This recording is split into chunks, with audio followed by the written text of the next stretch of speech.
just making sure we can be able to see everyone. So if you've got somebody at home, somebody else around Australia, a grandma, a grandpa, maybe a mum or dad sitting at work who can't be here, they'll just be able to go onto the AusCycling YouTube channel and be able to watch all the action here today. And of course, over the weekend, we'll also have Scott McGorry and Kate Bates, former Olympians, Olympic champion and world champions, doing our live feed commentary as part of the Elite Championships and Para Championships. So a lot to look forward to. All part of the Brisbane Festival of Cycling. South Australian team goes down to 3 riders at the moment. Coach giving them a fair bit of information from the infield. It's a tough ask, as I've said, to be the first team out in a qualifying situation. Got nothing to go on. They're going to come around this time with 6 laps to go, so through the halfway point. Team still looking quite smooth, the 3 that are left.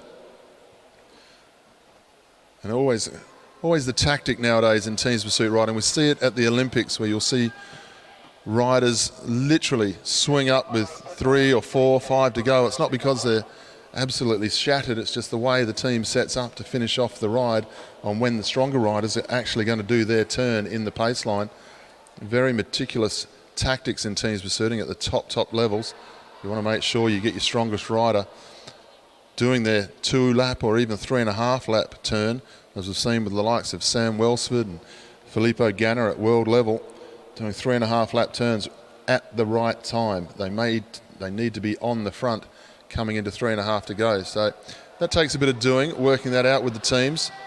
You've got to rely on your teammate to do their turn for the right length of time. Get up and get out the way when they need to. 3 laps to go for South Australia as they go through this time.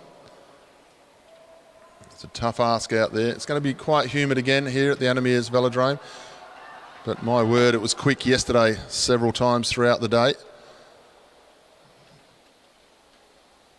Saw a fantastic 17s Omnium yesterday in the men, junior men's 17s. It was a really good 4 races. And of course, the junior women's 17 Madison. Only a small field last night, but superb racing. They'll come through this time. Let's get behind South Australia as they come through to our local crowd here in the stands. It's been a smooth ride for them.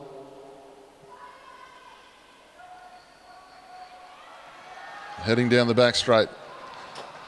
All that was required was a 100% effort, and they're giving that, representing their state with pride. South Australia are going to come down and stop the clock at 3:56.984.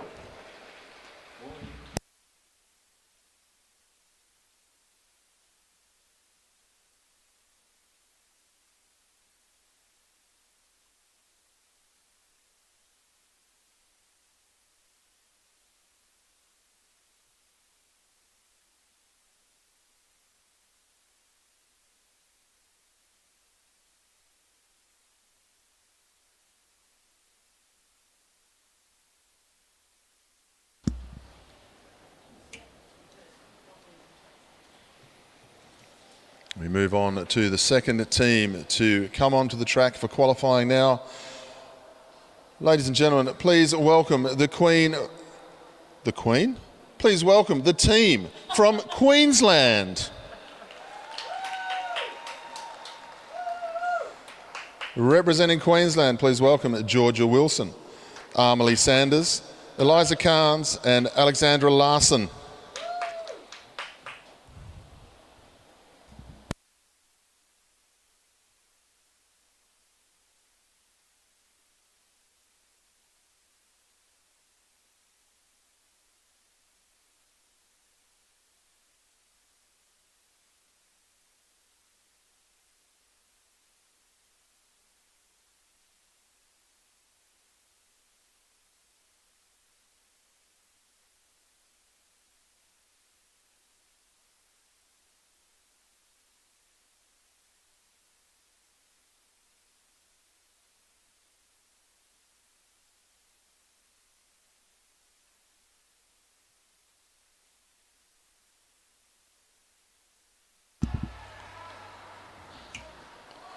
The Queensland team underway. Expect to hear a fair bit of noise today from this Queensland crowd. They were fantastic yesterday. 3:57.208 was the time, the official time for South Australia. So it sounds easy, but all Queensland have to do and all New South Wales have to do when they come out is get themselves inside that time, get themselves into the final. On paper, these things look quite comfortable, don't they? But you still have to ride the 12 laps of the track. You've got to get your changes right. You've got to make sure everything's working nicely. Queensland looking nice and smooth. They'll come to the home straight. The new design Santini skin suits from Queensland. I must say I do like the new designs of all of the teams' racing jerseys this week. Commentators' dream to be able to just glance at the track and know by the colour of which team you're looking at. The Queensland team, the Mighty Maroons coming through. And looking very slick as well at the moment. They're moving nicely, this Queensland team. Comfortably through the first kilometre and around the 1:17. So with all four riders comfortably following the wheel. Change looking good, coming back down onto the wheel nicely.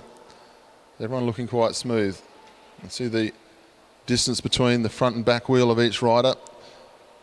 Quite comfortable, not right jammed up on the wheel like we see with the elites, but that's something that comes with experience as years go on. Of course, the one thing you don't want to do is overlap the wheel. That's when things get interesting. They head down the back straight, still looking very smooth indeed. Come up this time, receive 5 laps to go. You can see the number 1 on the scoreboard just next to their time. So they're tracking faster at the moment than the ride of the South Australian team. They'll be quite happy with this. The coach will be quite happy with this. Get through this ride, get into the final, and then it's race the other team. We saw a couple of great finals last night. We saw the Queensland team take the bronze medal in the team sprint last night. Took full advantage of a situation that played into their favour and they won the bronze medal by 0.08 of a second. We also saw the Tasmanian junior men's 17s.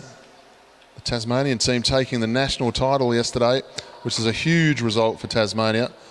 They were able to have 5 riders take part in the championship during the team's pursuit, so that just shows the junior development program working beautifully in Tasmania, and well done to the Tasmanian team. One of the smallest memberships in Australia to be able to take out the junior championship like that. Fantastic. They go through with 1 lap to go now. They're inside the time of South Australia. All 4 riders coming through together. This is something coaches like to see in a qualifying ride like this. All 4 going to come into the home straight and finish off nicely here. Good ride from Queensland. Going to come down and stop the clock. 3:45.617. Job done. They'll be into the final.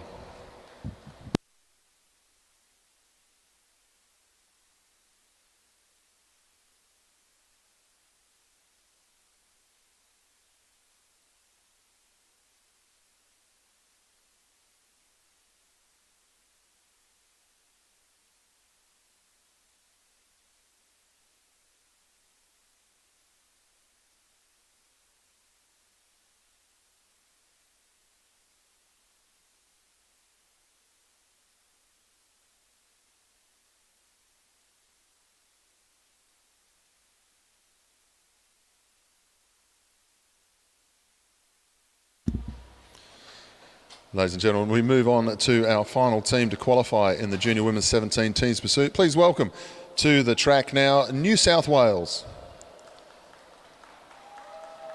Representing New South Wales is Anna Dubier, Nicole Duncan, Georgia Gardner and Isabel Russell.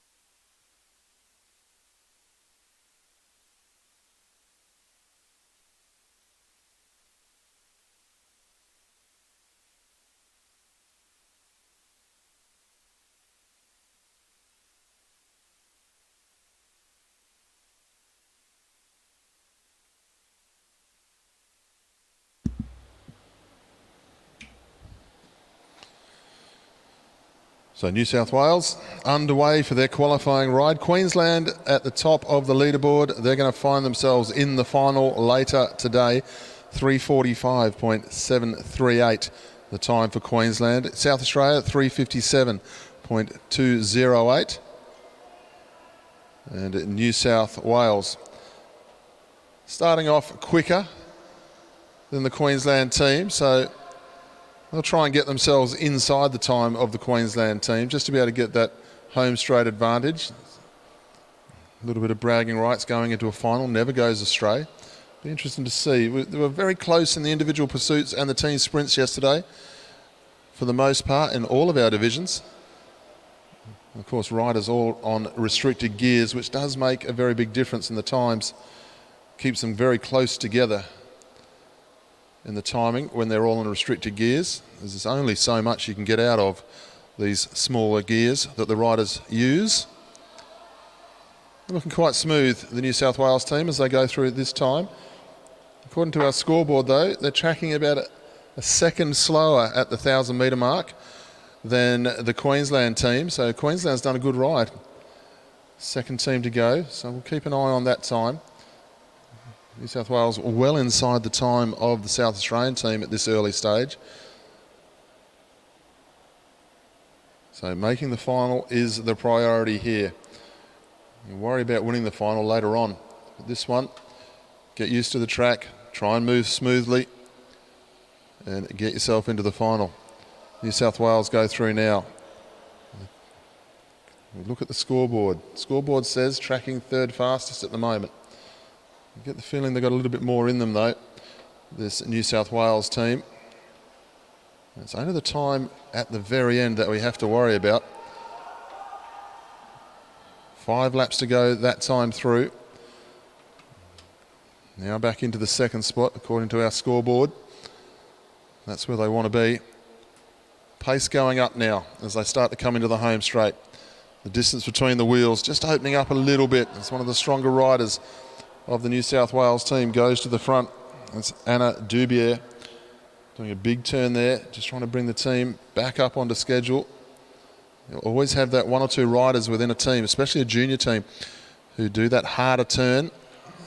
Basically everyone else just tries to hang on during that turn and then do their turn afterwards, the turn of pace. You see just a little bit slight overlap of the wheel as the riders swung up there. They head down the back straight this time. Distance between the wheels just starting to open up a little bit. They'll come into the home straight this time. 2 laps to go for New South Wales. We have a look at the clock. Second fastest at the moment. They're tracking inside the South Australian time. That looks to be pretty safe. New South Wales look like they're going to be riding in the final. No trouble at all. They're just tracking a little bit slower than the Queensland team at the moment as they come through with 1 lap to go.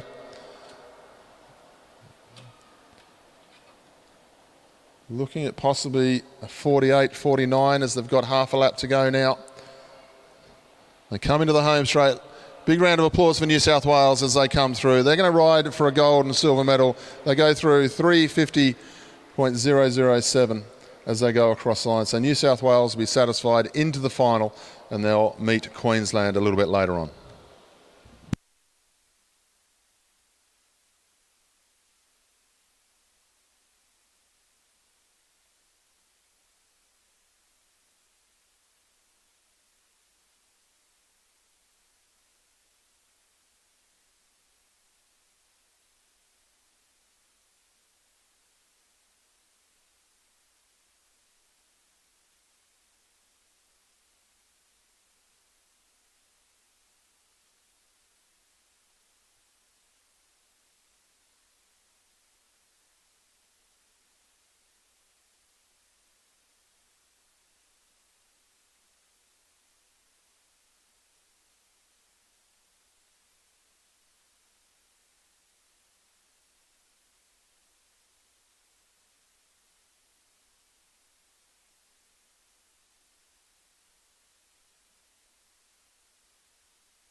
So now a definite change of pace. We're going to move on to the sprint qualifying for our junior women 15s. Let's just give a moment for our commissaires to get into position and start to get our field lined up in the back straight.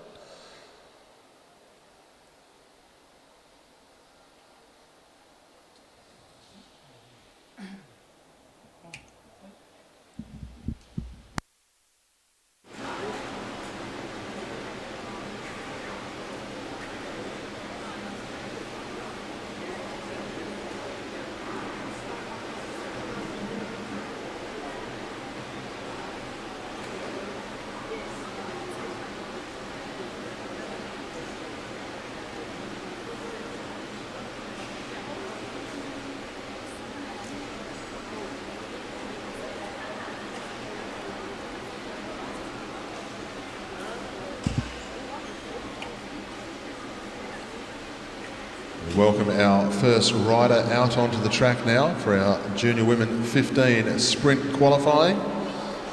Rider from Victoria, just rolling down the home straight now, is Alana Lake. She'll be the first rider to set the fastest 200 metre time of the day here.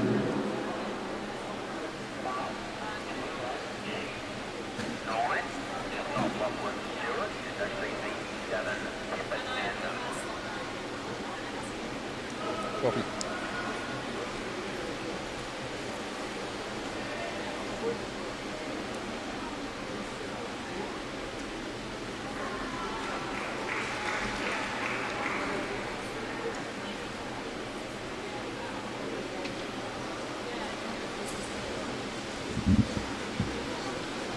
So Alana just at the top of the banking now. She heads down the back straight with a lap and a half to go. She'll get the bell when she hits the home straight at this time. For those of you who might not have seen sprint racing, maybe watching on our live feed, the whole purpose to this is to get the riders seeded for the sprint rounds when it becomes the cat and mouse tactics. There's a good line taken here by Alana as she heads down the back straight, moving very nicely indeed. The idea is stay at the top of the banking, compose yourself, and then use the banking to get up to speed, and then your best 200 metres is what we're looking for. She goes across 13.891 for Alana Lake.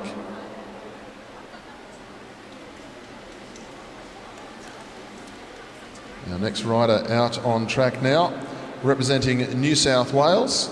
Just going underneath the scoreboard is Alexis Phillips.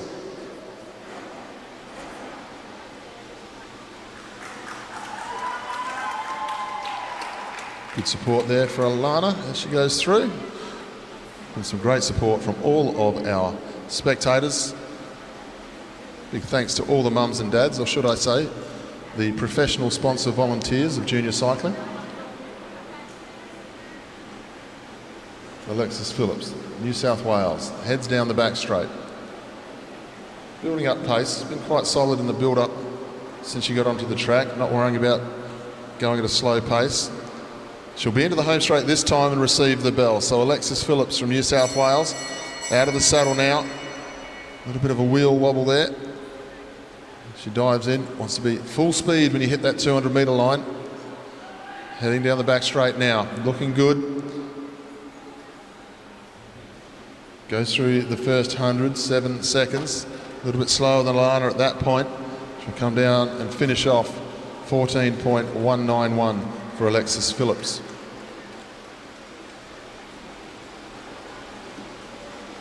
Welcome our next rider out on track, rider number 15, representing New South Wales, just heading underneath the scoreboard. This is Emily Hines.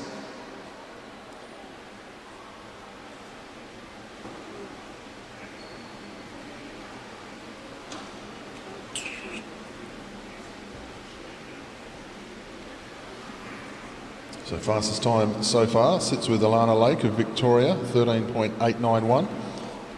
Those of you joining us on our live feed around Australia and other parts of the world, this is our junior women's 15 division, so under 15s in the old terminology. JW 15s in the modern day. And New South Wales out on track, Emily Hines. Starts to build up the pace as she starts to come through the bend. She'll get the bell this time. Emily Hines from New South Wales out of the saddle. Starts to use the run of the banking to get up to pace. goes in very early. Nice smooth line into the 200 here for Emily. Let's see what she can do through the first 100 metres. Goes through the first 100, just outside the time of Alana Lake still. How strong is she up the home straight? She finishes off. Nice ride, 14.038. That'll put her into second position for now. Our new rider on the track from Tasmania. This is Sybil O'Rourke. Sybil had a good day of racing yesterday, but then unfortunately clipped the wheel in the scratch race just towards the end of the scratch race and took a tumble. So you'll see she's got a bit of a bandage on her left elbow there, and I think the skin suit may have been a little bit worse for wear. But they're made of tough stuff. They're cyclists and they're kids, so they bounce. That's the good thing about them. They jump back up and line up on day number 2. Sybil O'Rourke picking up pace as she goes down the back straight this time. Into the home straight. Out of the saddle nicely. Good line down the track. Now underway with 200 metres to go. Sybil O'Rourke looking quite quick here. Really got the bike rocking and rolling here through the first 100. Still only the second fastest time through that first 100. It goes to show the good ride of Alana Lake from Victoria. She'll hit the line, 14.009. So good ride there from Sybil. That'll put her up into second spot for now. But Alana Lake still sits top of the leaderboard. Now, a new rider out on the track, just heading herself down the back straight now. Rider number 13, representing New South Wales. This is Elsie Apps.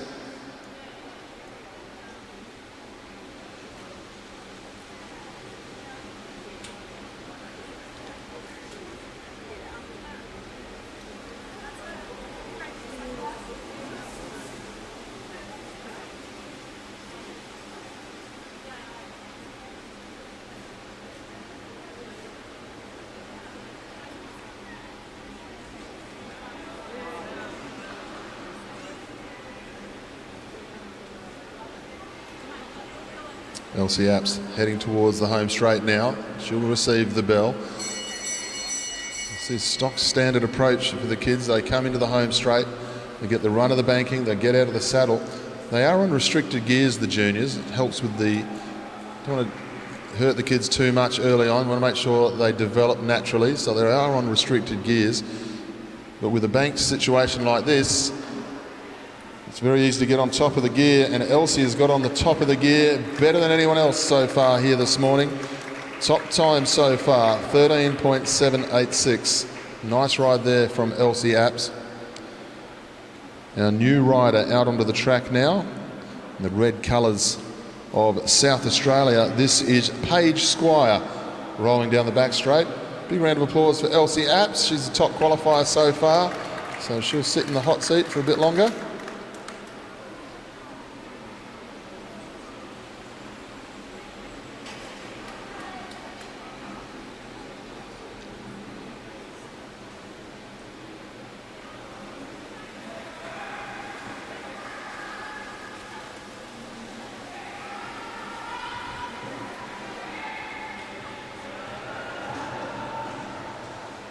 13.786 is the time to beat now to get to the top spot on the leaderboard. Paige Squire, bit of support in the crowd for Paige as she comes down the home straight this time.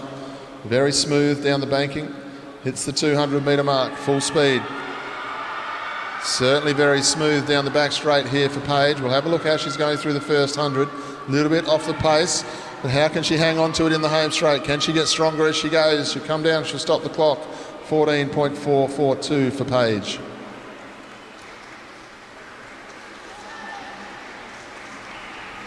We welcome our next rider into the home straight here, representing Victoria. This is Madeline Douglas.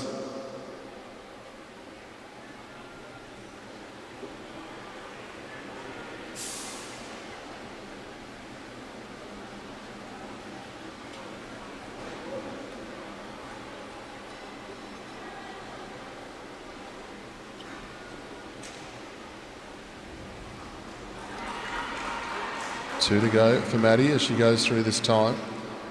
Looks very comfortable on the bike, right at the top of the banking. For those of you who haven't tried it, it does take a fair bit of skill to ride at the top of the banking and make it look so easy. So Maddie into the home straight this time, coming up to 1 lap to go. Out of the saddle, start to build the pace. She's well in control at the moment. Dives down the banking. Good line into the 200. You want to hit that 200 metre mark with everything you've got. Moving nicely down the back straight. We'll see where she is through the first 100. Third fastest so far. Let's see how she goes over the last 100 metres here. Can she get to the top of the leaderboard? Maddie Douglas, 4th fastest for now, 14.019.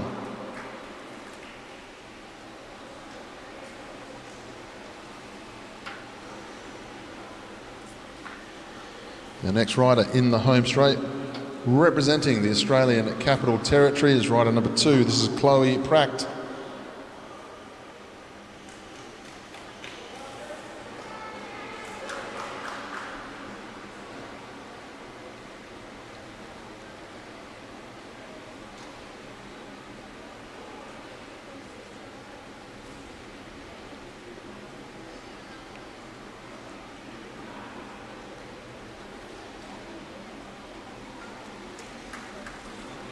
Chloe Pracht at the top of the bank.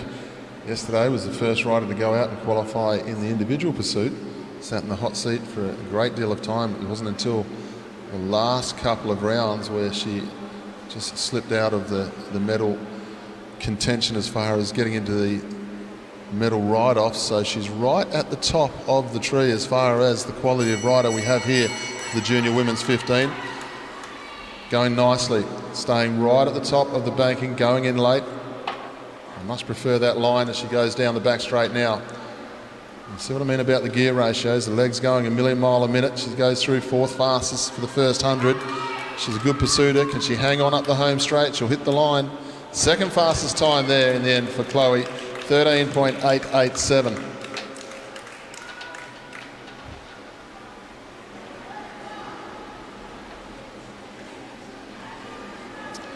The next rider, just coming through the home straight, rider number 87, representing Victoria, Pippa Denham.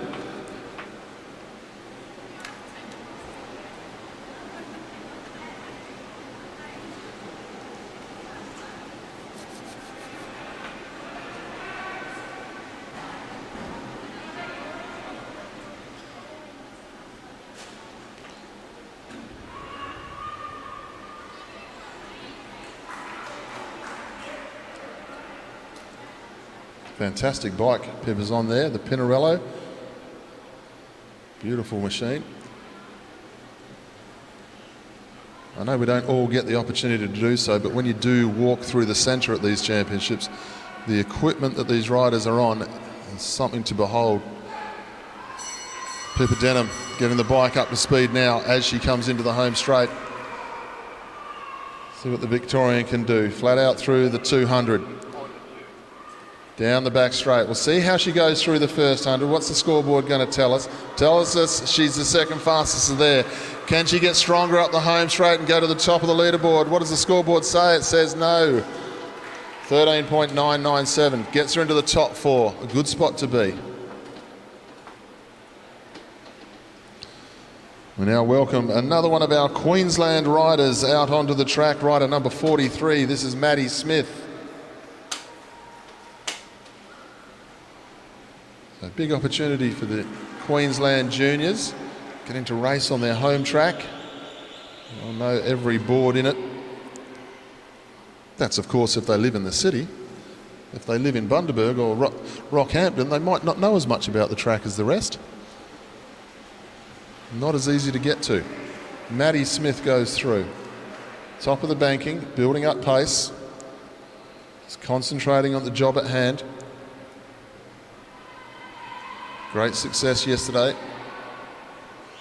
Medals being shared around by most of the states yesterday in the junior 15s. Maddie now into the home straight. Uses the banking nicely. Accelerates down.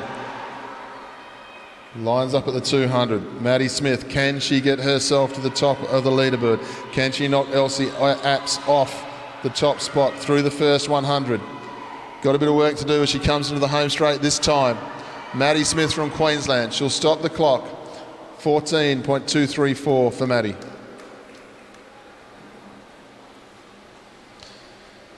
Into the home straight, we have the next of our Australian Capital Territory riders. This is Emily Watch.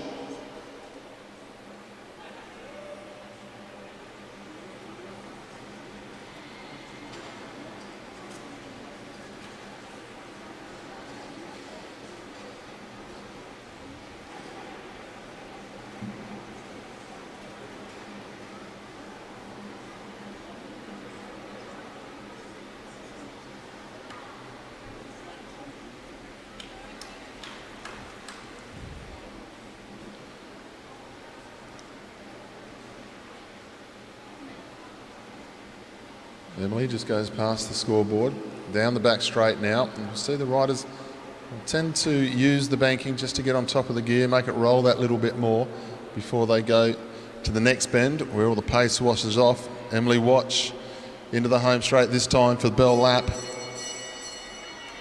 Now accelerates, starts to line up. The black line at the bottom of the track, shortest way home, goes through the 200 nicely, moving very sharply down the back straight. We'll have a look at the first 100 time here from Emily. Fastest time so far through the 100. Can she stick to it up the home straight now? Emily Watch, she'll stop the clock. Fastest time so far, 13.116 for Emily.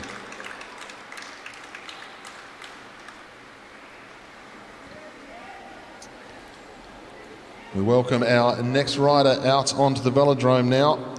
A rider representing Western Australia. This is Jasmine McGough.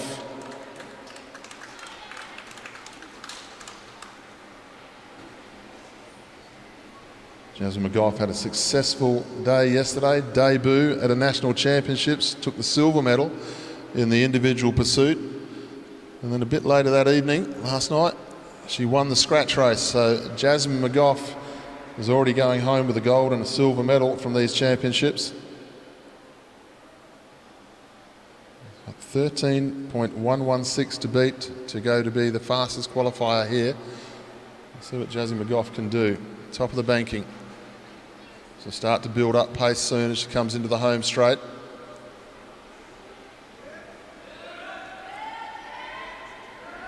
Jasmine McGough goes through with 1 lap to go. The clock will start this time. Moving nicely down the back straight. Jasmine McGough goes through the first 100, just outside the time, but she's a good pursuiter and strong sprinter in the scratch race. She'll stop the clock. 13.409, that'll do for now. Second fastest time, puts her in the mix nicely. We welcome our next rider, our final rider in the Junior Women 15 qualifying, number 14, Milan Bradshaw, representing New South Wales.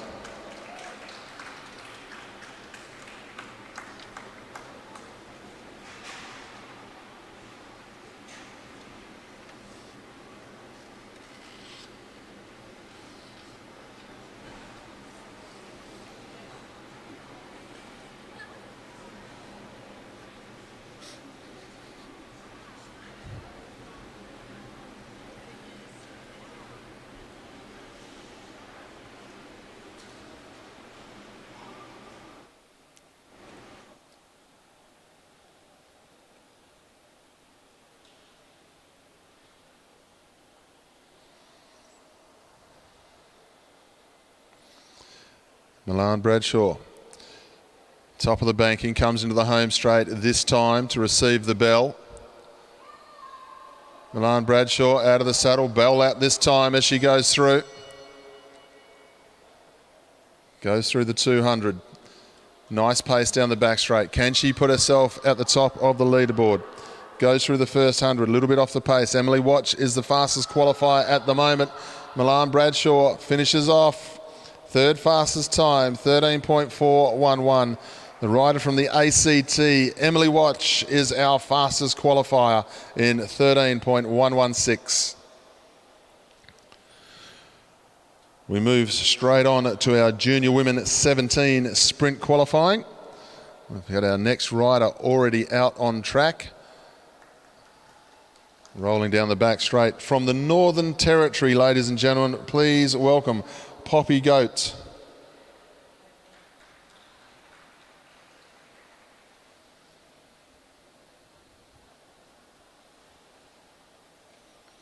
Two laps to go for Poppy as she goes through this time.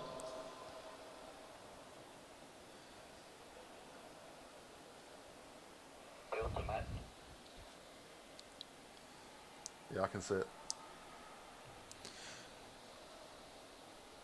Poppy Goat into the home straight this time. This is the lap she'll receive the bell. Starting to build up pace nicely. Out of the saddle now. Poppy Goat. Not a lot of opportunity in the Northern Territory to ride on the Velodrome. Poppy Goat moving nicely. Going nicely through the first 100. This is the first time of the junior women's 17. Poppy's going to set the first time. 13.714 for the rider from the NT. We now move on to our next rider, another Queenslander out on track. The Queensland crowd with us this morning? I hope so. Rider number 55 is Victoria Smith.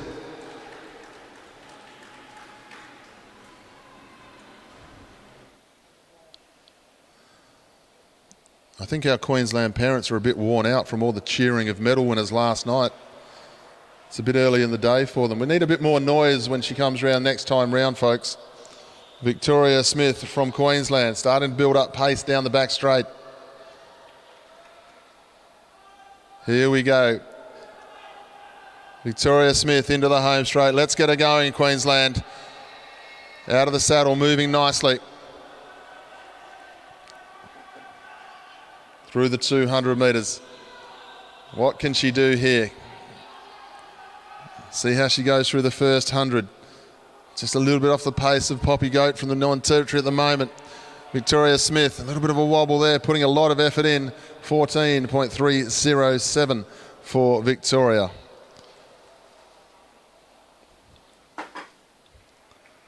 Welcome our new rider now out onto the track, representing South Australia. This is Regan Stanton. What do you need? What do you need? What do you need? I'm going to swap that out with that one. I reckon we just plug it all into that power lead there, because that'd be a lot easier. So, those things battery powered, aren't they? Both things? Yeah. That's good. Plugged into the wall.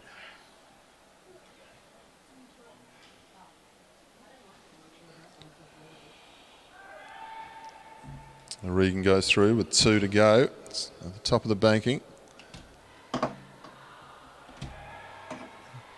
Great history of junior development through the South Australian ranks. Always had a very good setup since the mid-80s with the South Australian Sports Institute. Good pathway of coaches coming forward and riders. Regan Stanton out of the saddle. Moving nicely into the 200 now as she goes towards the back straight. Moving very nicely. A lot of support here from the South Australians. Fastest time through the first 100 at the moment for Regan. How can she finish off? She's going to finish off nicely.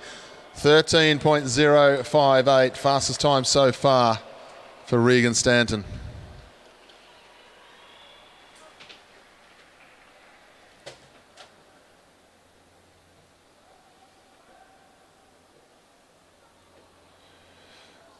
Our new rider out onto the track as she heads down the back straight now. Representing Tasmania, this is Mika Derrico.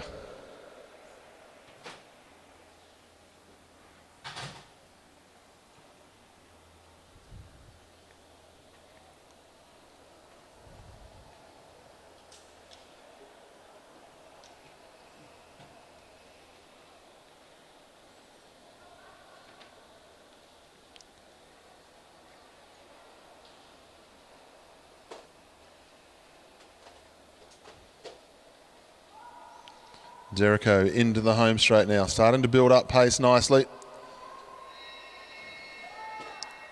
Let's see what she can do here. nicely into the 200 now. Time to beat for the top spot is 13.058. No one's quite got under the 13 yet. Derrico moving nicely up into the home straight now. Where will she stop the clock? Nice ride. 13.037. Top spot for now for Mika Derrico.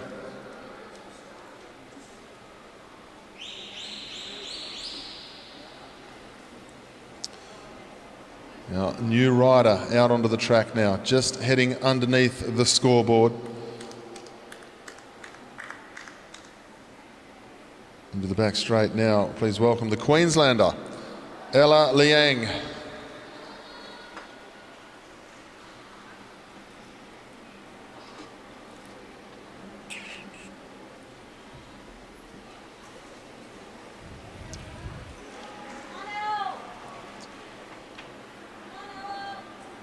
Ella Liang, part of the bronze medal team from Queensland in last night's team sprint.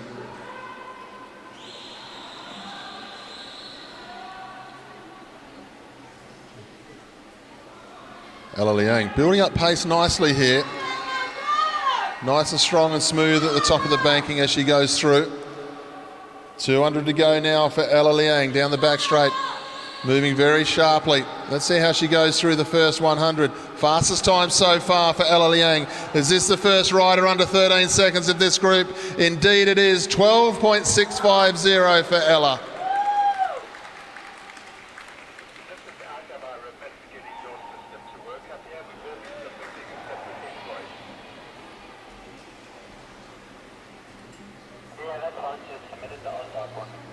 $12.650 for Ella Liang.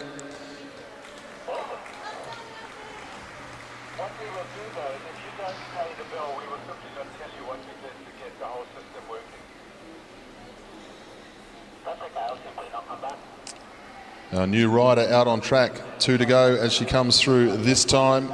Representing Victoria, Hayley Jack.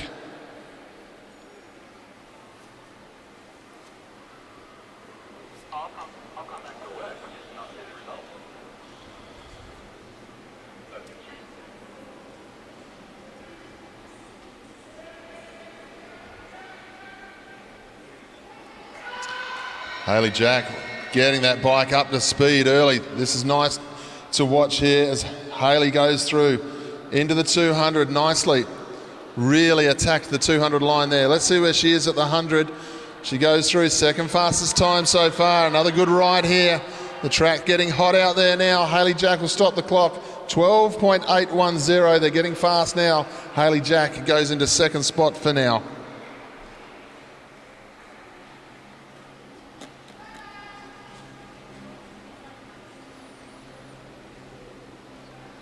Our new rider out on the track, representing New South Wales, just going underneath the scoreboard now, is Maya Dillon.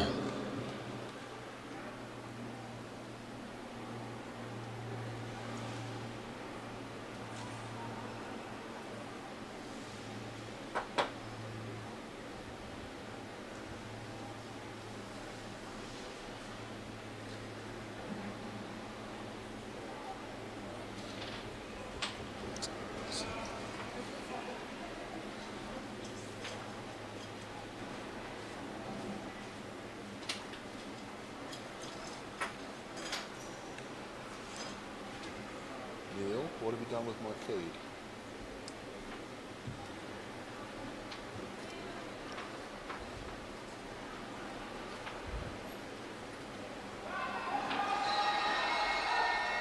Here we go, Maya Dillon coming through now, getting the bike up to pace. 12.650, the fastest time, then 12.83 after that. How's she going to go through the first 100? Moving nicely, no 100 time as she comes into the home straight this time. This could be quick. 12.532 on the scoreboard, fastest time of the day. New South Wales, top of the leaderboard.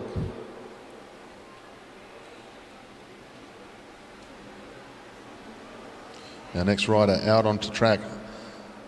Again, representing New South Wales, rider number 29. This is Isabel Russell.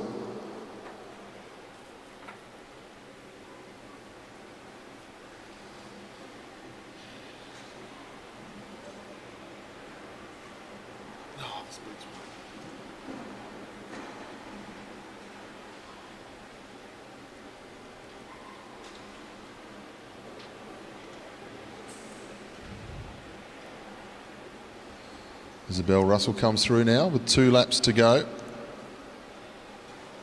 The whole purpose of this first lap and a half for these riders, get their composure, concentrate on the job at hand. You see Isabel Russell very comfortable on the banking, probably moving the slowest of all of the riders that we've had so far in these build-up laps. It's always a good sign of confidence when riders can be at the top of the banking like this. She'll come into the home straight this time with 1 lap to go. No pace on at the moment. Going to use the banking to get herself going. The bell sounds this time. Isabel Russell, I think, has done a miscount. She's on the way this time at the 200 metres. Dives down the track. I think we might have an injury here in this rider by the looks of things, which is rather sad. Isabel Russell, this is her timed lap, but I would say she's taken the field with an injury. Let's have a round of applause for Isabel as she comes through the home straight here.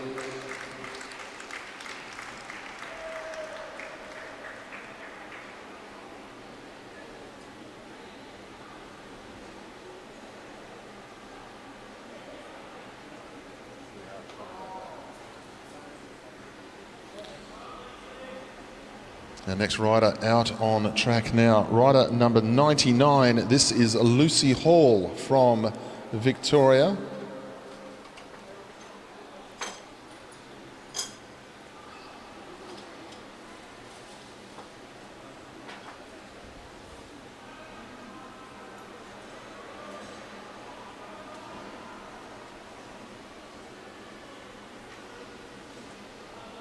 Lucy Hall into the home straight now with 2 laps to go.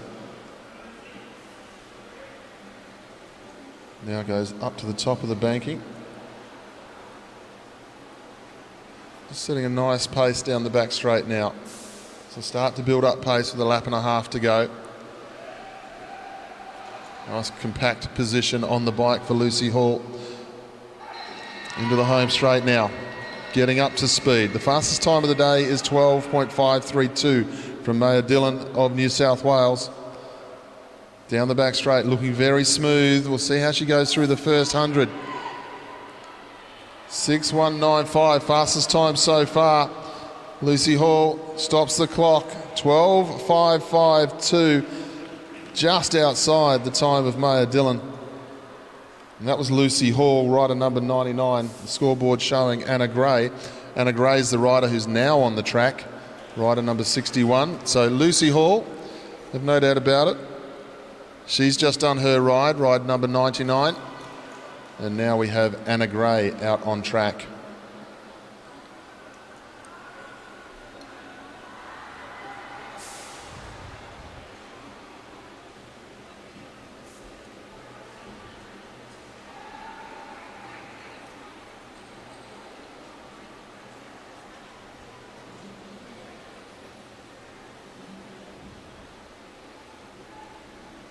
So the South Australian, Anna Gray, top of the banking, goes through with 2 laps to go now.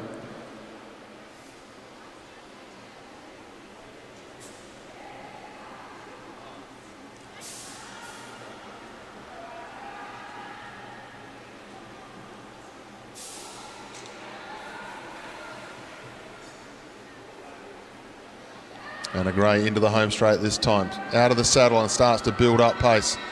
A real launch of speed there from Anna Gray as she goes in now. Lines up for the 200 metres. Really moving nicely. This looks to be one of the fastest ones we've seen here this morning. We'll have a look to see where she is. Fastest through the first 100 metres.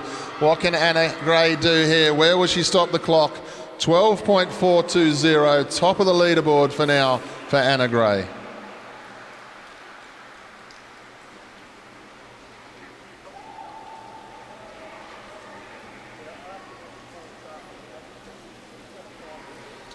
Our next rider out onto the track from New South Wales. This is Ebony Robinson.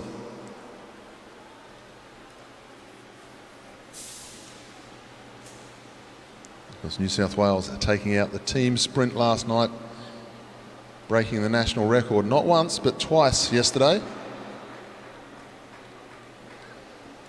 Ebony Robinson. Well, we know that herself and her teammates are very, very fast. How many can get to the top? At the moment, South Australia, top of the leaderboard. 2 New South Wales riders to come. Ebony Robinson, the first of those, building up pace nicely, very smooth at the top of the banking. He starts to move into the home straight now. Robinson from New South Wales gets the bike up full speed now. Lines up for the 200 metre line. Rocking and rolling the shoulders a little bit, really moving nicely. See how she goes through the first 100. Fastest time through the first 100. Is this going to be the new quick time here? Robinson will stop the clock, 12.266. Great time there from Ebony Robinson. Top of the leaderboard for now.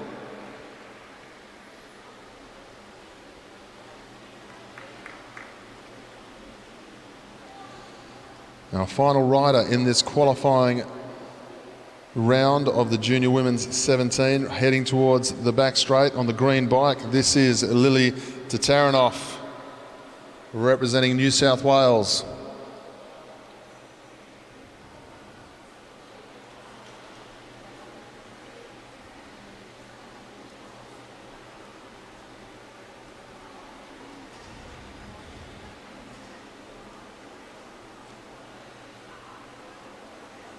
Big day of racing yesterday for these riders. Lily Tataranoff standing on the podium a couple of times last night, building up pace nicely here. Out of the saddle now. With the pleasure of watching this kid develop through the Paul Craft Christmas carnivals in Sydney over the last 5 or so years.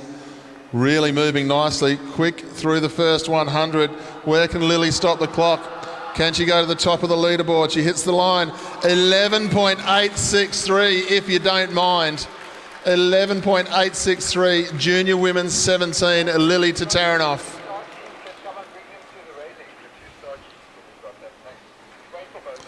What a great time. Put your hands together for Lily Tataranoff, ladies and gentlemen. 0.4 seconds. 0.4 of a second quicker than anybody else on the track, 11.863. Fantastic qualifying ride. Ebony Robinson, Anna Gray, Maya Dillon round out the top 4. Then Lucy Hall, Ella Liang in 6th. Hayley Jack, Mika Derrico at 8. Then Stanton, Goat, Smith and Russell round out our 12 riders. What a great ride by Lily Tataranoff.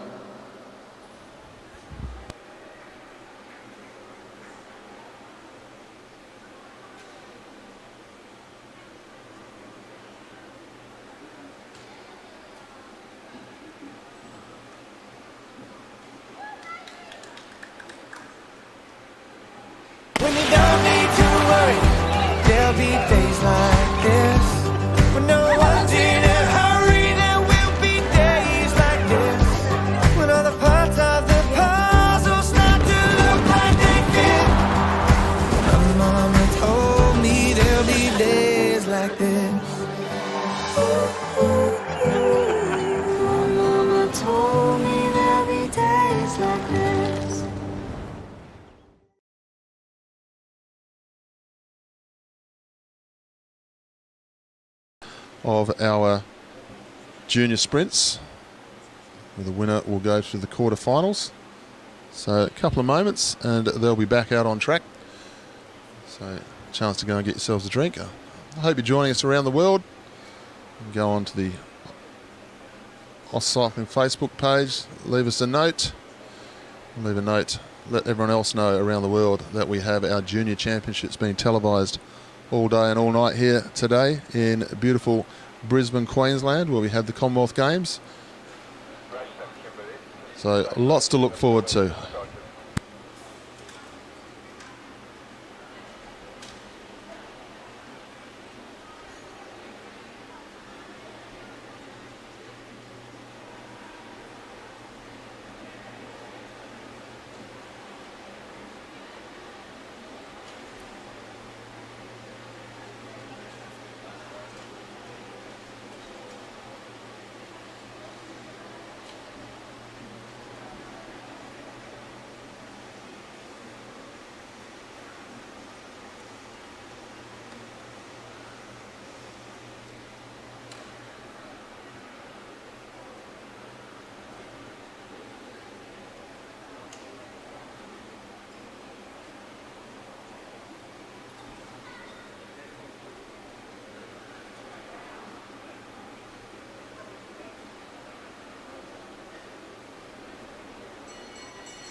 So we move on to the first heat of our junior women 15s.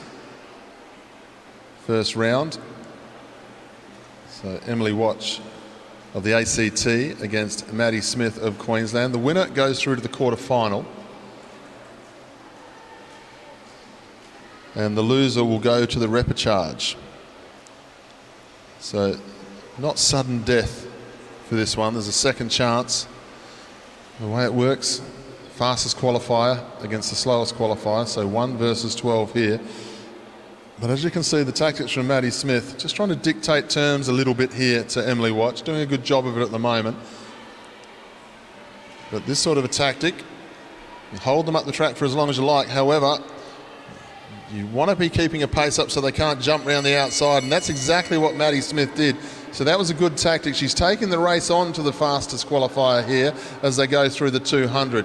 Down the back straight now, though. Emily Watch up round the outside. Look at the pace here from Maddie Smith on the inside. It doesn't matter where you qualify. It's all about the one-on-one racing as they go through the line. I tell you what, I think Maddie Smith got there. We'll leave it to the official judging. But that was great tactical riding. 1 versus 12 from the qualifying. We'll wait for the official result. Nothing between them. We hold our breath, and Madison Smith, the 12th qualifier, has just knocked the number 1 seed into the repercharge. Great ride from the Queenslander.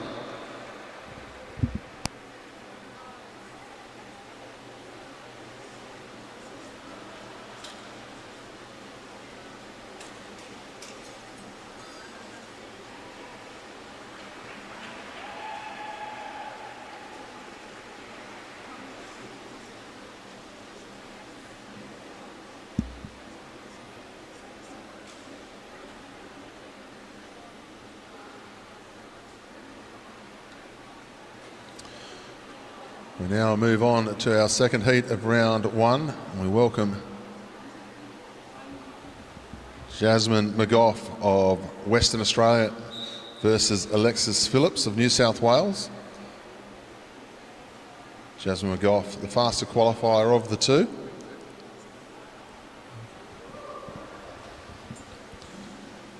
The wonderful thing about the one-on-one sprint racing, qualifying, yes, you want to qualify as fast as you possibly can, but it's not all over for the other qualifiers. We've seen it at the best bike riders in the world qualify in the top spot and miss out on the first round. We've seen it happen to the likes of Sir Chris Hoy. We've even seen it happen to the likes of our own world champion, Matt Glaetzer. So qualify first. Still going to take on the opponent. What a great ride from Maddie Smith. She goes through the next one. Emily Watch is going to get the chance to come back through the repercharge, and I'm sure she will. Jasmine McGough, silver medal yesterday in the individual pursuit, and then a gold medal in the scratch race. Her first day of national cycling competition ever. The West Australian down the back straight now, moving nicely. She's going to go through to the quarterfinals. Alexis Phillips will find herself in the repercharge.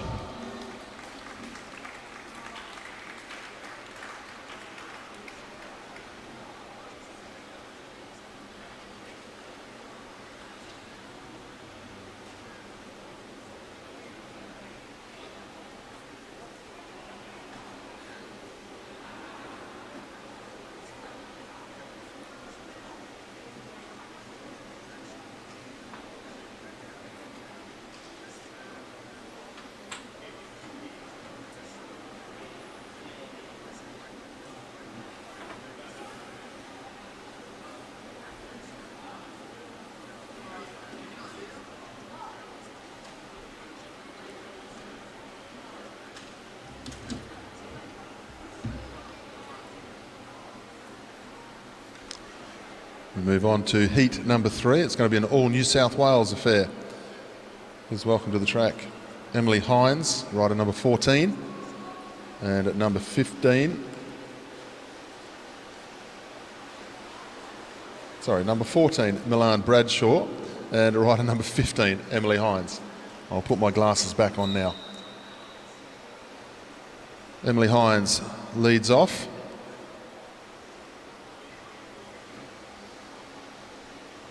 Milan Bradshaw was the faster qualifier of the two.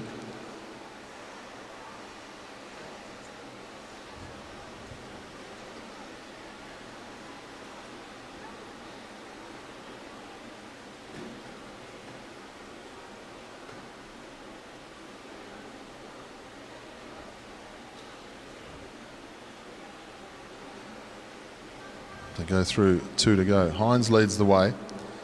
These riders are going to know each other pretty well. Two teammates from New South Wales. Not a lot of pace on the front there from Emily Hines. The lead rider needs to dictate turns, possibly go a bit quicker. And Bradshaw up round the outside.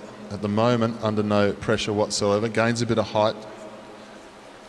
As they come into the home straight now. Hines at the bottom of the track. Bradshaw gaining height into the home straight this time. Bradshaw using that height to her advantage.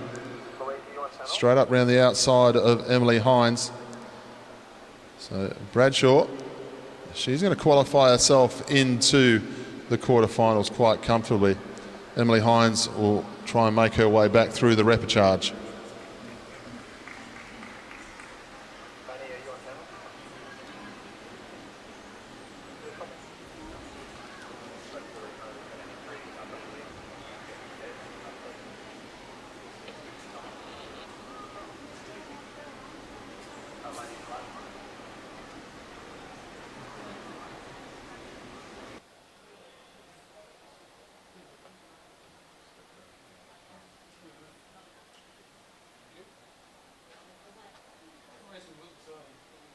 Hey? Oh, just gets it down at this level.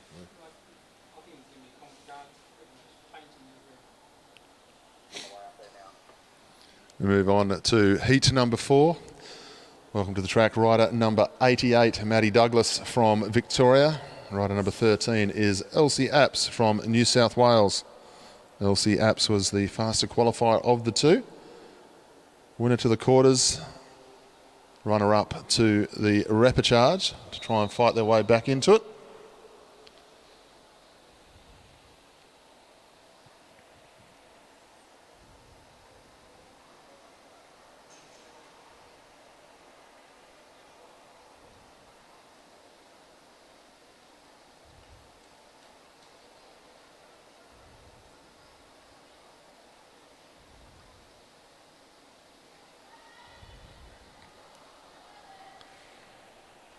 Elsie Apps leads the way. They come through, 2 to go.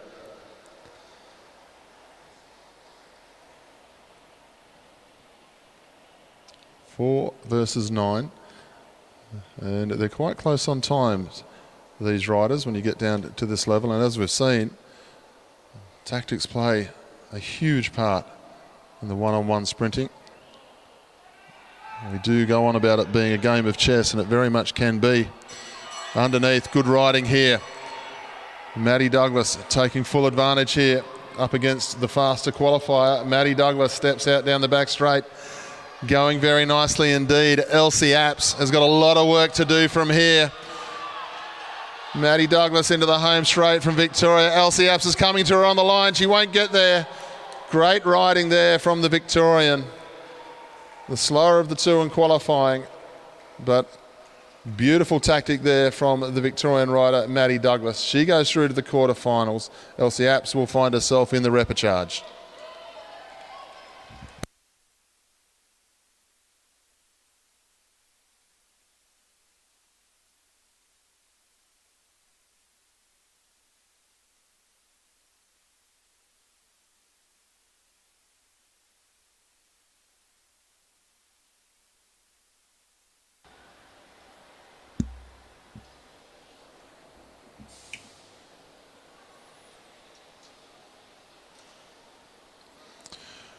Move on to heat number 5.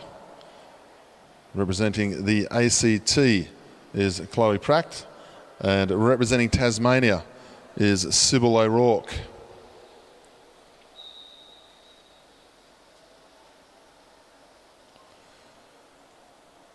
Chloe Pratt, the faster of the two in qualifying. But as we've seen twice now, in this first round. We've seen two of the higher seeded riders taken care of in their race. Into the home straight at this time. The ACT rider leads the Tasmanian. Bottom of the track, just keeping a good eye on her. She would have seen what happened to her teammate a little bit earlier, so ACT riders will just be a little bit sharper now as they head down the back straight.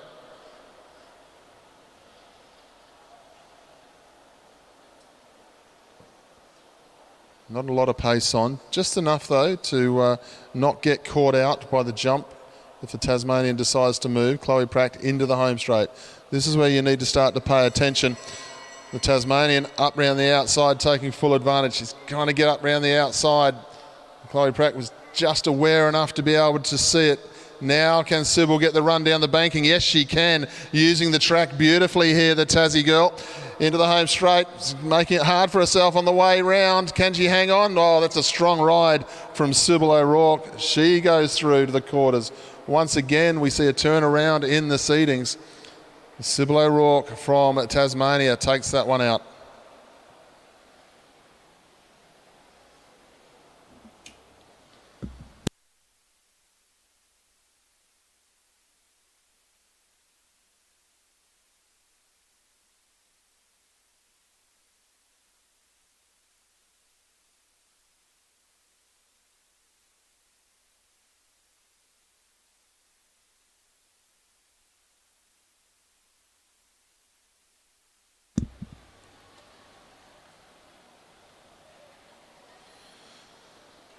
So we move on to our final heat of round one.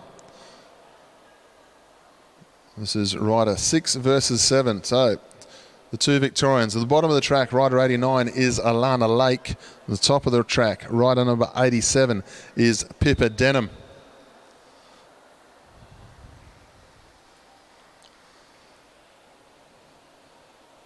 So we've seen 3 rides in this round one. 3 rides where the seeding from qualifying has been reversed. It's very rare to see that many seeds turn around, but they are on restricted gears. And this is the National Championships, and the times in qualifying were extremely close for the centre of the field.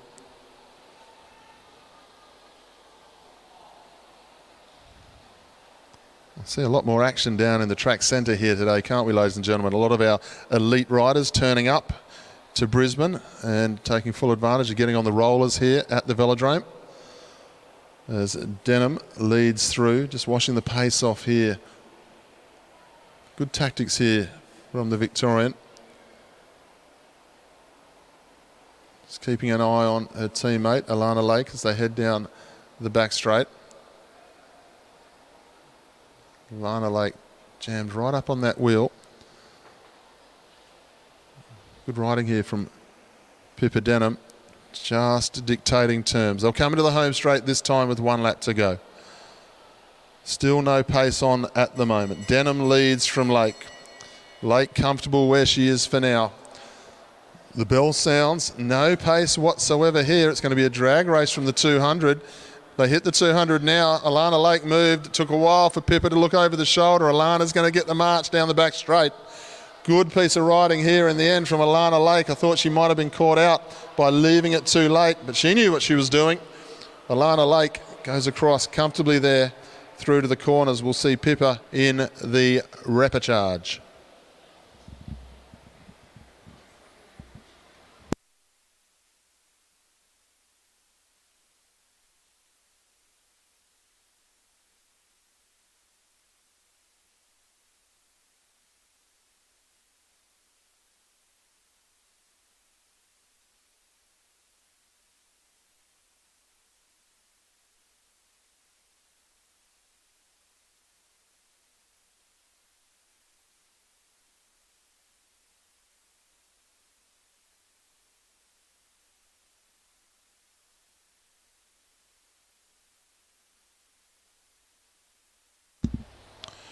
We now move on to the first round of our junior women's 17s. Welcome to the track. The two riders from New South Wales. At the top of the track is Isabel Russell. And she's going up against Lily Tatarinov. Tatarinov, 11.86 in her qualifier.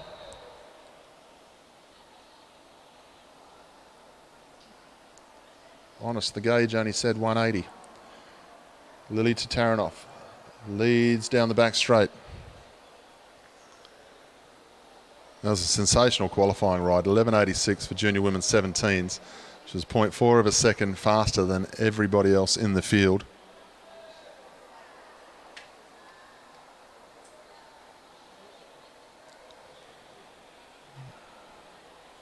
Well, Lily Tatarinov leads through. Once we saw Izzy Russell in her qualifying ride, so things weren't quite right for her. So down the back straight this time, Lily Tatarinov will be having a big look over the shoulder. Clearly Izzy Russell has woken up with an injury of some sort here this morning. The heart goes out to her. There's Lily Tatarinov into the home straight. The New South Wales riders will know that there's something up. So Izzy Russell not taking part in the competition against Lily Tatarinov this time. So Tatarinov will come into the home straight. And she will qualify into the quarterfinal round as she goes across the line. And then we will have Izzy Russell. Round of applause for both of our riders here. Izzy Russell and Lily Tatarinov.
Move on to round number two.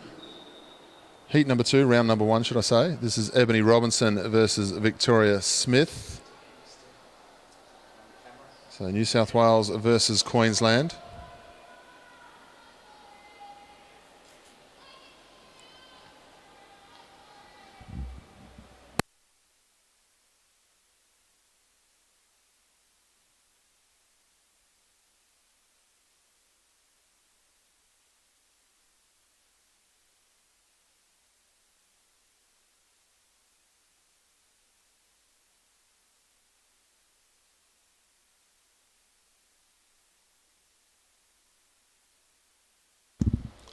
Robinson leads down the back straight, the New South Wales rider. Second quickest qualifier here, so she's on some good form. Victoria Smith of Queensland up on her hip. Not a lot of pace on just at the moment as they go through with one to go. Robinson would feel she's got this one in hand. Waits for Victoria Smith to react. Now Robinson down the back straight. Nice and smooth out of the saddle as she sits down now. So Robinson looking to get herself into the quarterfinals quite comfortably here. Robinson goes across. She'll go through to the quarterfinals. Victoria Smith will find herself in the repercharge.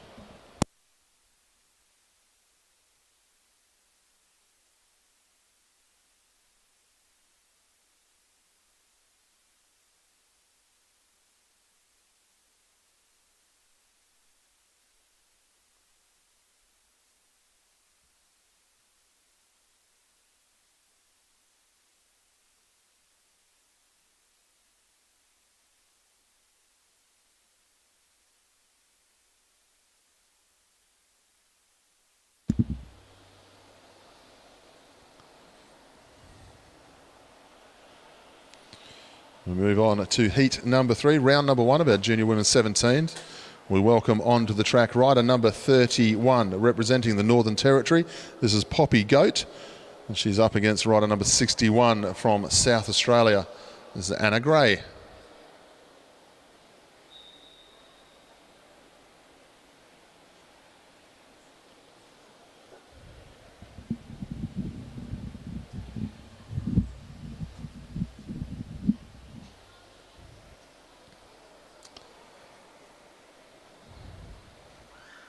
So Poppy leads the way down the back straight. Anna Gray, third fastest qualifier.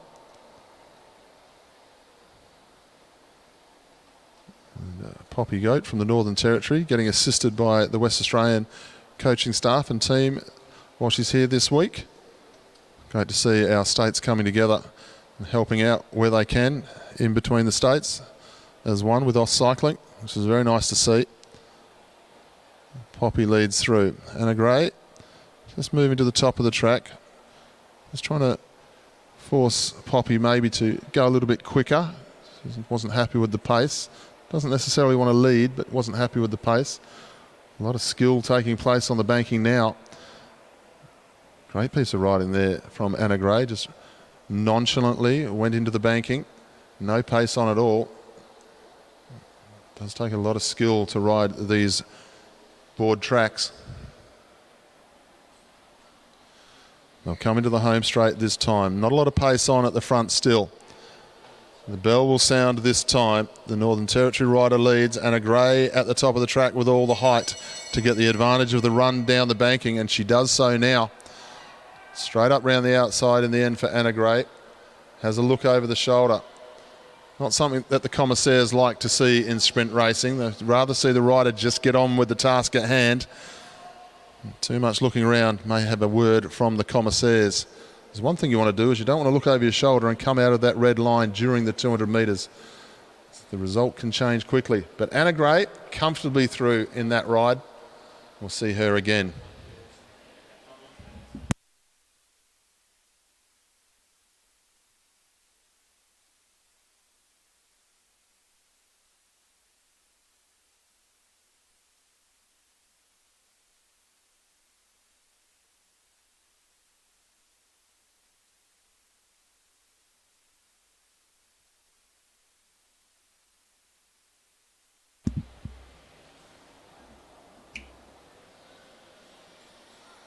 We move on to heat number 4 of round 1. Maya Dillon of New South Wales going up against Regan Stanton from South Australia.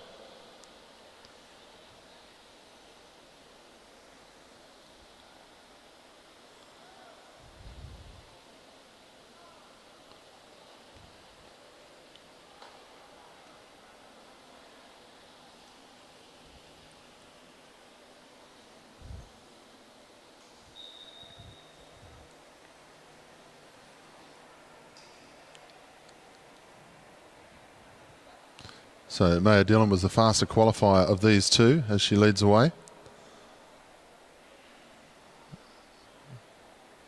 So everyone's sticking to their seeding so far in the 17s. In the 15s, it was a different story.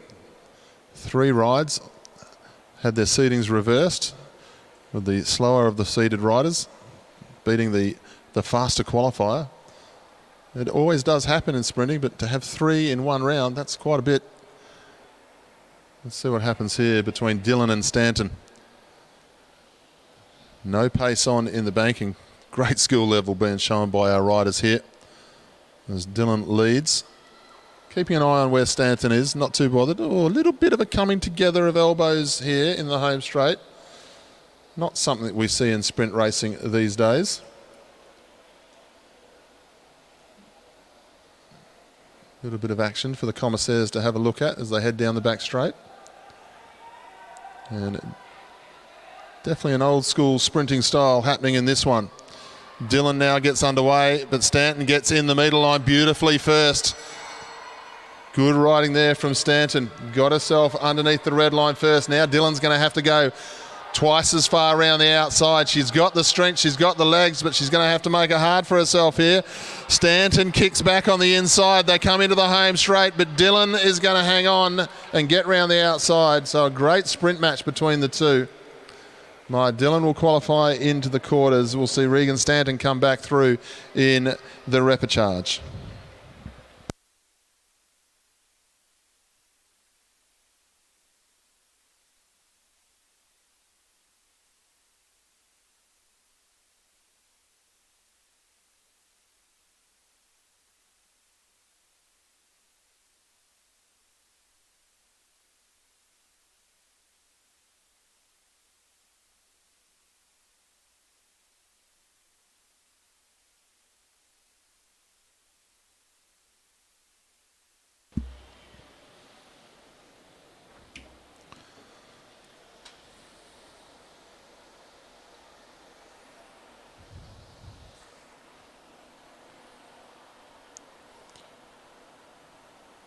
We welcome heat number 5 out onto the Velodrome now for round 1. Representing Victoria, we have Lucy Hall. Representing Tasmania, this is Mika Derrico. Nothing between these two in qualifying, so expect a good contest.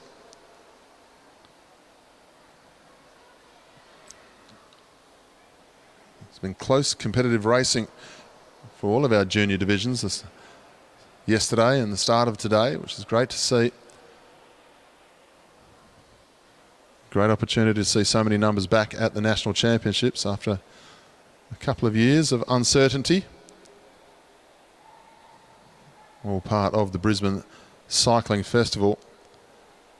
So many events, 100 different events to choose from as part of the Brisbane Cycling Festival. We've got a lot to look forward to over the weekend with our elites and paras as well. Who's who of former champion cyclists of Australia, also amongst the coaching staff of all of our states here as well. So it's going to be an exciting weekend. Then we have a couple of days off and then we're back into it with the Oceania Track Championships as well. We'll see a lot of Australia versus New Zealand that weekend. So much to look forward to over the next couple of weeks here in Queensland as these riders head down the back straight. Derrico taking full advantage. Goes to the front in front of Lucy Hall here. Now keeps a high up on the track. Hall, first one in the middle line. Great ride there. Derrico started looking the wrong way. Hall takes full advantage. Showed no fear whatsoever moving into the gap. Lucy Hall down the back straight. Derrico's got a lot of work to do from there. Hall has a bit of a look over the shoulder. Derrico still wants to try and get through. Up to the line now. It's just going to run out of space. Lucy Hall, the tactic worked. Good ride there. And she goes through to the quarters automatically, and we'll see Derrico come back through the repercharge.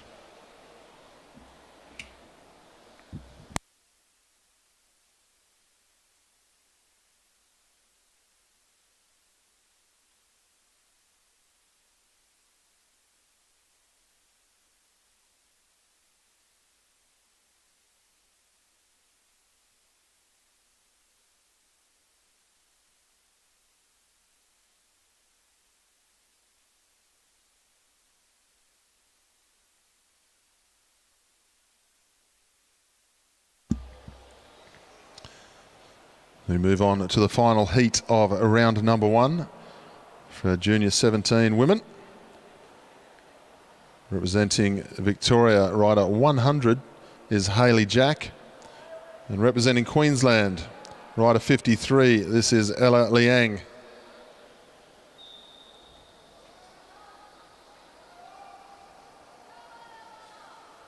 So both riders thinking about taking the lead. Hayley Jack allows Ella Liang to move to the front spot. Ella Liang, the faster of the two in the qualifying, but this is rider 6 versus 7, so just a flick of the fingers between these two in the qualifying as they come down the home straight. Ella Liang leads the way. Got herself a medal in the team sprint last night. Just covering the track nicely. Keeping a good eye on where Hayley Jack was. Leading at a good pace so that she doesn't get dive bombed if it comes about. Now into the home straight, now gets underway. I thought she might have paused a little bit too long there. Ella Liang into the 200 now, has a look over the shoulder, doesn't have to look for long because Hayley Jack is right there and she's moving with pace on the outside. Has she got the strength to match it round the bend? Ella Liang fighting back, Hayley Jack up round the outside. Jack, what a ride up round the outside of Ella Liang, and she'll take that first ride there. Hayley Jack will take that one and go through to the quarterfinals. We'll see Ella Liang coming back through the repercharge heats.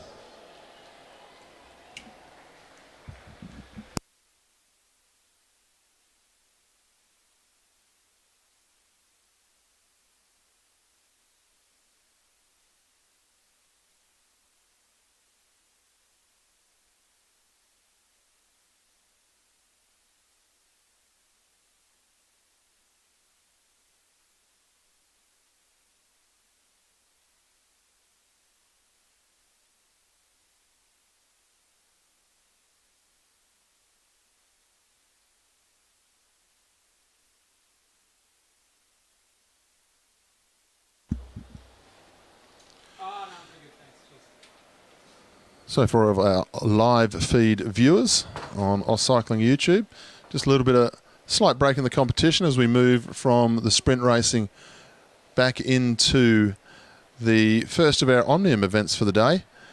25 lap scratch race will be on very shortly for our junior women 17s Omnium.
So a fantastic mix of events for all of our crowd, all of our live feed viewers today. We're now going to get on with the Omnium event for our junior women 17s. This is the first event in the Omnium. This will be the scratch race.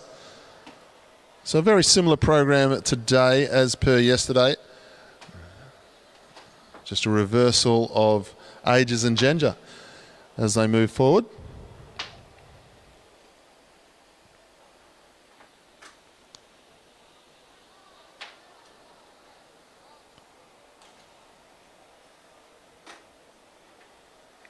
But a big program of events, teams pursuing, individual pursuing. So we've got riders here who have teams pursued already, riding the Omnium. Some riders who are doing the sprint and the Omnium as well.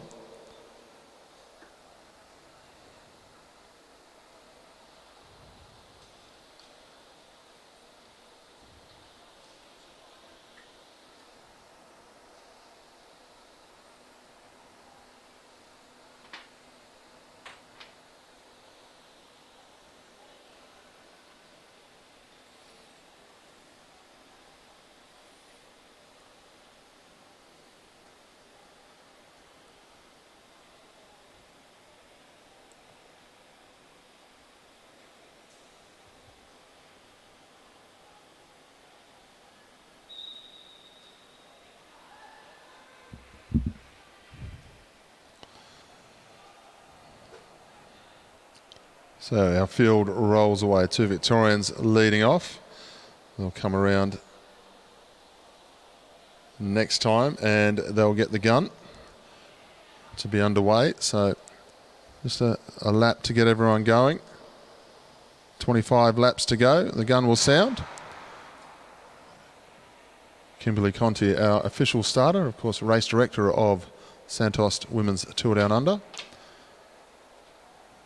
Got a superb field of commissaires here for the championships, and a couple more coming in also for the Oceania Games, Oceania Championships, should I say. So we've got some great personnel taking care of this championships here in 2022. So the first race of the Omnium, the scratch race. The race to get the nerves out. Not so bad for the junior women 17 group though. They raced yesterday. They know how the team's pursuits have gone. They know how the individual pursuiters have gone, the sprinters. As we yesterday we had the junior men's 17, the first scratch race, and they hadn't seen each other yet. They'd done a team's pursuit qualifying. But it was great racing. The three South Australians on the front here now. Short, sharp turns.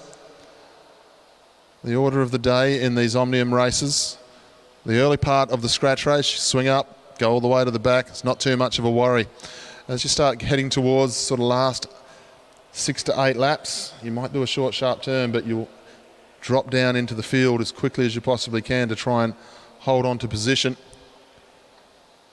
But you'll see the good bike riders, the ones with a bit more confidence, a little bit more relaxed, they'll be quite happy just to follow near the tail end early on in a scratch race like this, have confidence that they can move when they need to.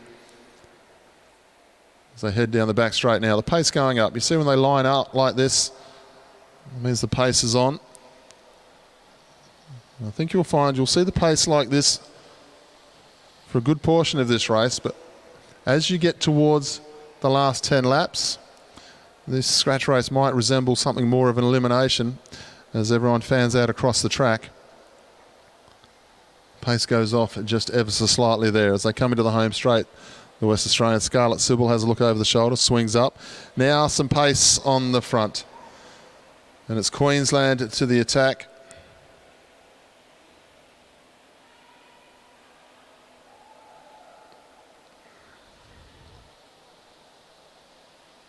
Pace went up nicely there. Sybil not worried about doing too much of a turn. It was Eliza Carnes, the rider, who got things going. Georgia Gardner swings up. The ACT riders swinging up as well. Quite happy just to get up out the way, keep position where they can. Lauren Bates is the ACT rider. Won the individual pursuit last night, did Lauren Bates, breaking the national record along the way. That's the rider in the bright yellow with the blue shorts midway through the field. Eliza Carnes back on the front here.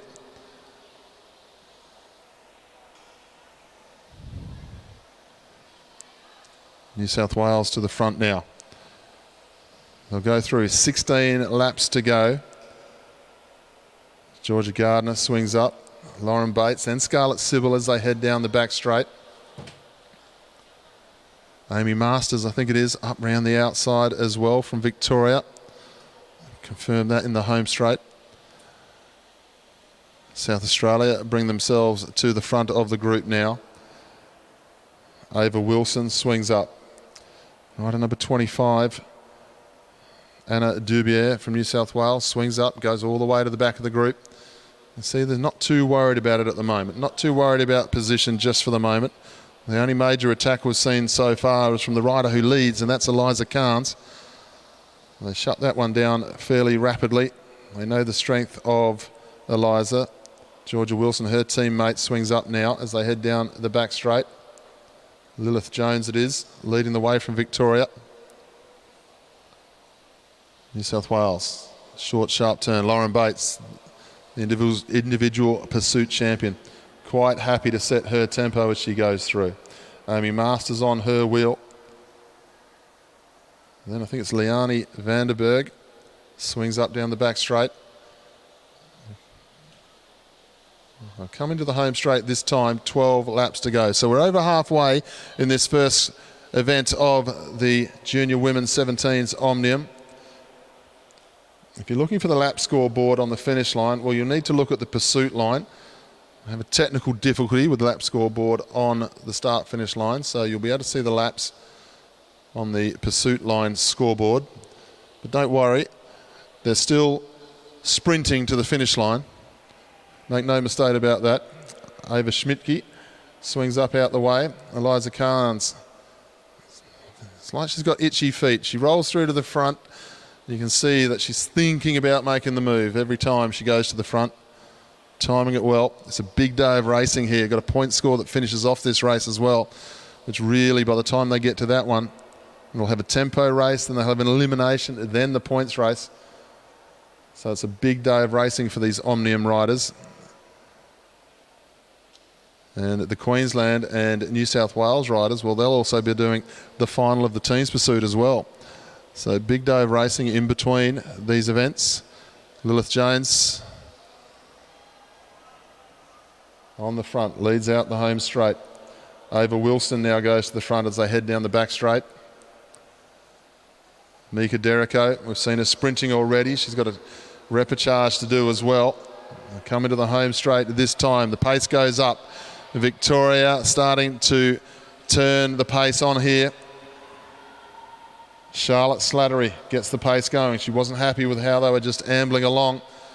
The Queensland train down the back straight. Carnes on the front of that. I'll come back into the home straight. 7 laps to go this time.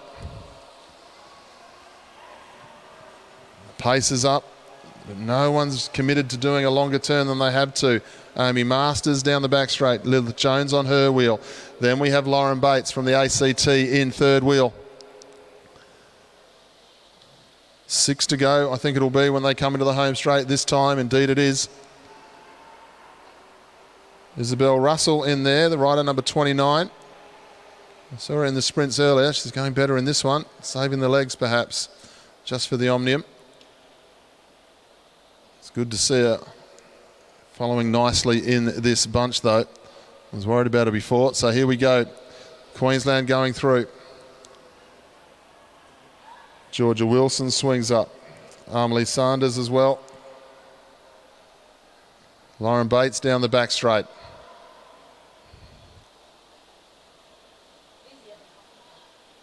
Four laps to go.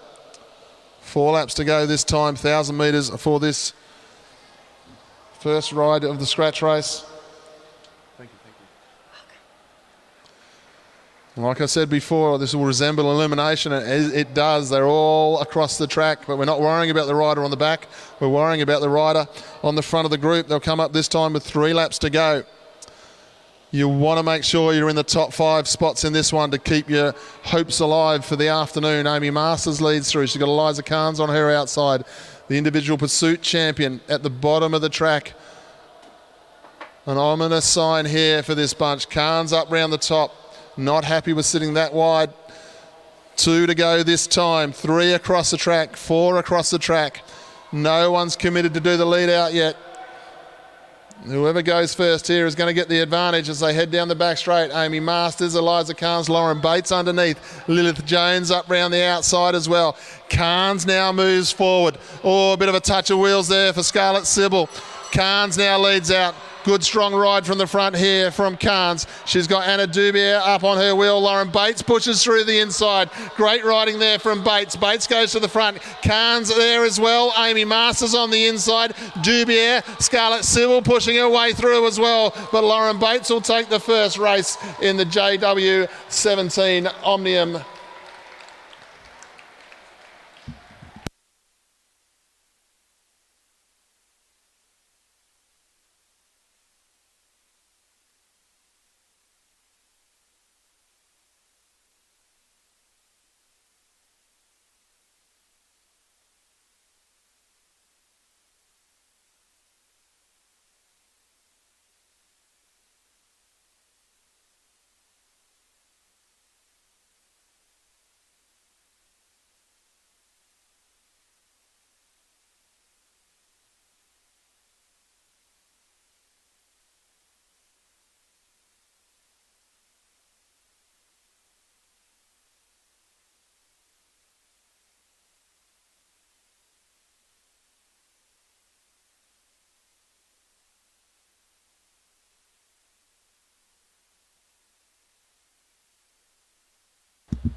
So the results there of the Omnium scratch race are Lauren Bates from the ACT, then Amy Masters, Eliza Khan, Scarlett Sybil from WA up into fourth, then Anna Dubier, Isabel Russell, Lilith Jones, Ava Wilson, Georgie Gardner, Amelie Sanders, Liani Vanderberg and Amika Derrico. Then we had Ava Schmidtke and Charlotte Slattery. So Lauren Bates, after winning the pursuit yesterday, now leads the Omnium after race number 1.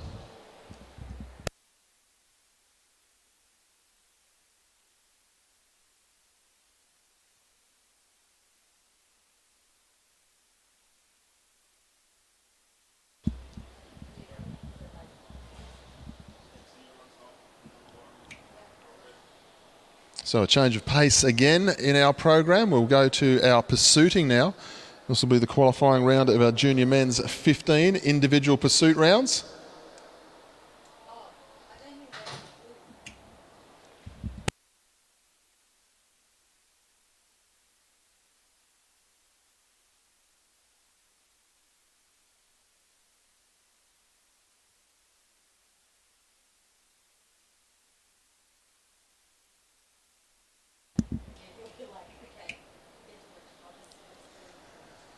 So we welcome our first rider out onto the track as the countdown clock is underway. Please welcome, representing Queensland, this is Zach Douglas Savage.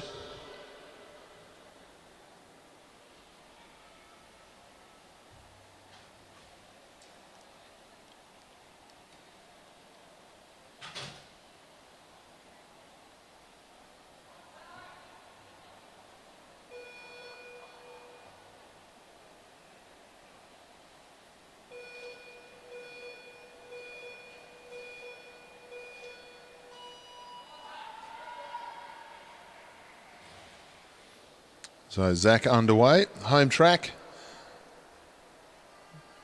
Junior men's at 15. Took up track racing sort of August of last year. So he hasn't been doing it too long, finds himself in the state team. And he'll be looking to set a personal best is what he's chasing here today. And when you have your first year and your second year juniors in 15s and then in 17s, the first years, when they turn up to a national championship, the 100% thing that they want to achieve when they get out onto the track is to try and set the fastest time they've ever done before. That's the goal. Anything after that's a real bonus. If you can be in one of the states, strong states, that's got a good team's pursuit set up, fantastic. Something to look forward to. But for our first year riders, what you're looking for first and foremost is a PB. If you're an absolute superstar at a young age and you're able to win a medal in the individuals, well, even better. So Zach is our first guy out on track, the junior men 15s, as he heads down the back straight, looking pretty smooth. The bright green Cannondale bike looks pretty cool. He's coming to the home straight this time with 4 laps to go, halfway for him at the moment. We'll see his time as he goes through the first 1,000. Just around the 1:21.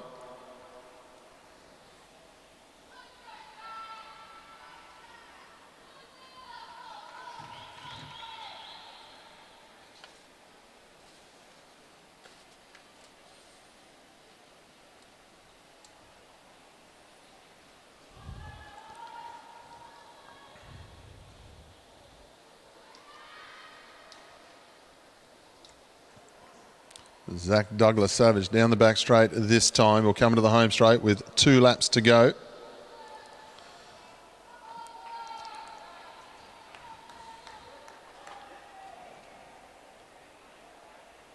He looks smooth on the bottom of the track. It's a tough gig, isn't it? First rider out in qualifying, only rider on the track. Normally, you'd be being watched by just the crowd. But Zach's being beamed all around Australia at the moment for his first ride in the individual pursuit at the Nationals and other parts of the world, from what our YouTube telecast is telling us. So this is Zachary Douglas Savage down the back straight, trying to set a PB here if he can. We'll come into the home straight. Put your hands together for the young Queenslander as he finishes off his ride, first ride of the day. Finishes off 2:46.18.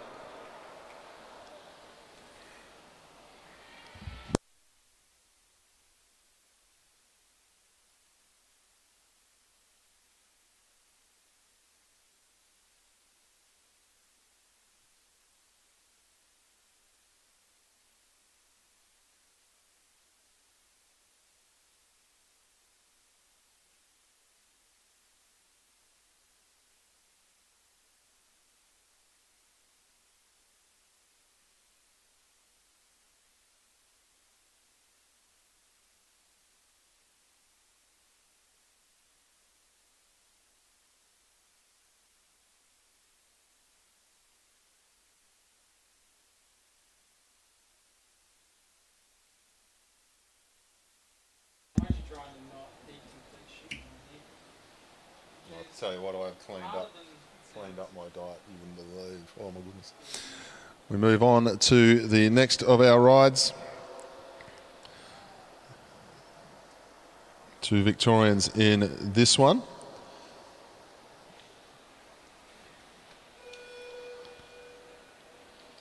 In the home straight, please welcome Max Nutspan. And in the back straight, please welcome Lockie Stewart.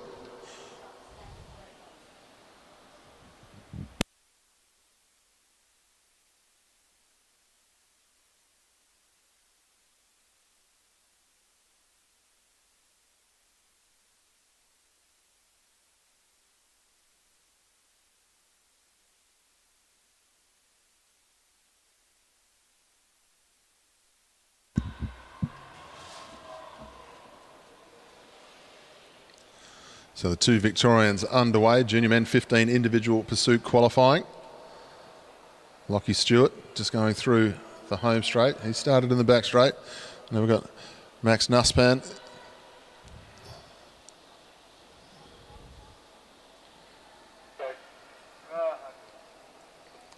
So Lockie starting out a little bit quicker here than his teammate.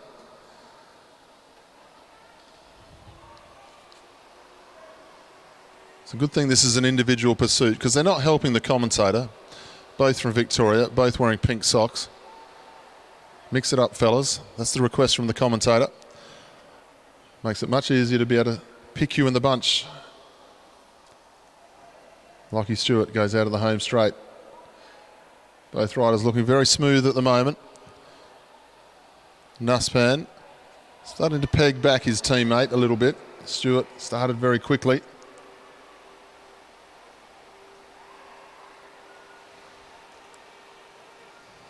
Stewart still hangs on. 4.5 laps. They go around to their respective start stations now and we'll see just how they're going. Lockie Stewart goes across. He's setting the fastest time at the moment. Max, the second fastest. We've already seen Zach out there from Queensland. He's already set the fastest time of the day, 2:46.180. Zach Douglas Savage. Stewart fighting back here. I thought Max Nutspan was just going to reel him in there. He fought back, but Lockie Stewart, I think he's actually increased his pace. He seems to be lifting, certainly not slowing down. This is a good piece of riding here from Stewart. Going to the back straight this time with a couple to go. Hilton Clark, coach in the home straight, just asking a little bit more from Max Nutspan. Half a lap to go now for Lockie Stewart, moving very nicely. This is a good time here from Lockie Stewart. This is an excellent time here from Lockie Stewart. I tell you what, touch and go, he hits the line. Commentator faux pas, he's got a lap to go. Now Lockie Stewart's got half a lap to go. I'm sure I heard a bell. Maybe it was just between my ears. Now he's into the back straight. He'll finish off this time. 2:45.087 for Lockie Stewart. Max Nutspan will stop the clock. 2:49.044. He goes into third. So Lockie Stewart goes to the top of the leaderboard, just edging out Zach Savage Douglas Savage from Queensland.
Tom Blaisley from Tasmania in the home straight, going up against Ben Cade from South Australia in the back straight. The fastest qualifier so far, sitting at the top of the tree, is Lockie Stewart from Victoria, 2:45.087.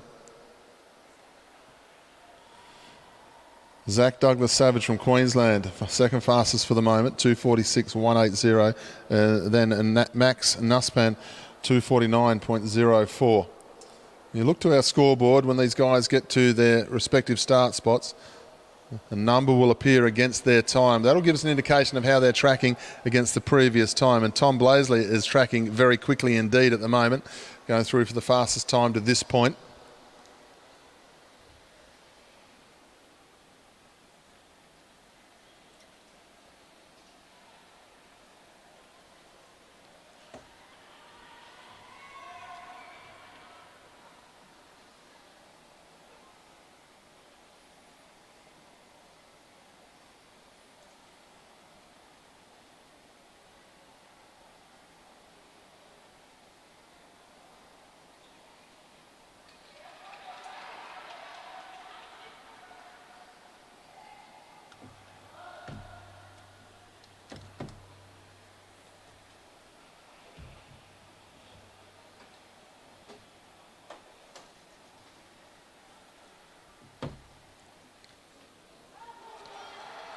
Good piece of riding here from the South Australian.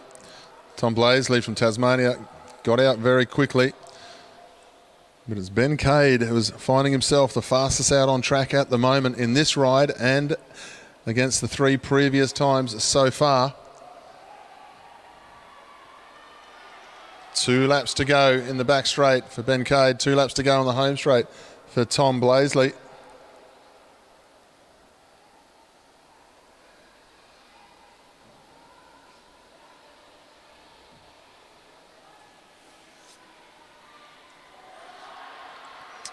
Good piece of riding here from the South Australian. Got his teammate, got his opponent rather, in sight. The bell sounds for the Tassie boy, and South Australia now half a lap to go. Ben Cade going to put himself in the top spot for now as he finishes off down the back straight. This is a good ride by the South Australian, 2:37.307. Tom Blaisley still going to get in there for the second fastest time so far, 2:43.169.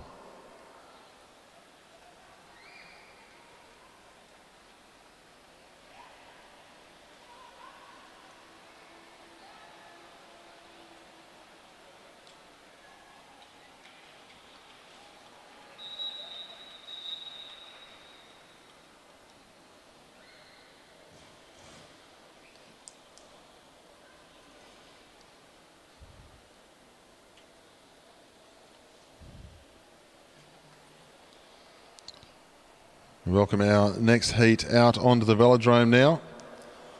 In the home straight, we welcome from New South Wales, Rab Drummond into the back straight. From South Australia, we welcome Will Brown.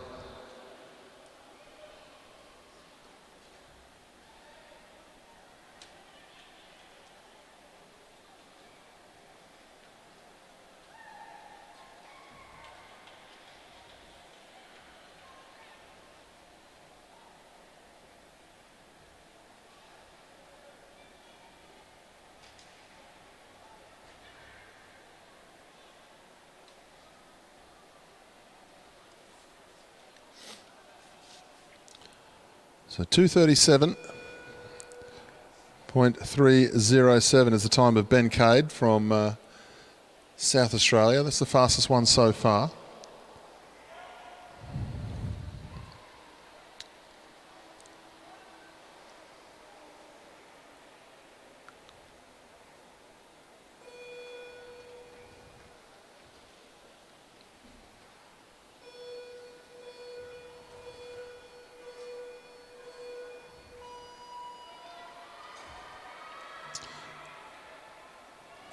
Underway now. New South Wales against South Australia. Fastest two will go through for the final. Third and fourth will ride off for the bronze medal from these rides. Drummond versus Brown in this one.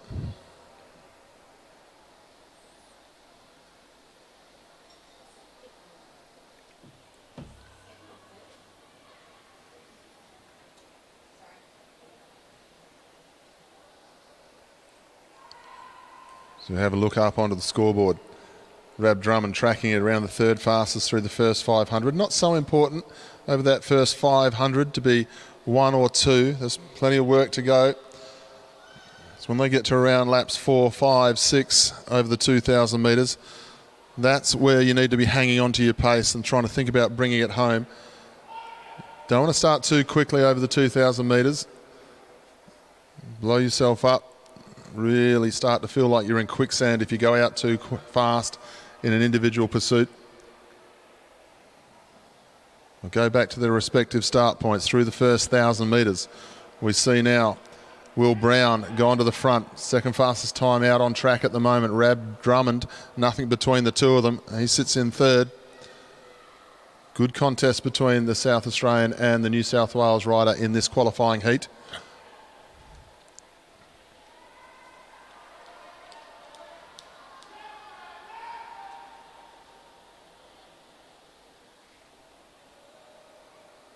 Two and a half to go now as they go through.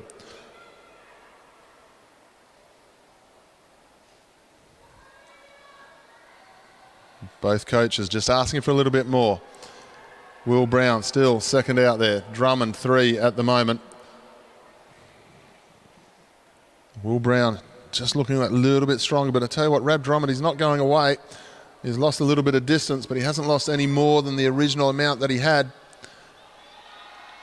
The bell sounds in the back straight. Rab Drummond is coming home quite quickly here. Will Brown hanging on. It's a good fight here from the South Australian. 2:37.307 is the time at the top of the leaderboard. Let's see where Will Brown will end up. It's going to be close. He's been second time all the way through. He hits the line, goes to number 1, 2:36.929. He really lifted over that last lap and a half.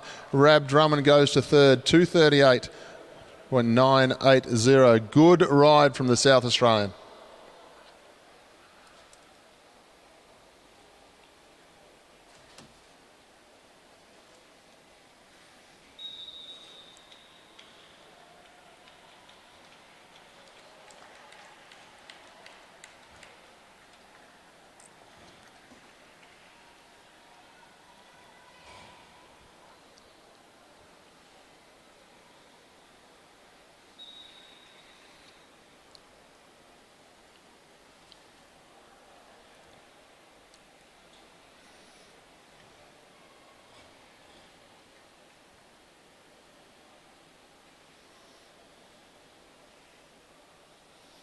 So we welcome our next heat out onto the track. Please welcome in the back straight, representing Queensland. This is Porter White. And in the home straight, representing South Australia, please welcome Hunter Wood.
So nice solid start here from both riders. South Australian in the back straight, Hunter Wood backing up after a great day yesterday, taking out the sprint championship, the South Australian. So going nicely. Tracking 5 and 6 against everyone else at this stage of the ride. We've seen a number of riders really come home over the last 4 laps. But after a big day of sprinting, a big day of competition yesterday as well, because it was very humid in the track yesterday. Takes a lot out of riders. Porter White's got himself moving now in front of Hunter Wood. The Queenslander comes into the home straight. Definitely moving better over this last couple of laps between the two. He'll go back to his respective start station. We'll see where he's tracking on the scoreboard. Porter White goes through. He's gone from 6 to 3. Really starting to move here. Get behind the young Queenslander. He's moving up through the leaderboard, trying to get himself into those top 4 places. You can see the head rocking and rolling as he goes out. He's making an effort here. Goes through, second fastest out on track here for the Queenslander. Porter Wood into the home straight. He's going to start to see the tail end of Hunter Wood as they go through after a big day of racing yesterday. Porter will see a bell lap this time. Where's he going to be on the leaderboard? He was 2 last time. Fastest time through with 1 lap to go here. Porter Wood going to try and put himself in the top spot at this stage of qualifying. The young Queenslander just chasing the carrot, which is the South Australian now, as he goes into the back straight. We have a look at the time. Porter Wood hits the line, 2:35.527, fastest time so far for the Queenslander. Goes to the top of the qualifying leaderboard. Hunter Wood will cross the line, 2:44.820.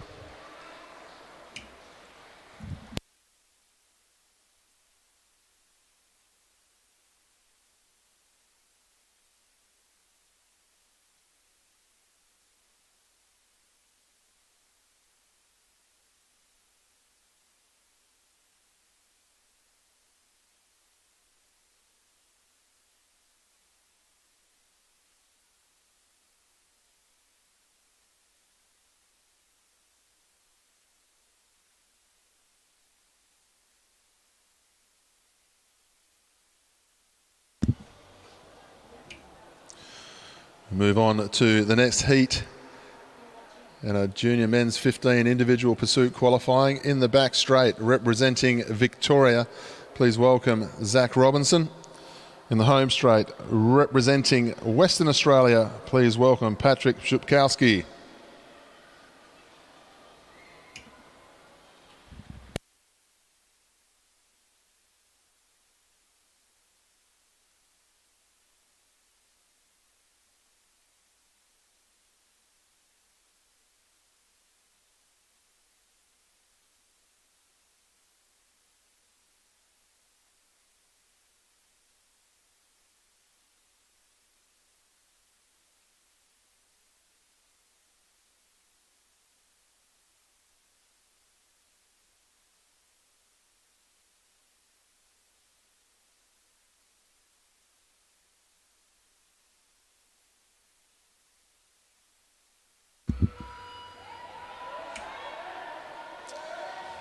So Patrick Shupkowski in the home straight, under 15 champion from Western Australia in all the different disciplines, going up against Zach Robinson from Victoria.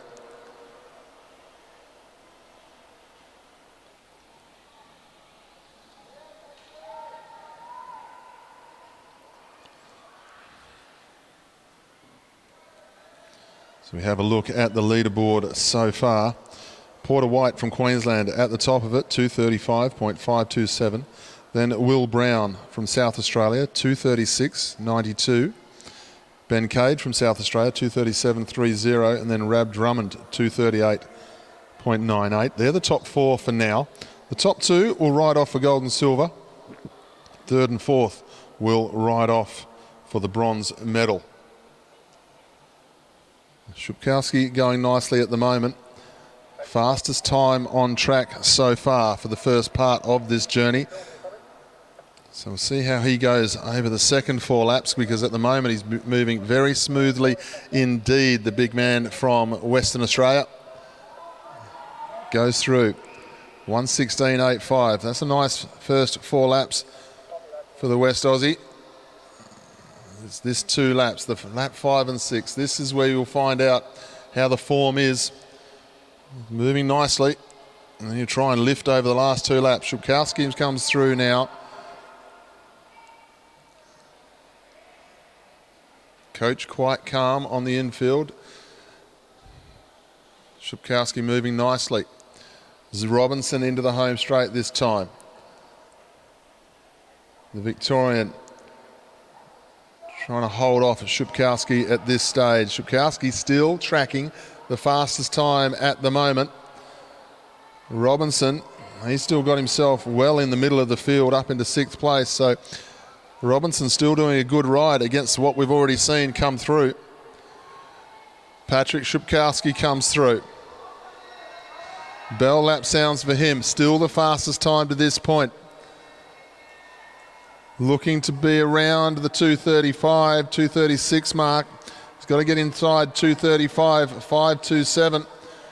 Looking for a big finish here from Patrick Shupkowski. 32, 33, 34. Hits the line. 36.639. Just fell off the winner's pace in that last lap. Zach Robinson hangs in there and goes across in 6th place. Finds himself in the middle of the field very nicely indeed. But good ride there from the West Australian. For now, qualifies himself into 2nd spot.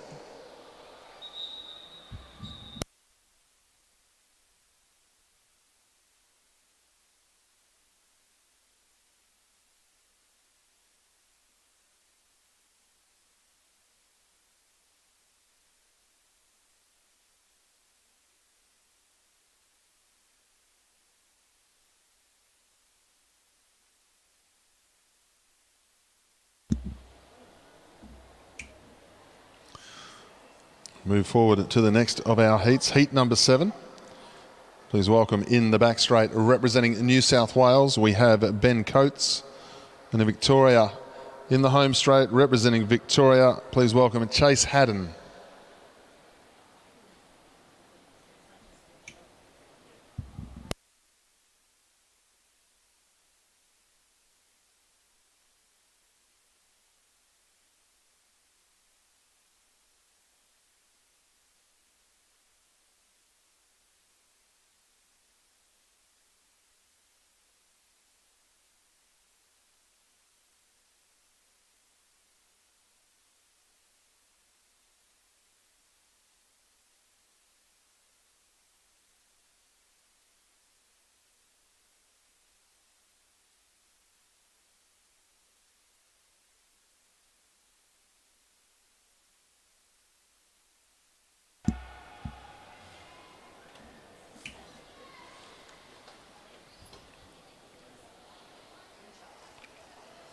Heat number 7 now underway of our junior men 15s individual pursuit. Fastest time out on track still is that of Porter White, 2:35.527.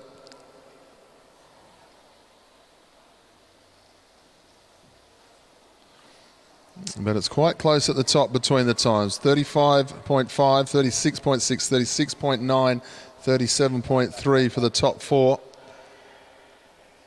And Chase Haddon, the Victorian, sitting at around 2nd spot at the moment through this first part of the journey. The Victorian coming into the home straight this time. We come back to his starting point with 5 laps to go. We'll have a look up on the scoreboard and see how he's tracking. Sitting around number 3 now, so he'll just settle in. Had a very fast start, so needs to settle in, just grind through this next 3 or 4 laps and try and bring it home. And Ben Coates from New South Wales through the home straight. We'll have a look and see how they are through the first kilometre here. Chase Haddon coming up, 3rd fastest for the moment. Ben Coates, 1:21 through the first 1,000 metres for his ride.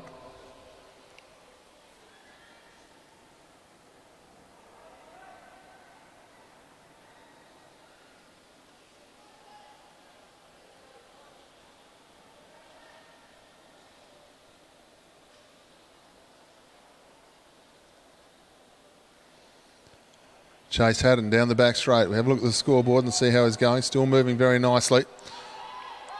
Can he lift over this last few laps of the journey now? Chase Haddon dropping away off the pace just a little bit.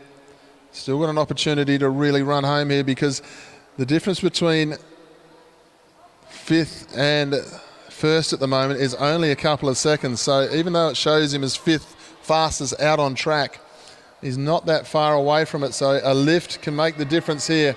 Chase Haddon, can he lift over this last lap? Can he sprint home and find himself up into the top 4 for now? That's the goal here. Try and get into the top 4, trying to get into a position where you can ride off for a medal. Chase Haddon, the Victorian, into the home straight. We'll see what the clock does. He needs to get inside 37.30, just outside 38.46. Ben Coates goes across 241.522.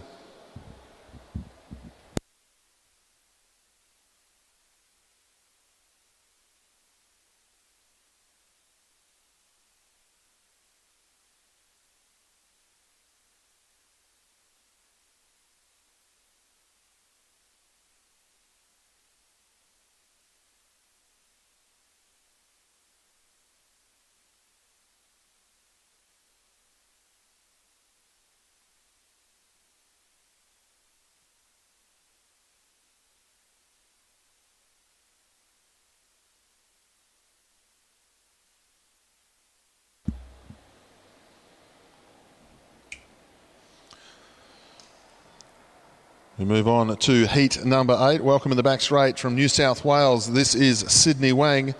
In the home straight, representing Queensland, is Lockie Walters.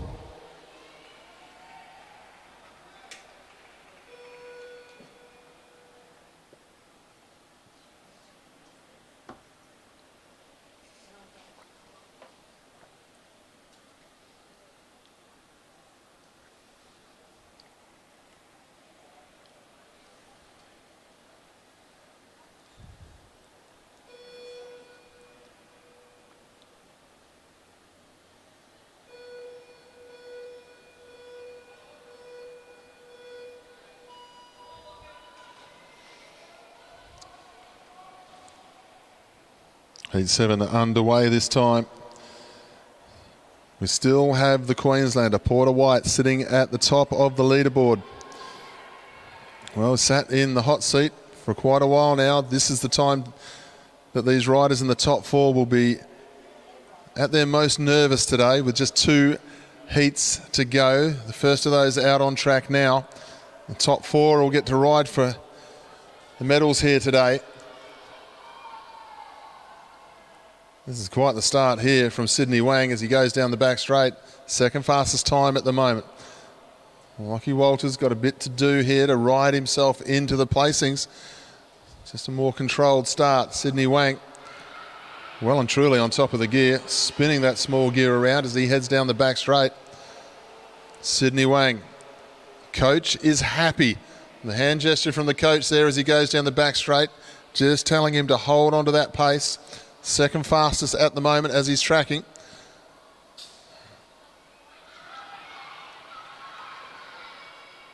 Sydney Wang goes into the back straight. The coach still just happy with that pace. Second fastest to this point. Lachlan Walters just picking up a spot there, starting to peg back a little bit of space here against the rest of the riders who have already been out on track. Let's have a look and see how Sydney's going this time. Into the back straight. Coach just asking for a little bit more this time. Still the second fastest out on track. 2:35.52 is the top time. Needs to be inside a 2:37.30 to get amongst a chance to ride for medals here. Sydney Wang into the back straight. We'll have a look back to the scoreboard. The coach asking for a bit more.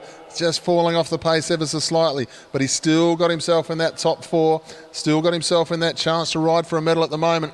He's got to really dig in over this last lap and a half, but have a look at Lockie Walters. Lockie Walters is coming from the clouds, the Queenslander. Get behind this boy as he comes into the home straight. He started off very slowly indeed, and he is coming from the clouds up to 4th place. He was in 12th place. I guarantee you he was the 12th rider on track not that long ago. How's he going to finish off here? Walters sprinting for the line. How can he go here? Has he done the impossible? He'll come up and stop the clock. 2:36.377 for Lockie Walters. Second fastest time so far with 1 round still to go.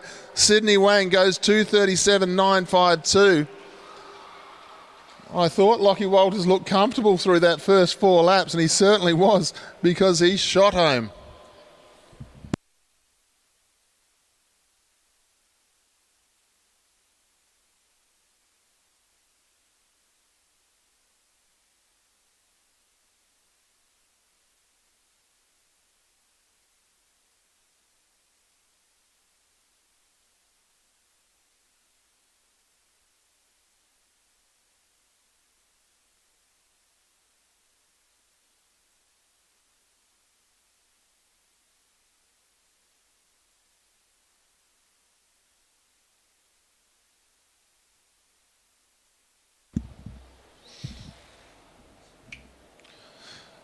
So we move on to the final heat of a junior men 15s individual pursuit qualifying. In the back straight, please welcome from New South Wales, Cooper Finkbeiner. And in the home straight, representing the Australian Capital Territory, this is Angus Withington.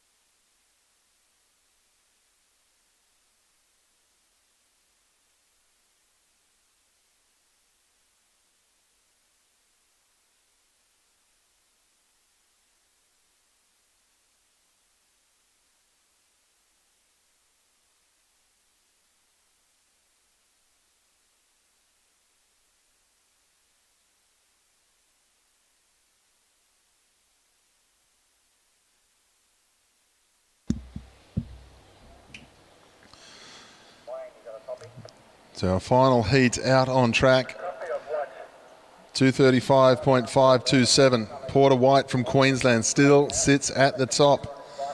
His teammate now, Lockie Walters, 236.37. Then the West Australian, Patrick Shupkowski, 236.639. He's still in a chance there to ride for a bronze medal, as is Will Brown from South Australia with a 236.92. They're going to be the two riders concerned at the moment as they watch this final heat, because Angus Withington sits himself in the second fastest time at the moment as he's going around the track with 4.5 laps to go. But who knows what these guys can come up with after the ride of Walters. He was 12th, he was 11th for most of his ride, and then just over the last 3 laps lifted the roof off this place and really got moving to get himself up into those top 2 spots. I hope he's done enough to keep himself there. Angus Withington going to come into the home straight this time. We'll see how he's tracking against the rest of the field on the scoreboard. Goes through, fastest time now for Withington, and Finkbeiner has lifted as well. He's gone from 4th up to 2nd. Finkbeiner is really starting to look powerful here. Withington still leads, but Finkbeiner has really made an effort to get himself up into the top couple of placings. Angus Withington coming off the tri-bars, suffering now. Fastest time though at the moment. Let's hope he can hold it together over this last part of the journey, as he's come off the tri-bars there, the ACT rider in the back straight. Cooper Finkbeiner is moving himself into the top spot in qualifying, it looks like. He's got to go. Angus Withington, he's been the fastest all the way through. Cooper Finkbeiner, he is going to come round now with half a lap to go, putting himself into the top spot here, the New South Wales rider, should he hang on.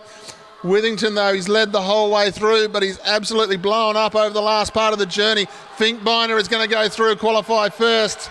Withington is going to get in there for 3rd. But Cooper Finkbeiner, what a great ride, 234.887. That was a controlled ride. He's pretty happy with the effort. Angus Withington, he fought hard over that last couple of laps, got himself up into 3rd place. So our top 4 will be Finkbeiner, 234.887. Then Porter White, 235.52. They will ride for gold and silver. Then the rider from the ACT, Angus Withington, 236.009, will ride Lockie Walters from Queensland, 236.37. Shupkowski from WA in 5th. Then Will Brown and Ben Cade from South Australia. Sydney Wang from New South Wales rounds out the top 8.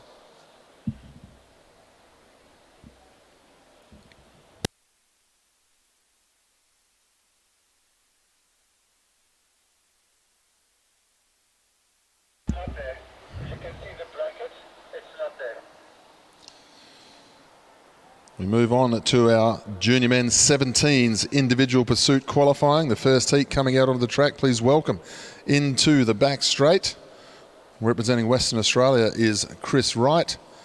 And in the home straight, representing Queensland is Harry Schoff.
So junior men 17s out on track now for their pursuit qualifying. Harry Schoff, a Queenslander, leading the way in this ride between himself and Chris White from Western Australia.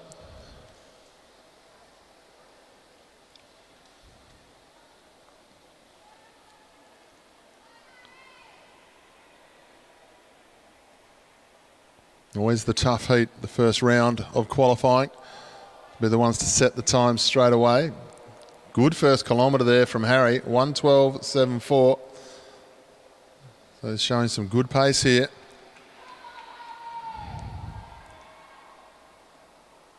He's trying to negative split that considerably. If he can negative split that, trying to get himself down to around the 2:20 mark. That's where he'd be aiming after a 1:12 start like that. Usually try and take off the best part of 3.5, 4 seconds on the next kilometre with the riders after doing the standing start. But it is warm out there. Big day of racing yesterday as well for these riders. Harry Schoff, big strong rider, as he starts to head towards the back straight this time with a lap and a half to go.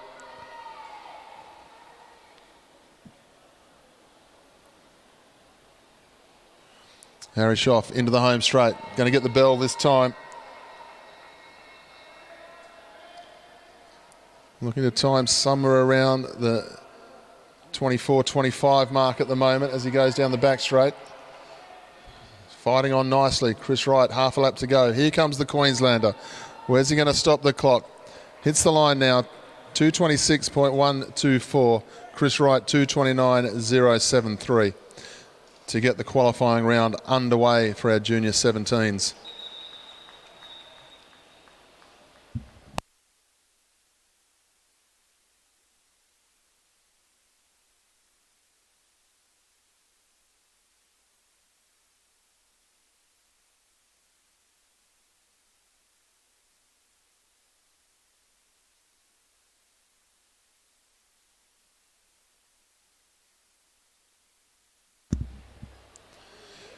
Thank you for your messages today. Big hello to Kimberly, who's watching from Western Australia as well. Welcome to the telecast.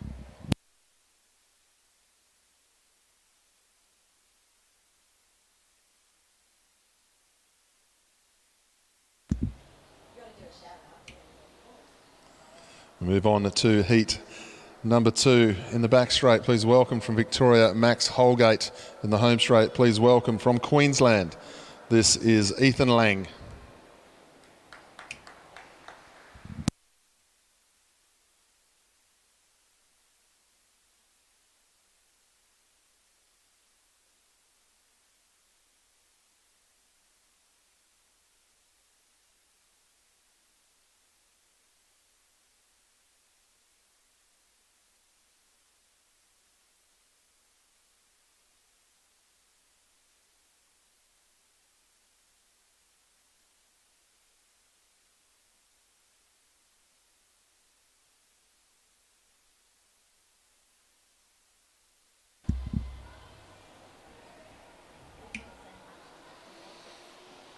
So the fastest time so far, Harry Schoff of Queensland, 2:26.194. It's something for the rest of the riders to start gauging themselves.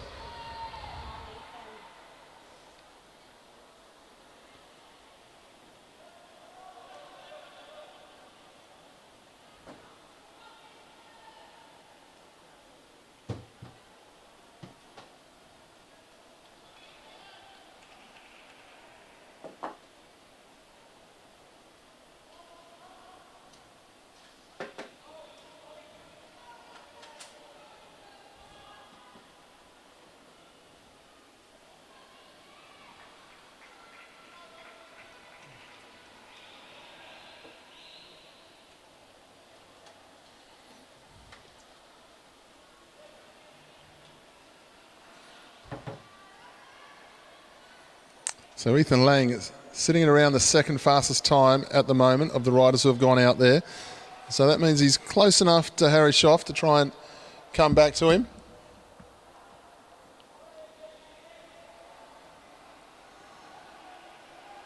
Good to see so many familiar faces here at the Velodrome. as we start to get all of our teams turning up for the Elite Championships. Really looking forward to the rest of today's racing, but over the weekend we're going to have some sensational racing in the Elites. Probably one of the best sprint groups in the men's elite competition that we've seen in many, many years here this weekend. So much to race for. Opportunities to be in the national team. Ethan Lang goes through. Second fastest time at the moment. Moving nicely, nice and smooth down the back straight.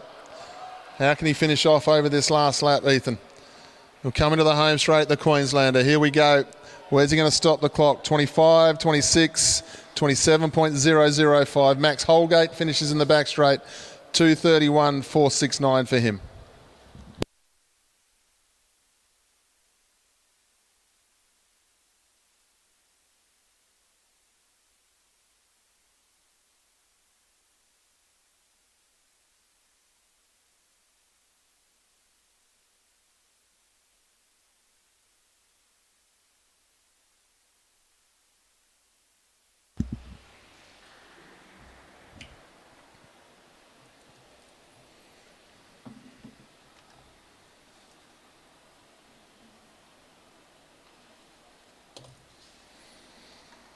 We move on to heat number 3 now.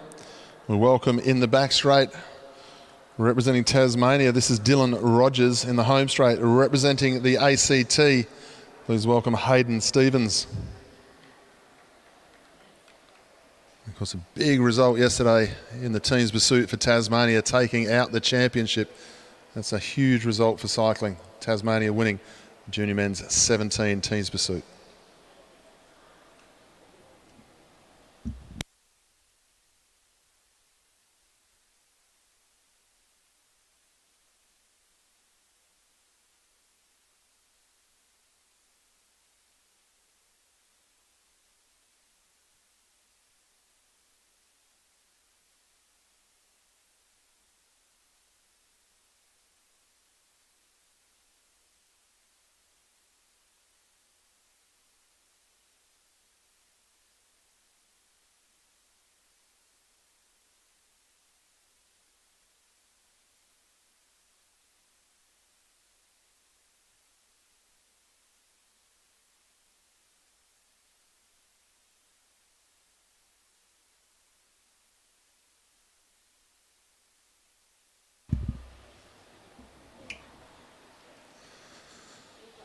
So Hayden Stevens going up against Dylan Rogers here.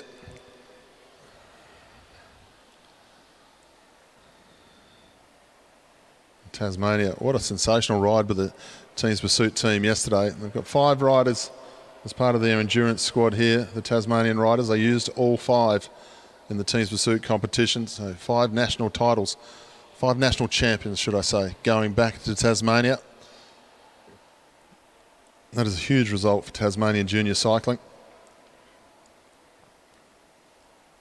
Something to look forward to as he heads down to the back straight. This time, Dylan Rogers through his first kilometre. 1:14.603, so a nice controlled start. Sitting around the 4th fastest at the moment. The fastest is Harry Schoff from Queensland and his teammate Ethan Lang. 26.12 as opposed to a 27.005. Then Chris Wright on a 29.03. Max Holgate 31.46. Big field to come though. A lot of riders in this one.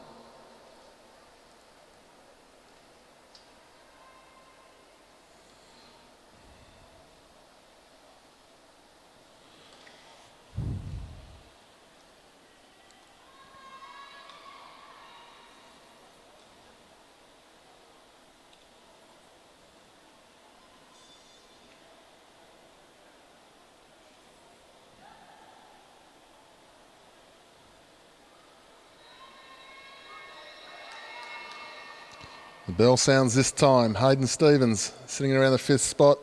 But Dylan Rogers, the Tasmanian, comes into the home straight. Half a lap to go. Look at Stevens in the back straight though. He is really motoring home here, the rider from the ACT. Rogers has been going nicely, keeping himself up there. But look at this. The ACT finishing with a bang. 29.185. Rogers 29.26. Great finish there from Hayden Stevens. Had a lot of gas left over that last 2 laps. Stevens will go into 4th, Rogers into 5th. So Harry Schoff, the Queenslander, still sits top of the leaderboard. We've got 12 heats in all. We're now going to move on to heat number 4. In the back straight, we'll welcome another one of our Tasmanian riders, Nicholas Broxham. And in the home straight, representing the ACT, we will welcome Bailey McDonald.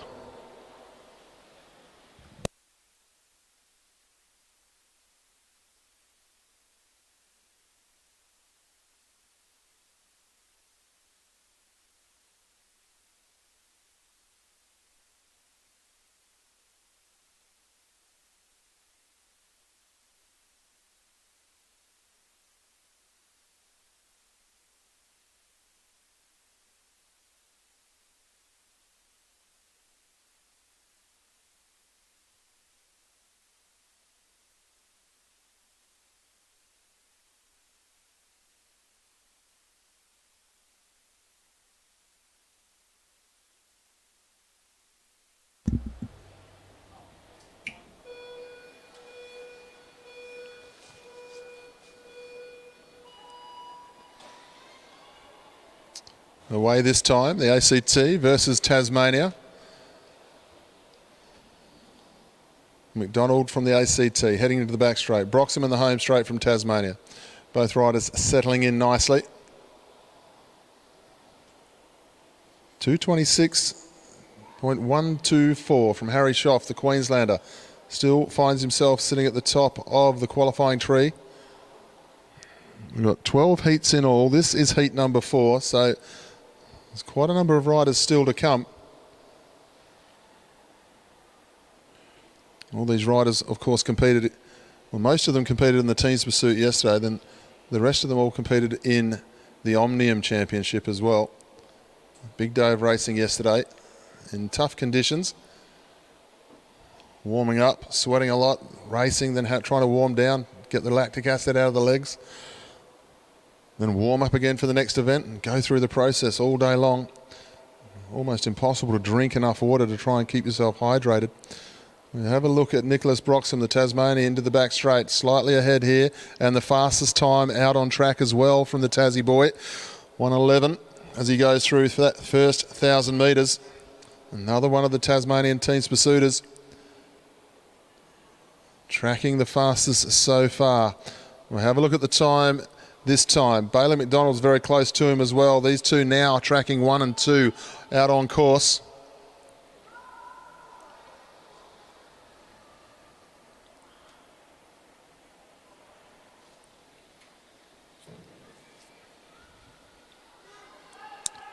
McDonald getting himself to the front now. Nothing between the two of them.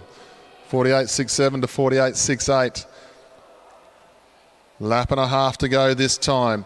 The ACT rider just edging further away from the Tasmanian. It's going to be a big last lap from both of them. There's a lot of riders still to come, but they're both going to lead the track the best way you can, and that is at the top of the ladder. Broxham into the home straight with half a lap to go. He's finishing off very quickly indeed, sprinting home. Bailey McDonald trying to hang on. Where are they going to stop the clock? This is going to be the quickest 2 of the day so far. McDonald stops the clock 24.23. Broxham stops the clock 24.97. Good ride from both riders.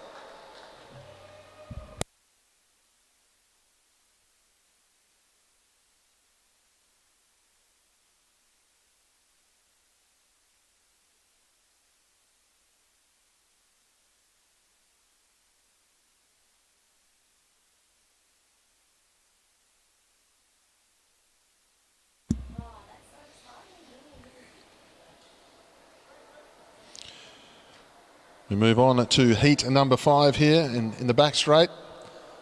Representing New South Wales, we welcome Xavier Bland. And in the home straight, also representing New South Wales, we welcome Jacob Steep.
Away now for heat number 5. Jacob Steep starting in the home straight against Xavier Bland, his teammate, who's starting in the back straight.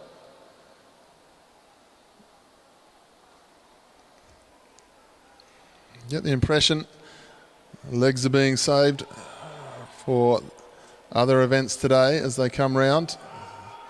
Xavier Bland had a big day of racing yesterday. Jacob Steep up round the outside. So Jacob Steep tracking around third fastest time. Xavier Bland not got the legs for this one. Jacob Steep sits around third at the moment as he goes round. 2:24.233 is the fastest so far. National record some ways under that. Sits around a 2:14.158. So there's plenty of room for the tail end of our qualifying field to get themselves up into those top 4 spots. We've got Will Holmes going up against Alex Eves in the final round. Of course, those two riders head of the leaderboard in the Omnium yesterday. Will Holmes winning 3 events and then doing all that he had to do in the points race. The points race taken out by Sam Washington from WA in the Omnium last night. Jacob Steep tracking it around 5th rider in the group at the moment as he goes round. So looking for a big finish from him.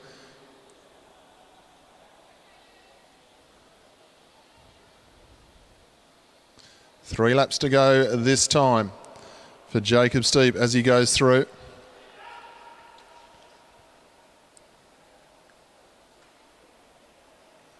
Still looking nice and smooth. No bobbing of the head or rocking of the shoulders at the moment. So coach will be asking for a little bit more as he comes into the home straight this time. Just sitting a little bit outside his schedule. See how he goes. Can he lift over this last lap and a half, the young man from New South Wales? Get himself up into the top 4 for now anyway. Jacob Steep comes through.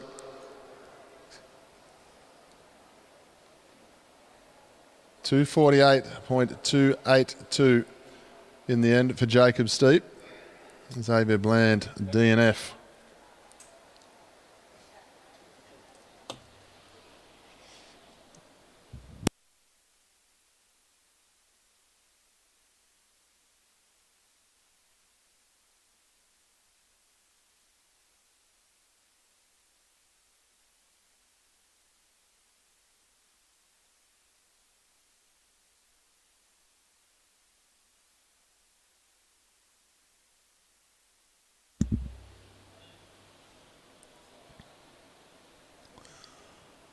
We move on to heat number 6 now. Looking for some fast times from this one. In the back straight, please welcome from Tasmania, Lockie Oliver. And in the home straight from the ACT, we welcome Angus Steedman.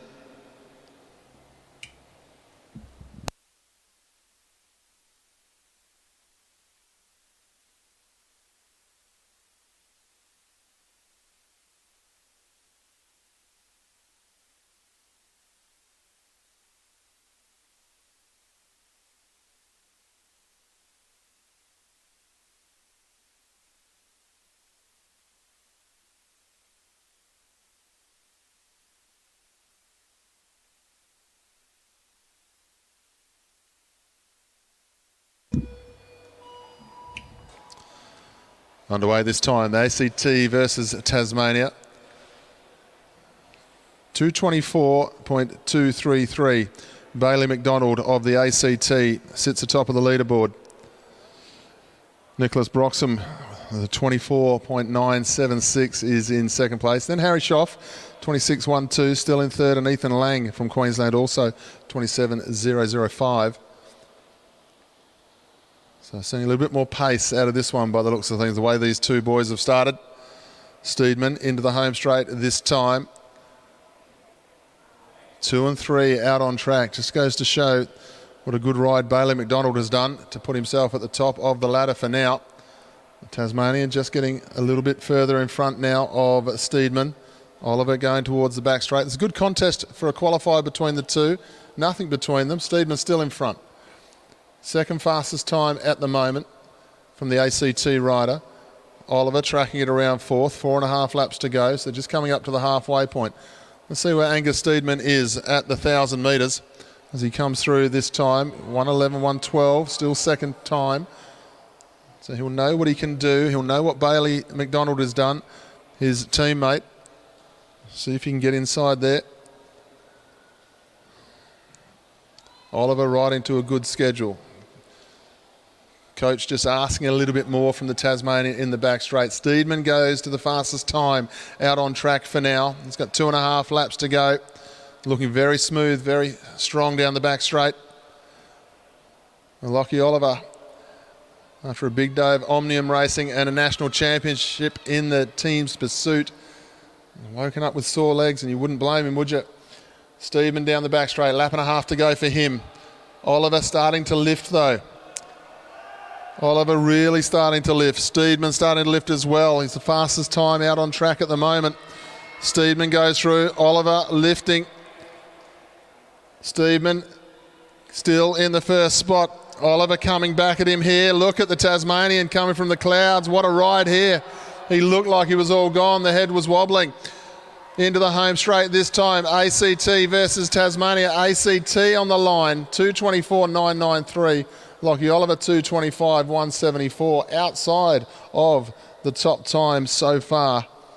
After being the lead rider for the most part towards the end. Just falling off the pace set of Bailey McDonald. And I really mean only just, because he's gone through 24.99. Fastest time is 24.23, then 24.97, and Steedman 24.99. And Lockie Oliver gets himself up into the top 4 now as well with that 25.17. Of course, for those playing at home, you need to put a 2-minute in front of those times.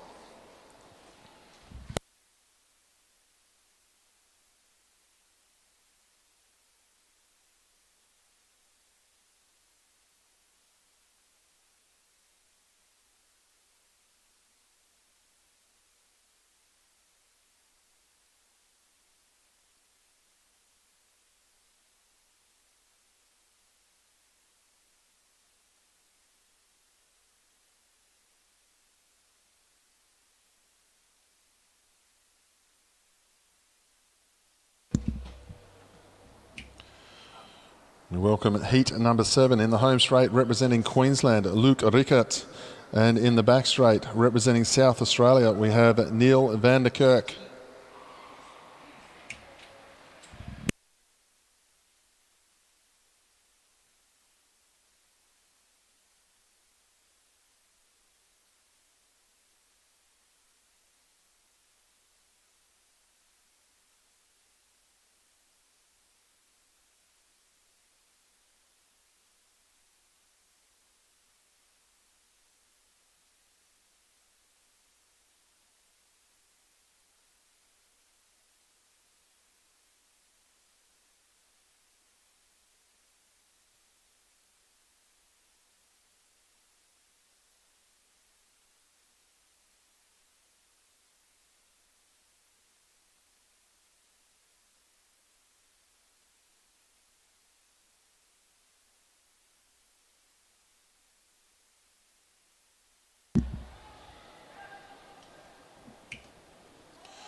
It's a very nice start here from Luke Rickert from Queensland.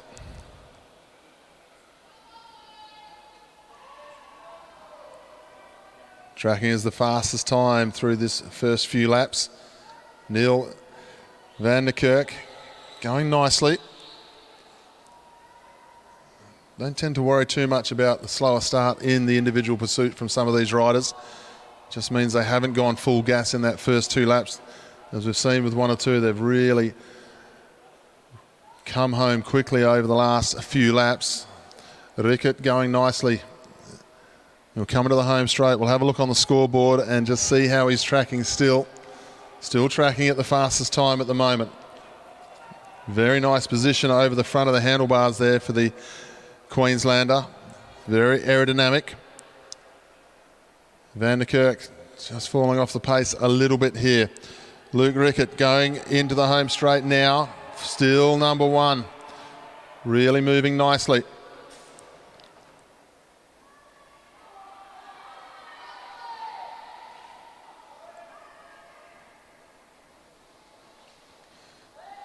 Luke Rickett coming through now. 1 lap to go. This is going to be a quick one. This is going to be the short 20s. Goes through now. Let's see where he can go. Can he get inside 20? 17, 18, 19, looking about a 21 possibly. Hits the line, 21.097 for Luke Rickett and Neil van der Kerk, 225.767.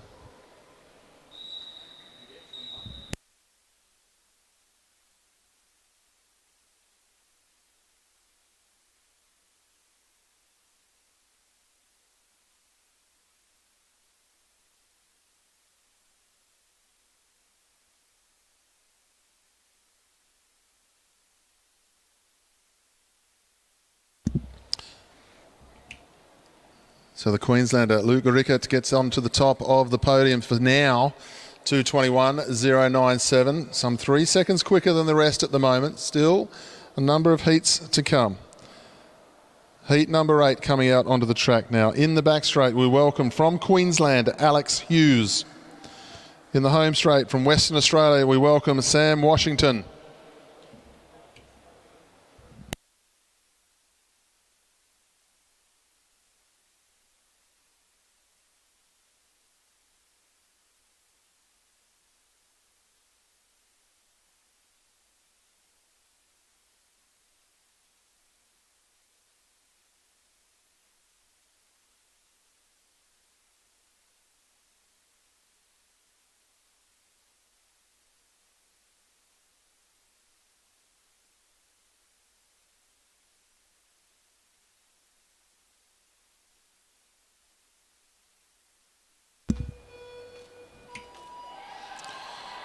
We're away now, heat number 9. Sam Washington from Western Australia in the home straight. Alex Hughes, Queensland, starting in the back straight. We've seen a great time from Luke Rickett. 221.09. He's just extended what needs to be done here, that little bit more, making people sit up and pay attention all of a sudden, the time of Rickett.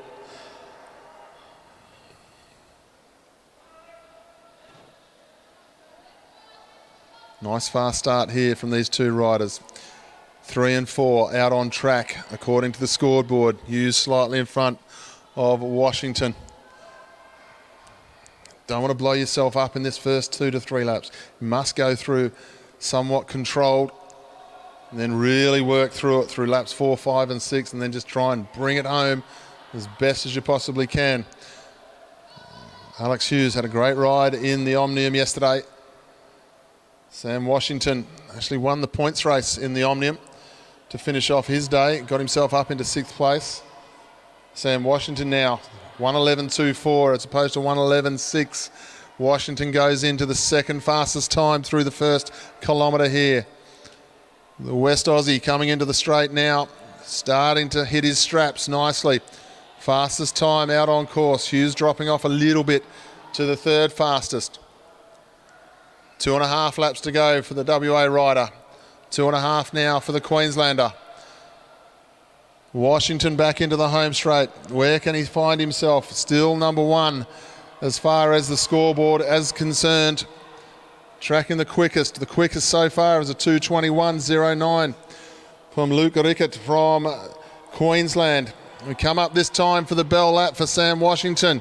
We have a look at the clock. 2:01.92 with 1 lap to go. This one's going to go inside 2:20 down the back straight for the West Australian. Is he going to be the first one to get underneath the 2:20 here today? Let's see where the young man can finish off. Washington comes up to the line, 2:19.582. Alex Hughes, 2:22.351. Washington goes to the top of the ladder for now.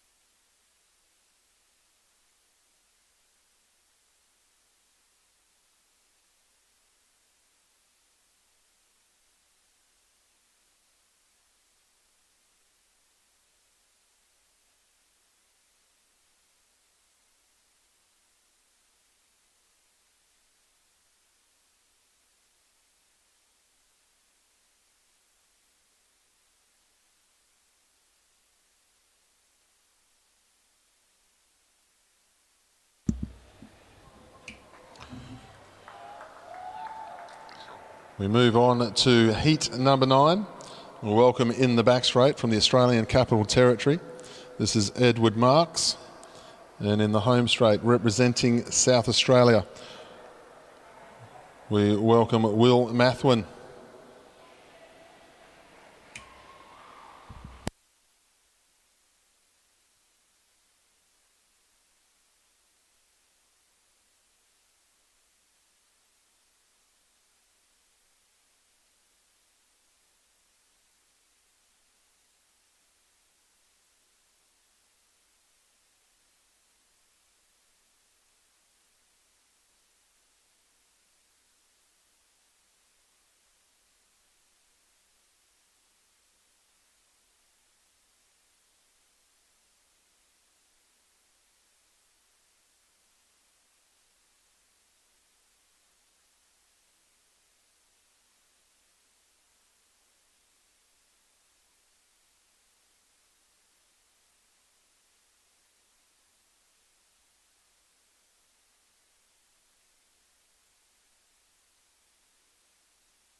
So a good contest between these two over the first few laps. ACT against South Australia. South Australian coming back to his starting point now. Very controlled start by both riders as they go round, Marks and Mathwin. Have a look to see what their 1,000-metre time is to give us a good understanding of how they're moving. Mathwin into the home straight. 112, Marks a 112.4, 112.8. So not a long way off the top of the leaderboard with those starts. Of course, we've got Sam Washington at the top, 19.58. Then a 21.09 for Luke Rickett. Then a 22.35 for Alex Hughes. Bailey McDonald, 24.23. They're the top 4 at the moment. 2.5 laps to go for both riders as they come back to their start points, and we'll see 2 laps to go. Coach is asking for a little bit more here. Marks has got himself up into the top 3 for now.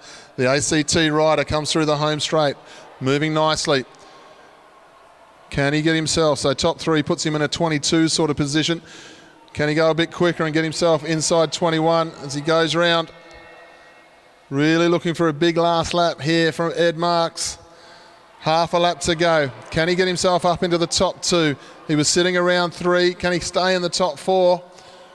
Good ride here from Ed Marks. He goes down, stops the clock. Second fastest, 2:21.077. Will Mathwin through 2:25.729. So Ed Marks for now goes to number 2. Nothing between the time of Ed Marks from the ACT and Luke Rickett now in third. 21.07 as opposed to 21.09. Sam Washington still at the top of the ladder and a 19.58.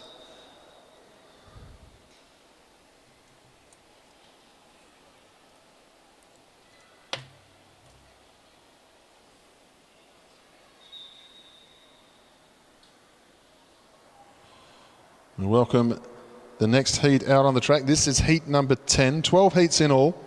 We welcome in the back straight representing Victoria, Lawson Fransman. Also representing Victoria in the home straight, we welcome Eddie Jirovic.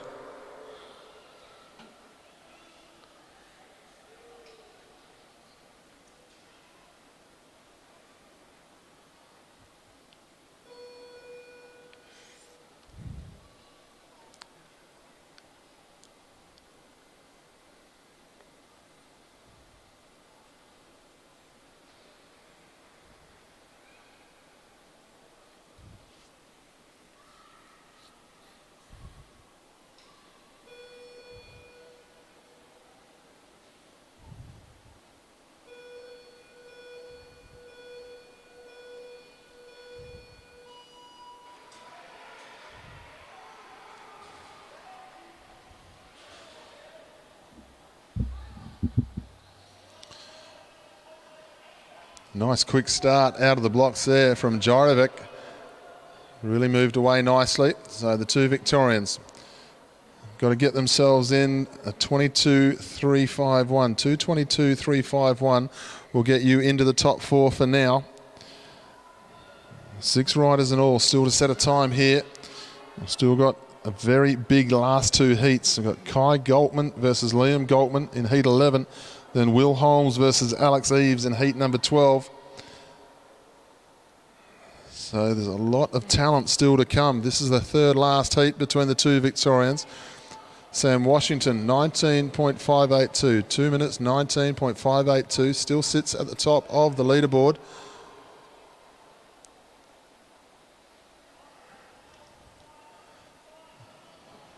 Four and a half laps to go. We'll get a good understanding of how they're travelling here. Fast times have been around the 1:11 in the first 4 laps. These two go through almost identical, 1:13.09, 1:13.08. So just a little bit off the pace through the first 1,000 metres for these two riders from Victoria. See what they can do over the last 3 laps of the journey now. They're both looking very smooth indeed, and they have increased over that last lap there. They've got some good coaching staff looking after them as well. Controlled that first part of the journey and then really sprint home over the last kilometre. Gyrovic coming into the home straight this time. He's gone up to 5th now. He was in 10th at one point, 10th and 11th at one point, now 5th and 7th. So the two Victorians riding to the coach's knowledge here, trying to bring themselves home, get themselves into the top 4. What can Gyrovic do here as he comes into the home straight? Being asked for a bit more. He's got himself up to 3rd. Franzman into 5th. Gyrovic, can he finish off this last lap and keep himself in that top 4? Gyrovic is the one to look at as he comes through the bend now and into the home straight. Where's he going to stop the clock? 19, 20, 21, 22, 239. 4th place for now. 23.425 for Franzman.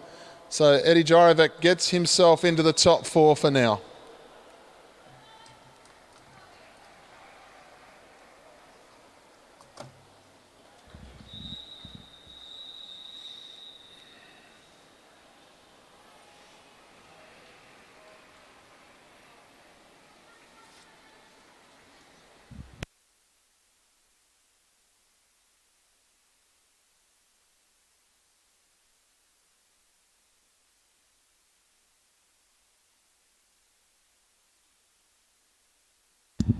We move on to our penultimate qualifying heat here, heat 11.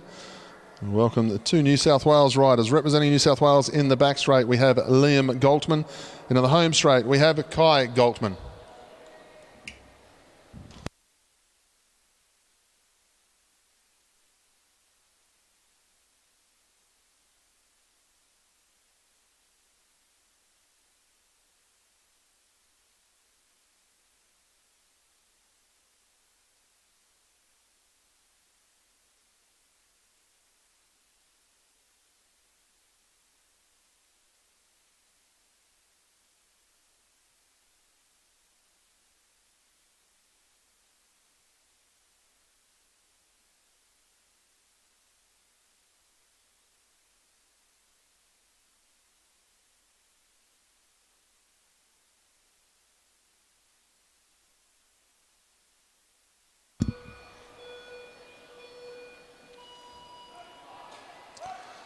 The two New South Wales riders underway.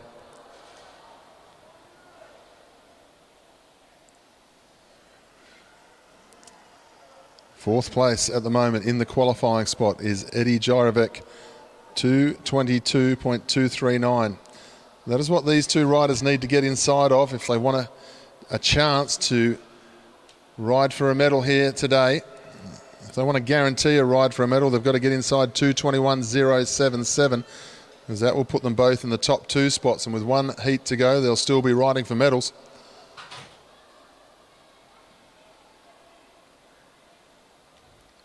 Don't worry too much about what the scoreboard tells us in this first couple of laps. It's through laps 4, 5 and 6. They're the important laps to give us a great idea of how these riders are travelling.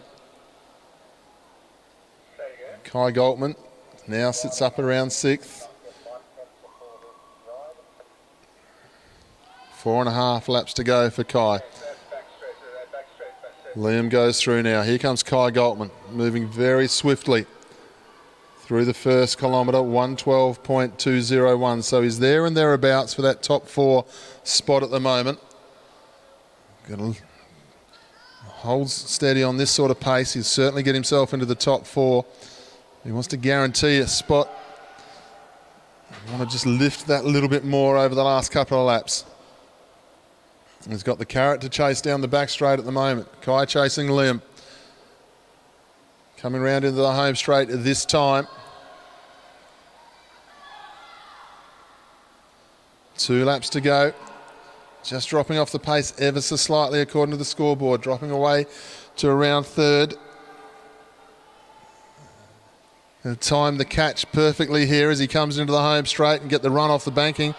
Does hurt the legs, but it also lifts the spirits. The bell sounds. 3rd for Kai Galtman at the moment as he lifts down the back straight.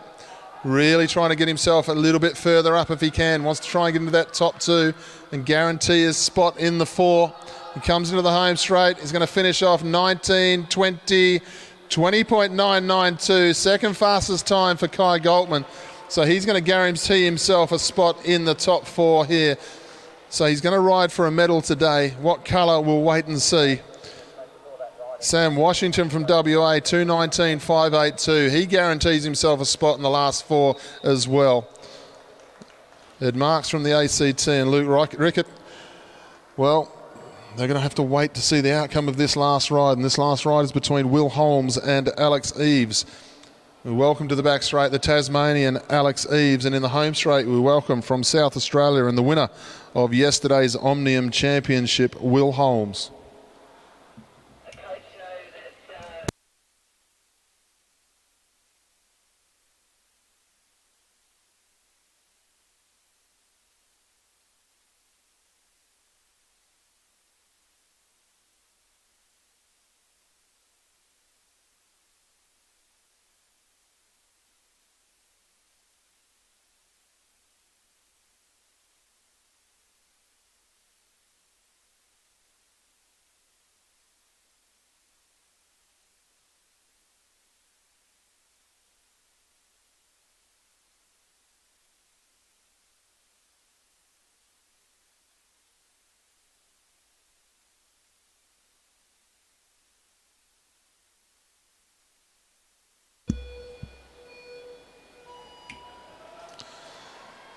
So the final qualifying heat out on track now. Will Holmes from South Australia going up against Alex Eves of Tasmania.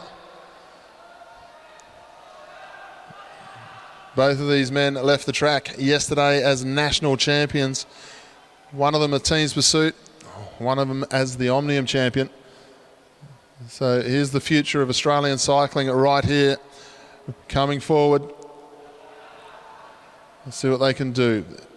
Sam Washington from Western Australia in a 2:19.582 is the leader at the moment at the top of the tree. A first year junior men's 17 rider, just a first year. And Kai Galtman from New South Wales, 2:20.992. Those two are guaranteed to ride for medals today. Marks and Rickett, they're going to be watching this one eagerly. 2:21.07 and 2:21.09 for Marks and Rickett. Have a look and see how they're going. They're going to come round to the first 1,000 metres this time. Where's Will Holmes going to be sitting at? It's quite quick. He goes through 1:10.237 for Alex Eves, that is. Holmes goes through a little bit slower, so it's the Tasmanian who's just got the edge over that first kilometre over the South Australian. Now Holmes seems to be lifting as soon as he found out he was slightly off. 1 and 2 out on track at the moment. And that was a tough first 4 or 5 laps, rocking and rolling from the Tasmanian here. Nice and smooth from the South Australian rider.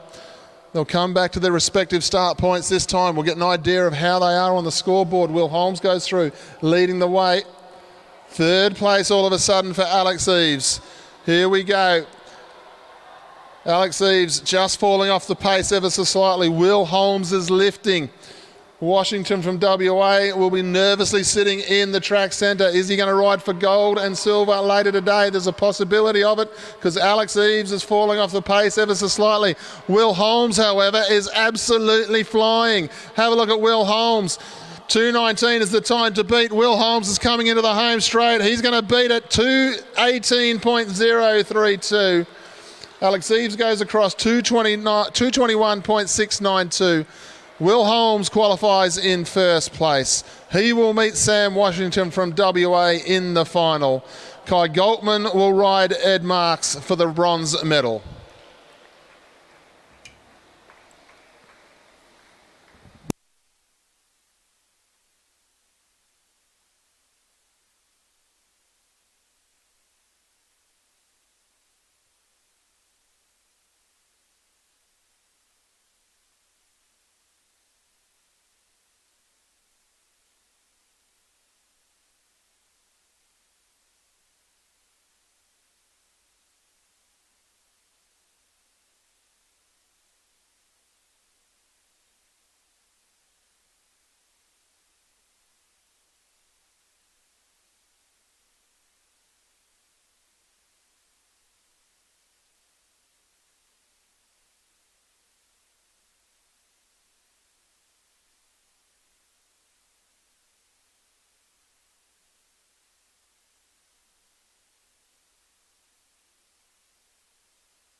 Those of you joining us on our live feed on the AusCycling YouTube channel, just a little bit of break in competition, not too long, as we go from the pursuit events back into our sprint events. We'll be up with the repercharge very shortly. So just a quick moment to go and grab yourselves a drink, have a relax. I hope you're enjoying the coverage. Seen some great racing here from our junior riders.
So ladies and gentlemen, we move back to our sprint racing now, our junior women's 15s.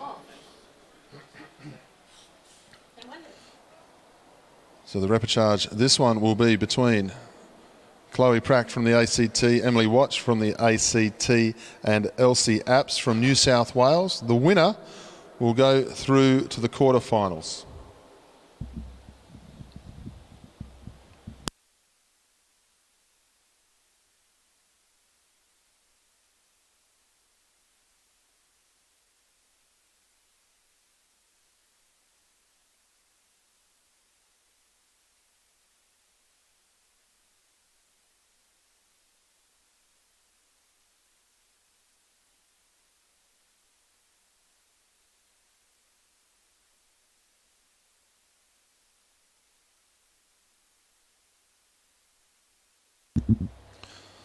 So we're away. The winner will go through to the quarters.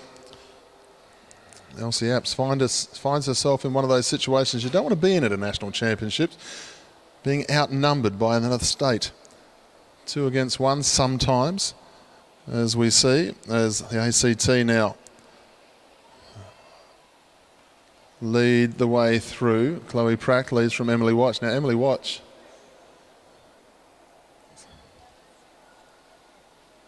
Fastest qualifier earlier today, finds herself in the repercharge. So she'll be wanting to rectify that situation as they come into the home straight this time with 1 lap to go. The ACT riders on the front.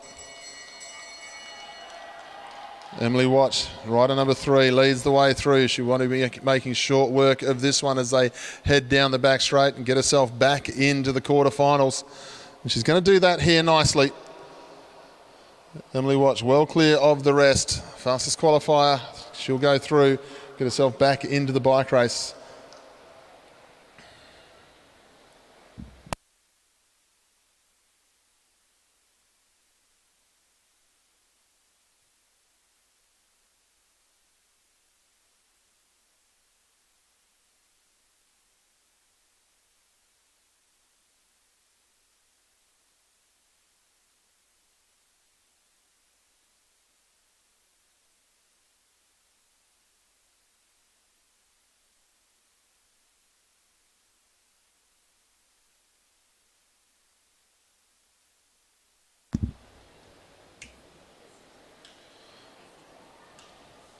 Stick with our repercharge. Now we're looking for repercharge heat number 2 for the junior women.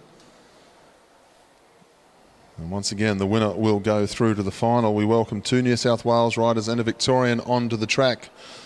Rider number 15 is Emily Hines. Rider number 16 is Alexis Phillips. And Victorian Pippa Denham. The winner will go through to the quarters.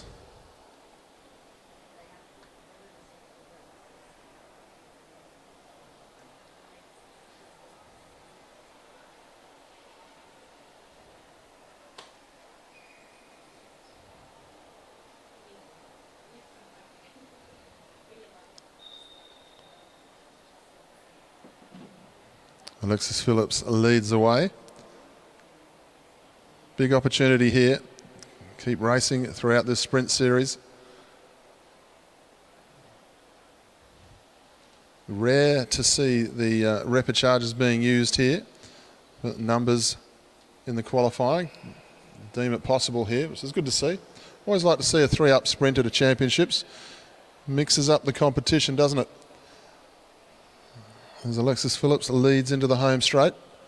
Not a lot of pace on, not a lot of movement going on between these riders.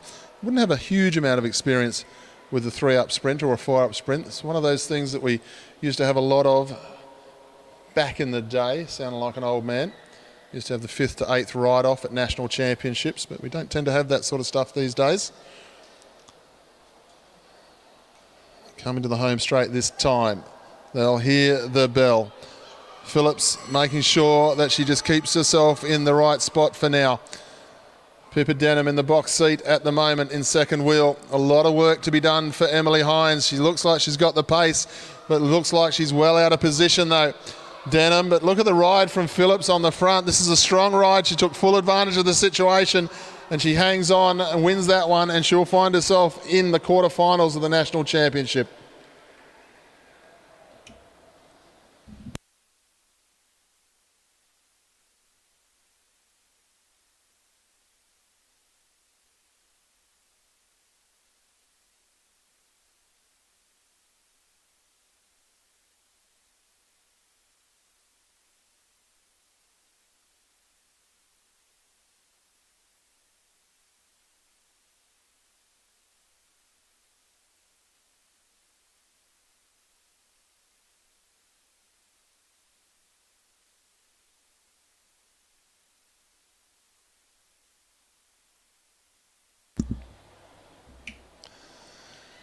We move on to heat number 1 of the Junior Women's 17 Sprint Repercharge. We welcome to the track from South Australia, Regan Stanton, from Tasmania, Mika Derrico, and from New South Wales, Isabel Russell.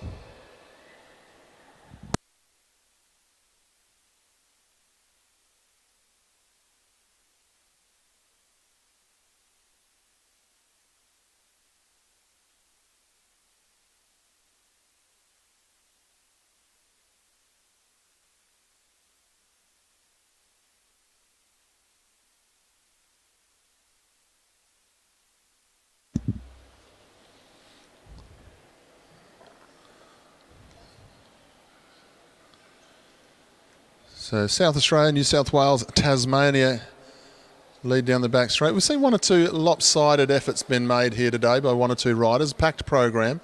They find themselves in many start lists and possibly wanting to use their effort in other events. So everything to play for, but the South Australian leads from the Tasmanian. Derrico comes through to the front here.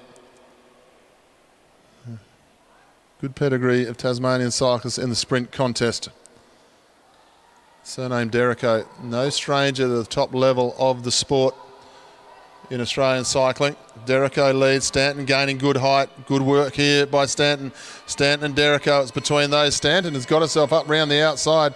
Good fast move here. We had a lot of changes in the qualifying rounds of the first round. Stanton moving nicely. Derrico with work to do. Stanton leads. Have a look at Derrico up round the outside. Can she get there? Yes, she can.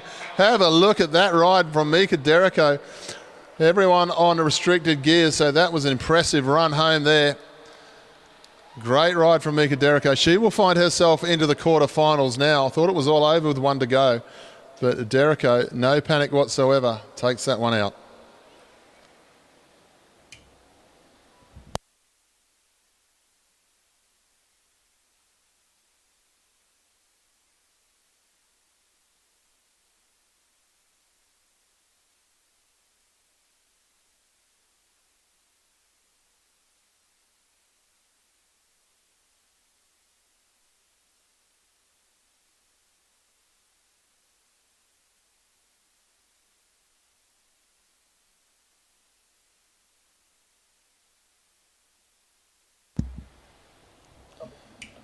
Move on to the second of our repercharge heats for the junior women's 17s. We welcome to the track from the Northern Territory, Poppy Goat.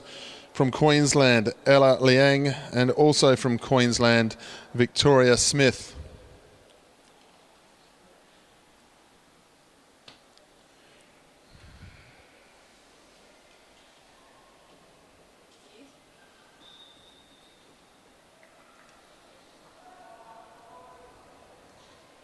So once again, big opportunity for these three riders to keep their competition alive, get themselves up into the quarterfinals. Fantastic opportunity, gain experience at this level. Even if you might not be ready for the medals, just to be able to keep going as deep into the competition as you possibly can. Just sets you up for the years to come. Victoria Smith made the move to the front, now swings up, almost scratch-like race style. Puts Ella Liang into the perfect position now. She'd like to control it from there. Poppy Goat from the Northern Territory on the wheel as Ella Liang starts to lead at a harder pace now as they come up with one lap to go. Liang leads the way. Smith going out after her. Poppy Goat just being a little bit outpaced by the speed of Ella Liang down the back straight. Liang leads the way, has a bit of a brief look over the shoulder there as she comes into the home straight, but she's comfortably going to go through to the quarterfinals. She'll be happy with that one after her bronze medal last night in the team sprint. So Ella Liang will find herself into the quarterfinals and keep the dream alive in the sprint competition.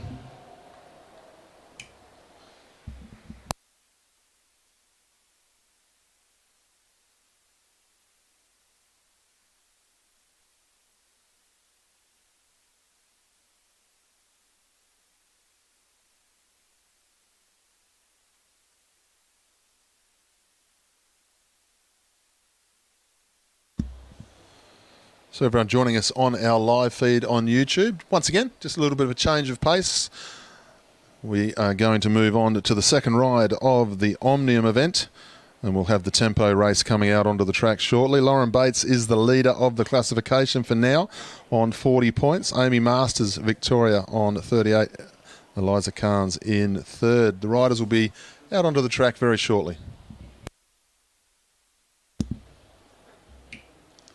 So ladies and gentlemen, there'll be a change of pace shortly. We'll be moving back on to the Omnium competition with the tempo race about to come out onto the track. Points to date, Lauren Bates of the ACT leads the way on 40 points. Amy Masters on 38. Eliza Carnes, Queensland, 36. Then Scarlett Sybil from WA on 34 points in fourth. 2 points separating each rider as we go through. Anna Dubier, Isabel Russell, Lilith Jones, Ava Wilson, Georgia Gardner, Amelie Sanders, Leonie Vanderberg, Mika Derrico, Ava Schmidtke and Charlotte Slattery round out our field.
So our riders, we welcome them into the home straight to get underway for the tempo race of the Omnium now.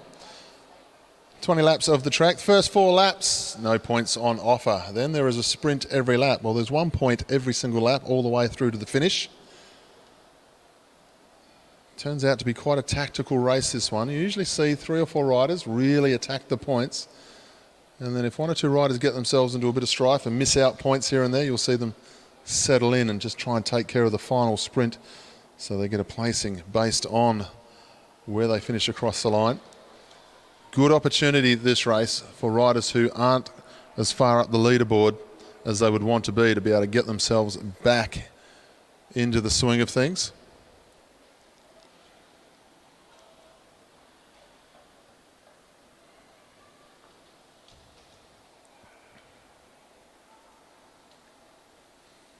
The leader of this event, number 8 from the ACT, Lauren Bates, on the fence at the top of the track.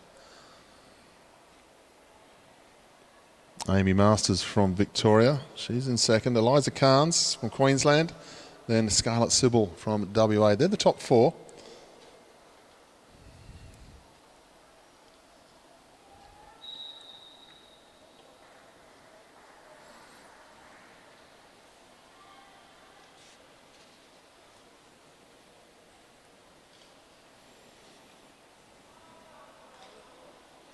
After this event, we will move into the quarterfinals, the start of the quarterfinals of the Junior Women 15s, the Junior Women 17s Sprint. Then we also have the Junior Men 17s Team Sprint qualifying. And we do have a championship to be ridden for in this session before the close today, and that is the Junior Women's 17 Teams Pursuit. Of course, our second session will be starting at 5:30 today. So lots of racing, with the gold medal to be raced for here this morning. We'll keep an eye on the lap score down near the pursuit line. 19 laps to go. The first 4 laps, no points on offer. It's just 1 point a lap anyway when it gets underway. So sometimes you'll see an early attack here, and 1 or 2 riders do try it from time to time just to try and see if the bunch will let them slide away. But the pace is on at the front, and it's Lauren Bates who's leading the bike race at this point in time after winning the scratch race and also after winning the individual pursuit yesterday. The individual pursuit champion now, Lauren Bates.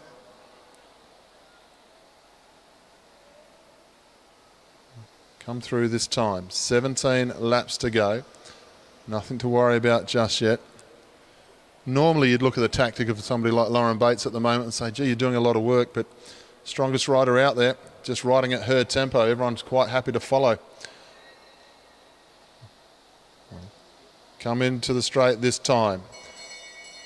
1 point on offer next time round. A number of riders starting to line up, trying to make sure they get the point there. I thought Amy Masters was going to get herself round. She could have caught them on the hop there quite nicely, but she decides to just sit in on the wheel. Didn't fancy coming from 5 back. Lauren Bates, though, no surprise there. Takes out the first one. 1 point to her. Who's going to attack Lauren Bates from here? It's a tough ask. They know how strong she is. Do you want to be the first one to try and attack her and find out that your legs blow up quicker than hers does? Unchallenged this time through, Lauren Bates takes point number 2. Now Lilith Jones up round the outside, but Lauren Bates says, no, I'm just going to make it a little bit difficult for you before you come round. Just going to keep riding, start upping my tempo. Good, strong riding here from Lauren Bates. She's going to get a half wheel in front. Yes, she is going to get a half wheel in front. And she wipes herself off Lilith Jones's Christmas card list straight away. Eliza Carnes up round the outside now, the Queenslander. She's going to take herself a point here as they go through. Carnes gets 1. Isabel Russell up on her wheel, it looks like. Carnes leads down the back straight. Russell up round the outside. This is where she was saving the legs for. She's going to take a point off Eliza Carnes. Bit of a shake of the head there from Eliza. Taking the attitude, you didn't need to roll me for that one. You could have waited one more lap, then we could have scored some points together. Carnes on the front again. Bates leads the bike race on 3. Carnes going to come through. This has been a hard effort from her. That's 3 sprints in a row that she's been involved in. She'll get a point there and go on to 2. They head down the back straight this time. Going to get attacked by the teammate now. They'll come into the home straight this time. Queensland and New South Wales, the fight goes on. Up round the outside. Nice piece of sprinting there. Anna Dubier, she'll take the 1 point. Georgia Gardner missing out there. Now she's going to miss out on position as well as she drops back through the field. Anna Dubier, this is a good ride by her. She's got herself off the front. She's definitely going to pick up another one. Good, intelligent bike racing there from Anna. Wasn't going to get mugged into the idea of going for another one. She drops back into the field. She'll try and catch her breath. She's sitting around Eliza Carnes and Lauren Bates. The next of our New South Wales riders coming through the home straight now. Going to pick up some points. So New South Wales are doing nicely. That's Georgia Gardner. Takes the point. Down the back straight, Georgia Gardner has a look over the shoulder. Well, what's 1 without 2? She goes on again. Georgia Gardner comes into the home straight looking for another point, and she's going to get that point comfortably. Now she's got a decision to make. Amy Masters, 2nd overall in the Omnium, hasn't scored any points yet. Starting to ride off the front. Amy Masters needs to get herself some points. Lauren Bates is now starting to see the danger of this move. She's going to bring it all back together if she can. Georgia Gardner, too strong on the front.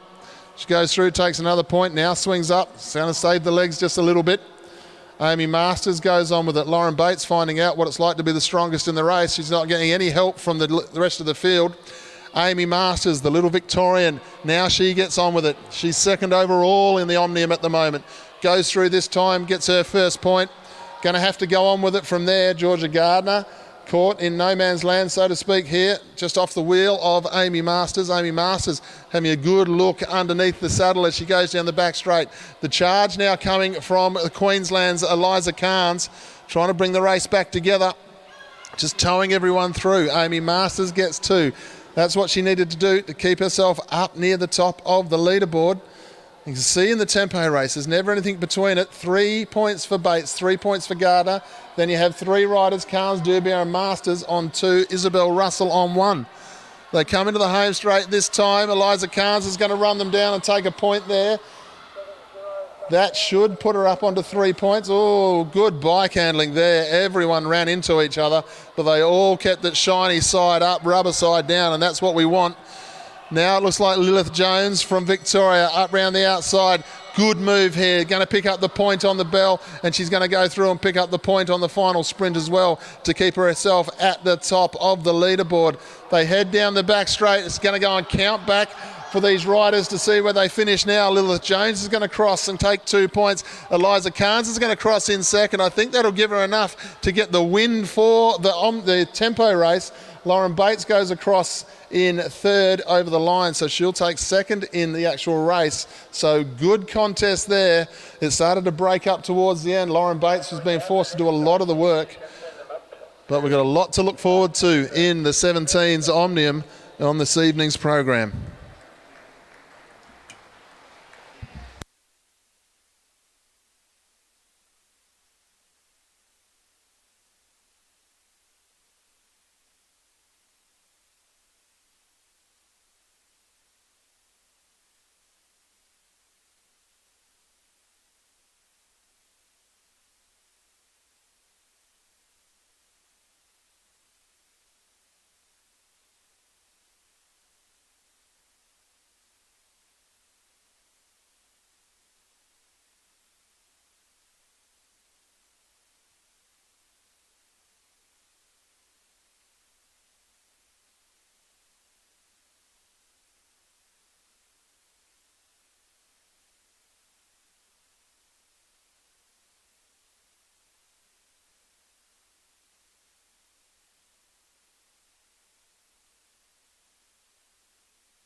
So the final result of the tempo race, Eliza Carnes, Queensland, was the winner. Lauren Bates, ACT, in second. Georgia Gardner in third. Then Lilith Jones, Anna Dubier, Amy Masters and Isabel Russell round out the top 7. They were all the riders who scored points. Then we have Amali Sanders, Scarlett Sybil, Charlotte Slattery, Ava Wilson, Leani Vanderberg, Georgia Wilson, Mika Derrico and Ava Schmidtke round out our field. They'll be able to have a rest now, those riders, and we'll see them later on in the elimination race. We now move on to the first of our quarterfinals.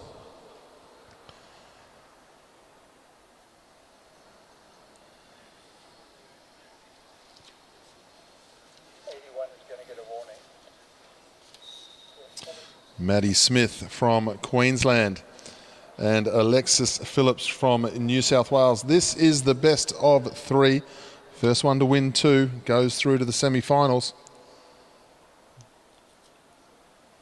And Maddie Smith finds herself in the top seed position after taking that seeding position away from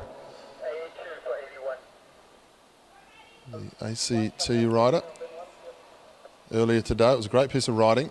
We're just having a look at the riding here of these two as they go through the home straight. It was great tactics from Maddie Smith earlier in the day. She's known quite well as a good tactician in the junior sprinting.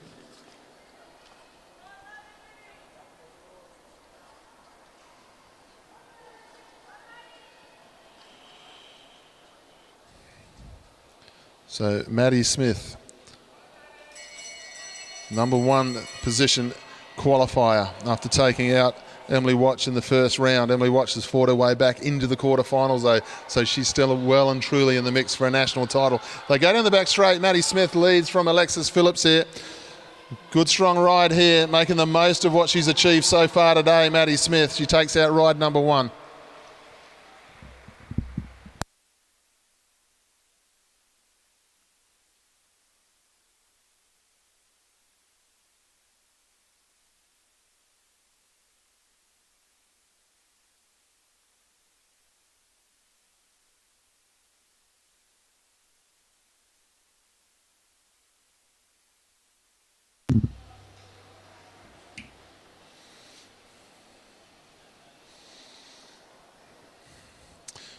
Now we move on to race number 1, heat number 2 in our quarterfinals, and this is the beauty of sprint racing because we have the second fastest qualifier, holds the number 1 seed in this ride, Jasmine McGough from Western Australia coming on the track. And by virtue of fighting her way back through the repercharge, we have our fastest qualifier through the 200 metres, Emily Watch of the ACT. So from our qualifying rides, here is 1 and 2 in the quarterfinals. The beauty of match race sprinting. Emily Watch has drawn the number 1 position and she will lead off.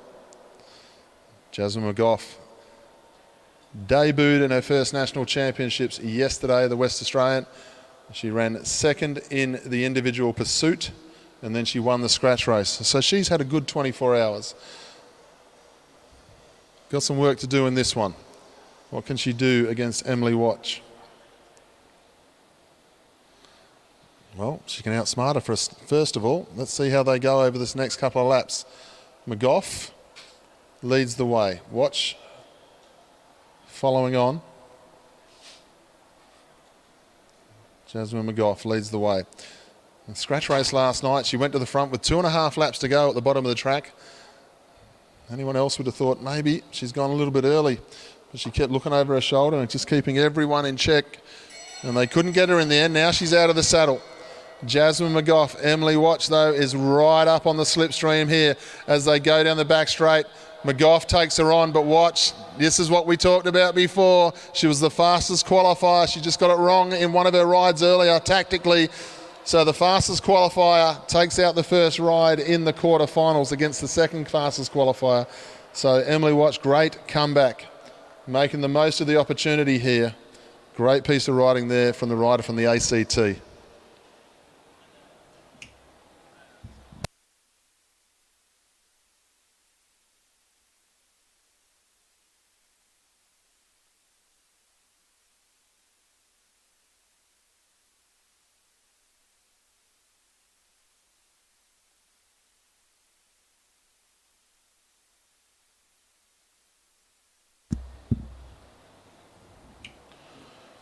We move on to heat number 3, race number 1.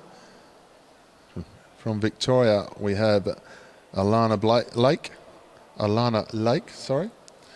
And from New South Wales, we have Milan Bradshaw.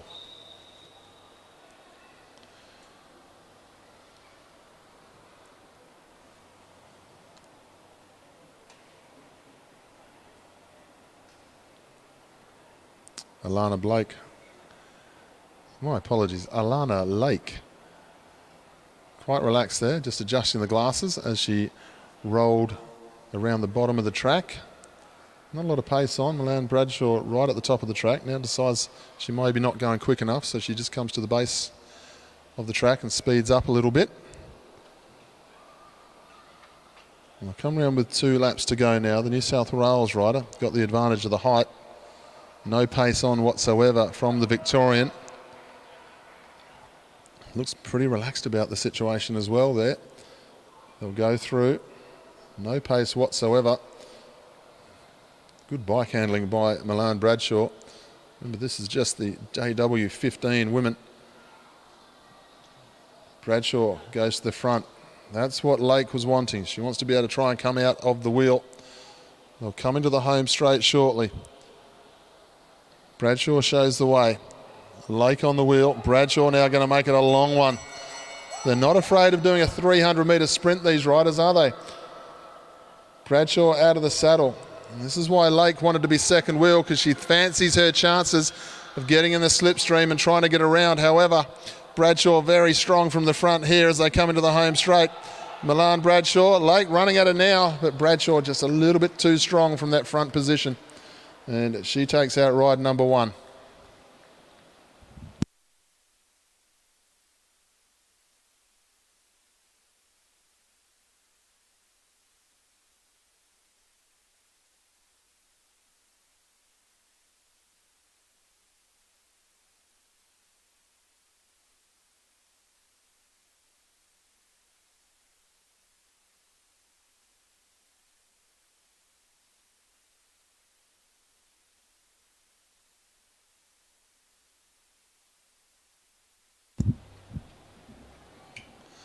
We move on to heat number 4 of our JW15 quarterfinals. Welcome to the track from Victoria, Maddie Douglas, and from Tasmania, we welcome Sybil O'Rourke.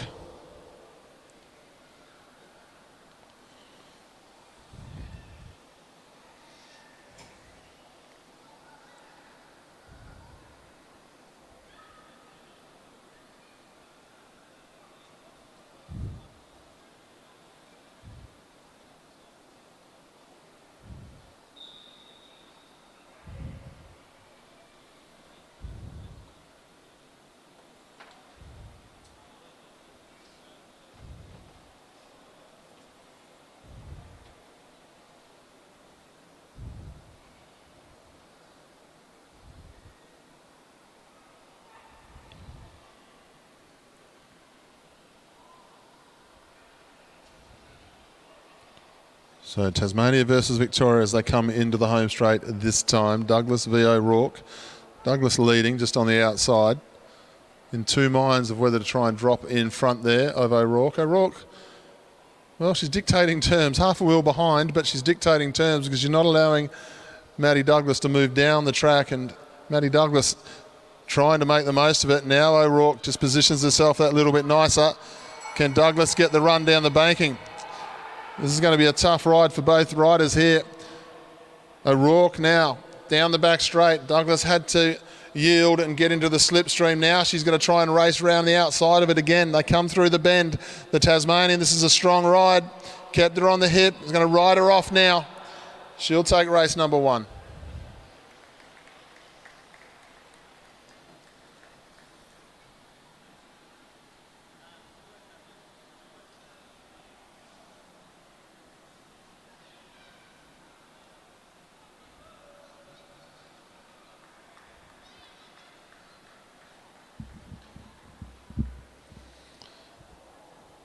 So we keep going with our sprint riding, our sprint races, and we move on to the JW17s.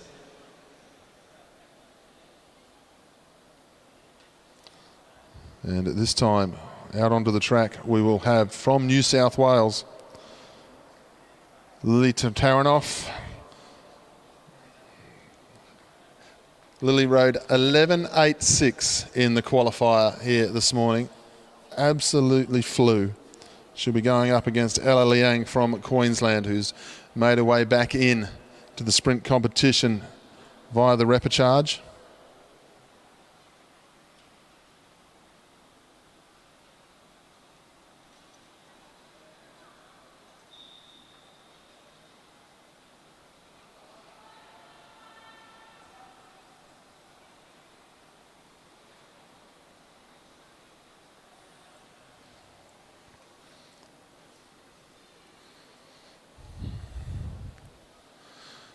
So to Taranoff, 0.4 of a second quicker than the rest of the field in qualifying. National record on the way to Team Sprint Championship yesterday with their teammates from New South Wales.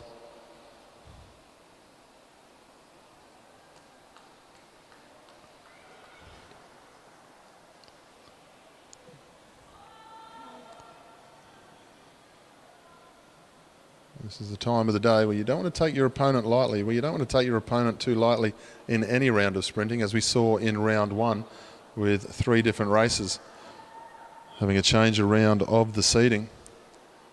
That's Taranoff. She will be looking to get through the quarterfinals 2 straight with no hassles, and then do the same in the semi-final. With the sort of speed that she's shown here this morning, she'll only be thinking about one thing. Now she accelerates, and accelerates away from Ella Liang. So she controlled the sprint. A little bit too much of looking over the shoulder for my liking. I want to see them go all the way to the line, because you don't want to let them in. They come into the home straight. Ella Liang. Well, good ride from Ella to Taranoff. She had it in hand, but you do worry when the top seed starts looking over the shoulder like that. Don't want them to miss out. Got the speed, use it. But Taranoff takes race number 1 comfortably.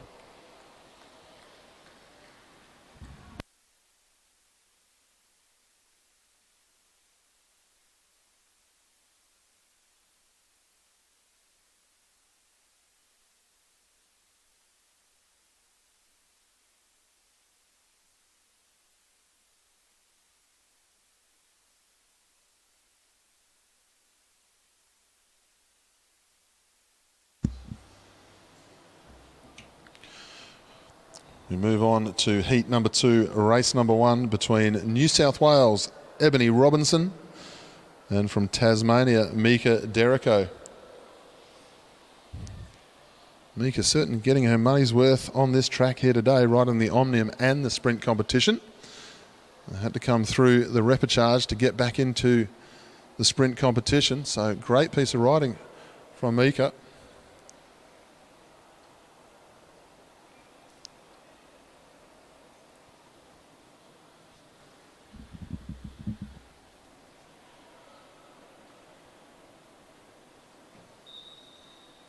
Robinson will lead away, the New South Wales rider.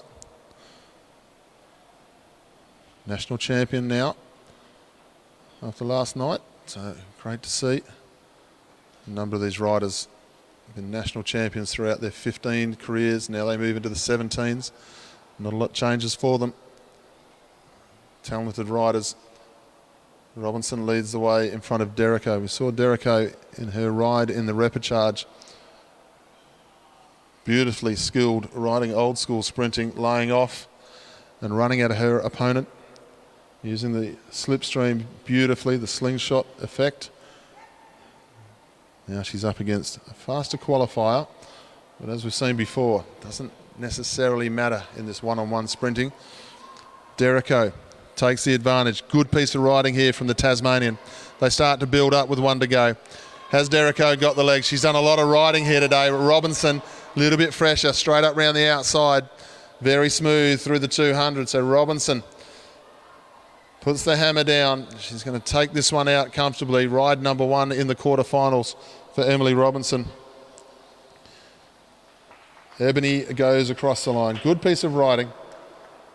Takes care of Derrico in the first one. She'll see her again for the second heat.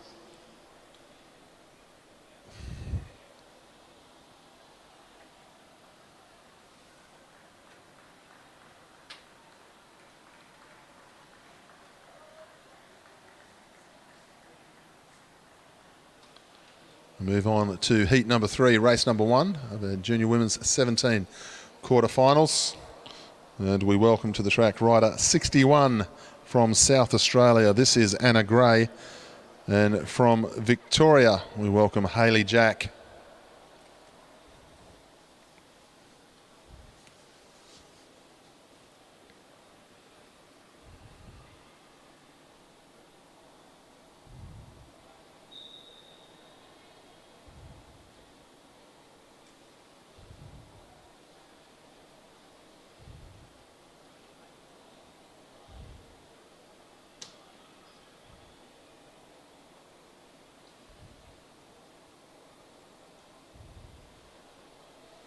Hayley Jack leads down the back straight, just keeping an eye on where Anna Gray is.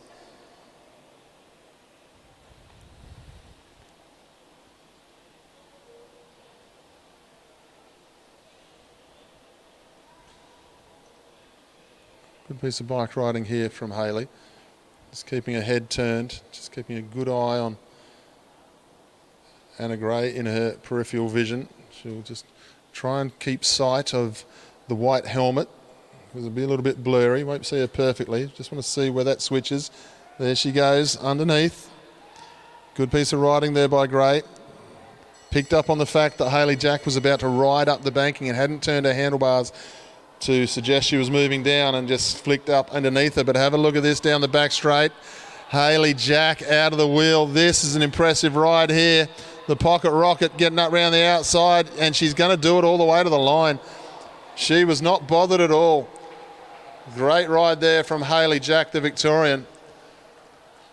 Once again, considering these riders all on restricted gears, when you see a rider with that sort of talent be able to run at the wheel, use the slipstream around the outside, the slingshot effect, that's a great piece of riding there. Hayley Jack goes one ride up.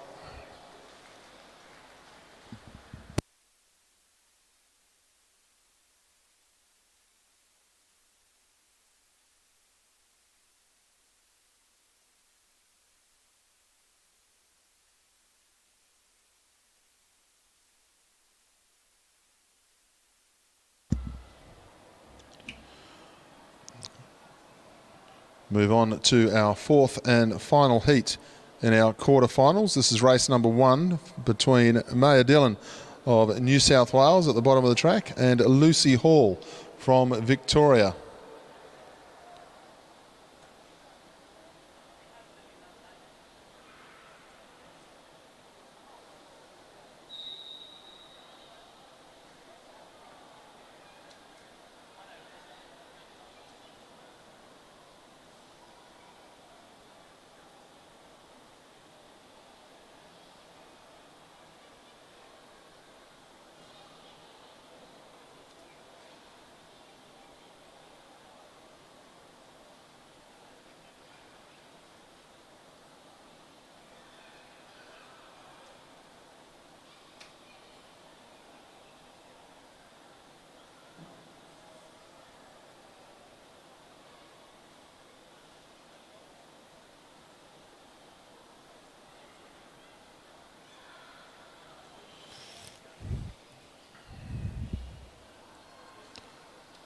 Dillon leading at the bottom of the track in front of Hall as they come into the home straight with 2 to go.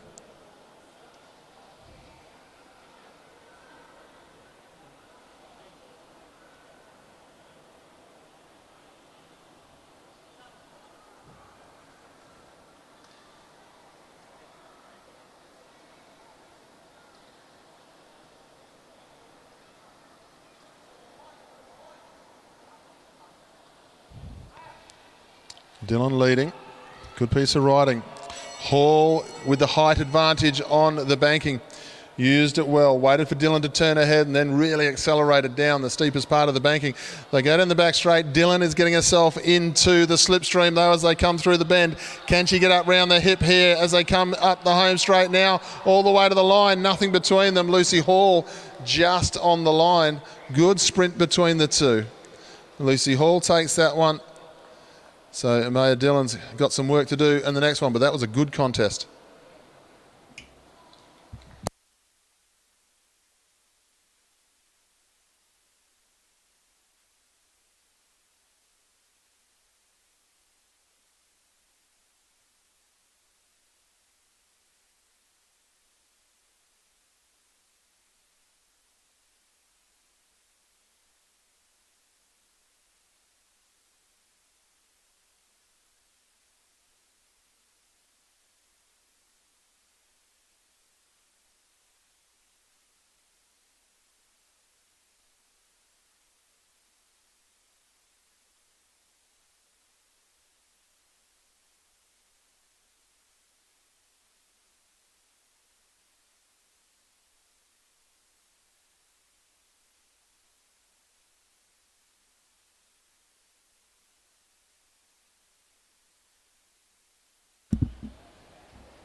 So ladies and gentlemen, we move on to event 55. This is the junior men's team sprint qualifying. The first two teams, the fastest two teams, will ride off for the gold and silver medals a bit later today, and the third and fourth fastest teams will ride off for the bronze medal. We welcome to the track our heat number one. In the back straight, we welcome the team of Western Australia. Patrick Shupkowski, Billy Somerville and Christopher Wright. And in the home straight, we welcome the team of the Queensland B team, Caden Ruff, Harry Schoff and James Matthews.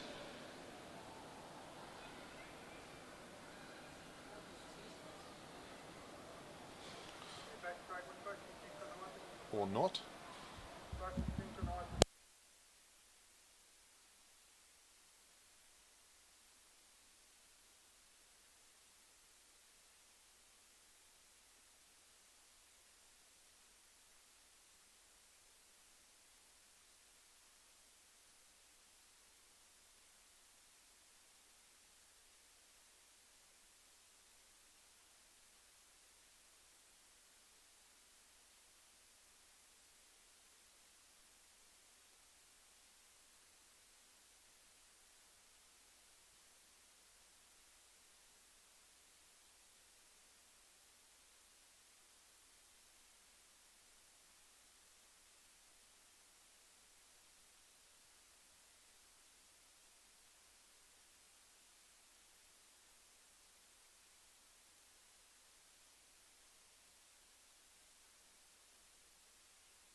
Away now, but a problem in the back straight with a pulled foot. The gun has sounded.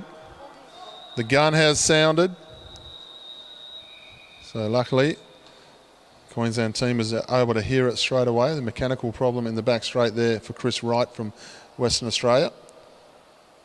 So good to see the Queensland team didn't have to go too far. The cobweb's out for the first one. That won't affect them too much. This is the Queensland B team. Queensland strong numbers here in the junior men's 17 sprints.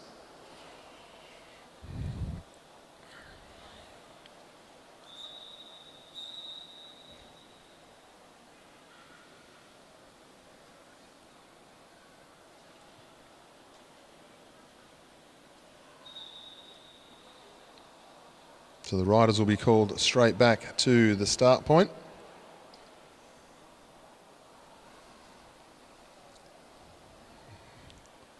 So once again, in the home straight, we have our Queensland B team, Caden Ruff, Harry Schoff and James Matthews.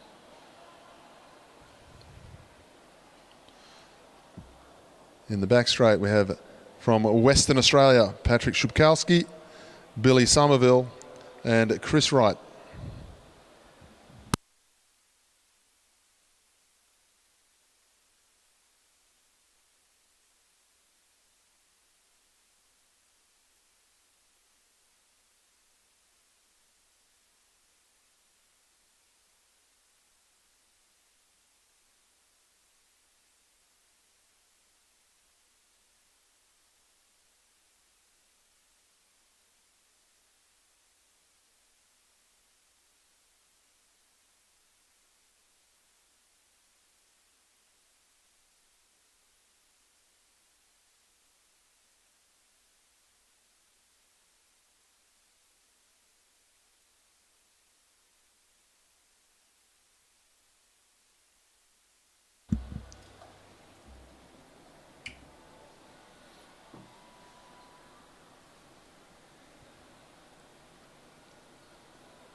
False start in the home straight, false start. Gun has sounded.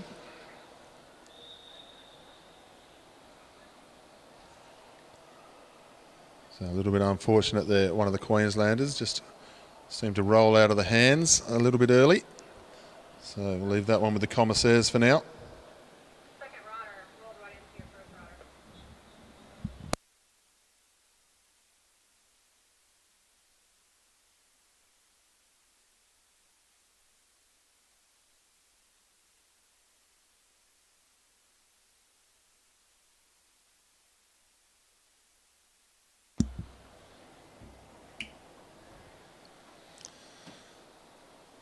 So we bring them back again. Western Australia in the back straight. Queensland B team in the home straight. Nerves aplenty for one or two of our riders here. It's national championships. But as Taylor Swift says, just shake it off. Just enjoy it.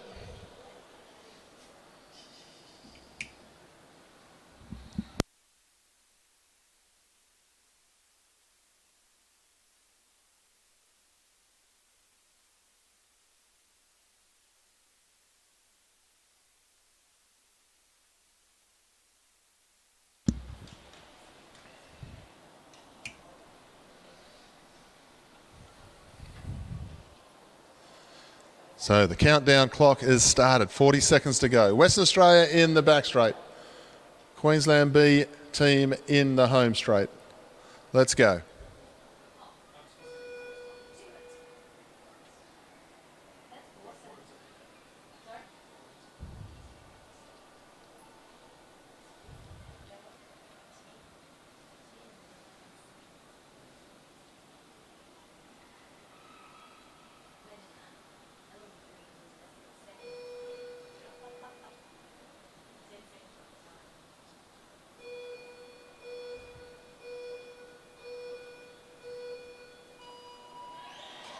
Away this time, Queensland B versus Western Australia. Western Australia, Patrick Shupkowski getting out to a very, very quick start here. Billy Somerville just getting on top of the gear, winding it up now. Queensland B, Caden Ruff got him away nicely. Gets up out the way. Queensland B lead through. Somerville of Western Australia on the front now as they head down the back straight. Queensland in the lead. Western Australia trying to come back, see if they can get in the top four here and ride off the medals later. Queensland in the lead as they go through. Harry Schoff trying to finish it off here. So James Matthews has been let loose in the last lap. Chris Wright from Western Australia trying to do the best he can to come back on them now. Into the home straight now. They'll hit the line. 52.105. Matthews finishes off the Queensland team. 52.612 for Western Australia. The first times on the board now for our junior men's 17s qualifier.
We welcome our next heat out onto the line.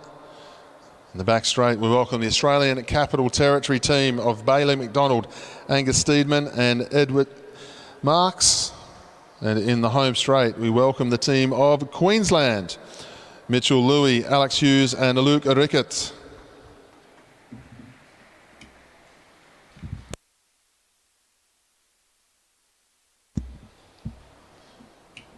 Countdown clock is on. Fastest time so far, South Australia, 49.663. Tasmania, 51.797. Then 52.10 and 52.61 for Queensland B, then Western Australia.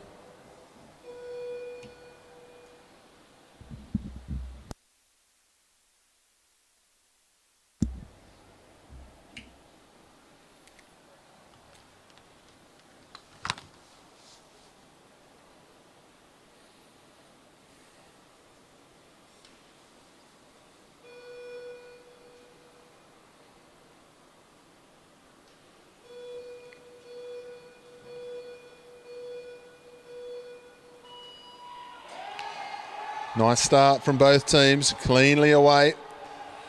The ACT versus Queensland. Nice start here from the ACT. Just a little bit quicker over that first half a lap. Settling in nicely. They head down the back straight. Nothing between the two teams here. The ACT showing the second fastest time on the board for the first lap. They go through now. They lead the Queensland team. Queensland with some work to do over the last part of the journey. They're doing some nice work though. They'll go through. They've gone from 5th to 3rd, Queensland, so they're getting the job done. The ACT lead only ever so slightly. Here come Queensland. Queensland trying to get themselves to the top of the leaderboard, and they are flying home. Queensland into the home straight. They'll hit the line. 50.679.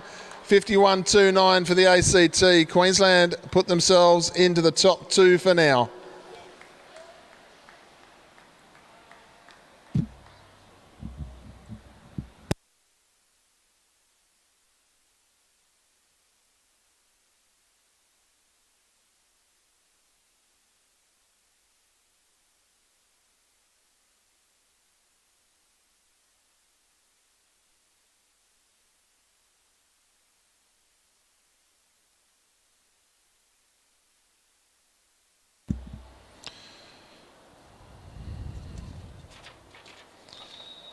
So we move on to heat number 4, the final heat of a junior men's team sprint qualifying. We welcome in the back straight the team from Victoria, Thomas Butler, Jack Edwards and Hamish Clarkson. In the home straight we welcome in New South Wales, Joe Sassai, Xavier Bland and Noah Mason. These teams looking for a spot in the final.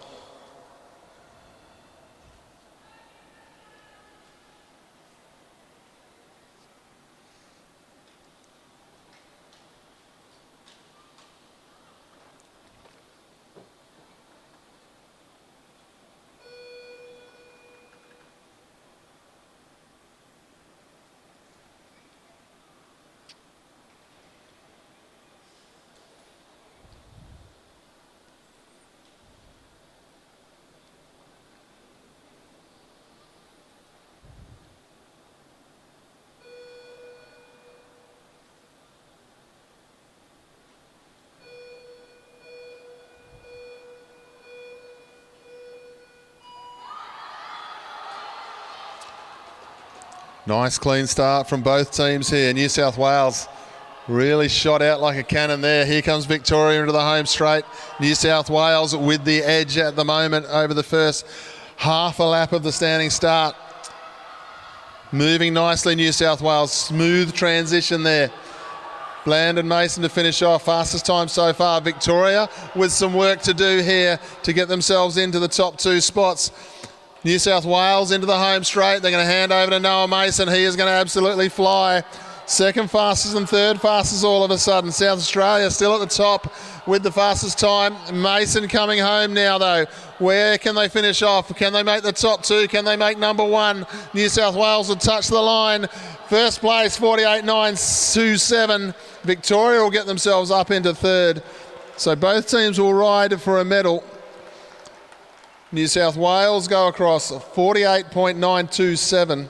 South Australia qualify in second, 49.663. Then we'll have the bronze medal ride-off between Victoria and Queensland with a difference of 50.02 and 50.67. A great competition still to come here today.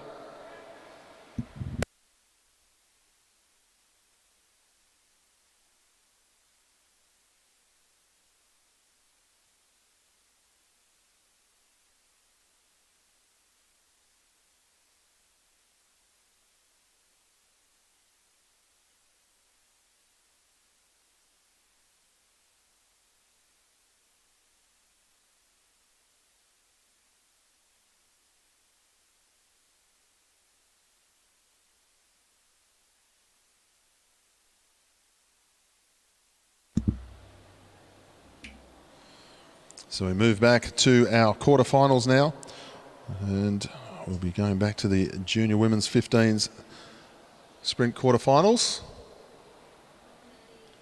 See our riders coming out onto the track now.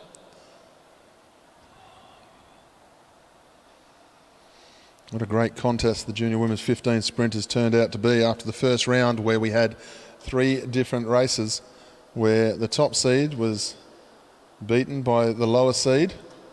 And of course, if you take the top seed's position in round number 1, you become that top seed position, and that's exactly what Maddie Smith has done. Finds herself now in this competition as the top seed for now. She is one ride up Madison Smith over the top of Alexis Phillips. Great tactics all day so far as they roll away. Alexis Phillips will lead the way. Maddie Smith, if she can win this, straight into the semi-finals.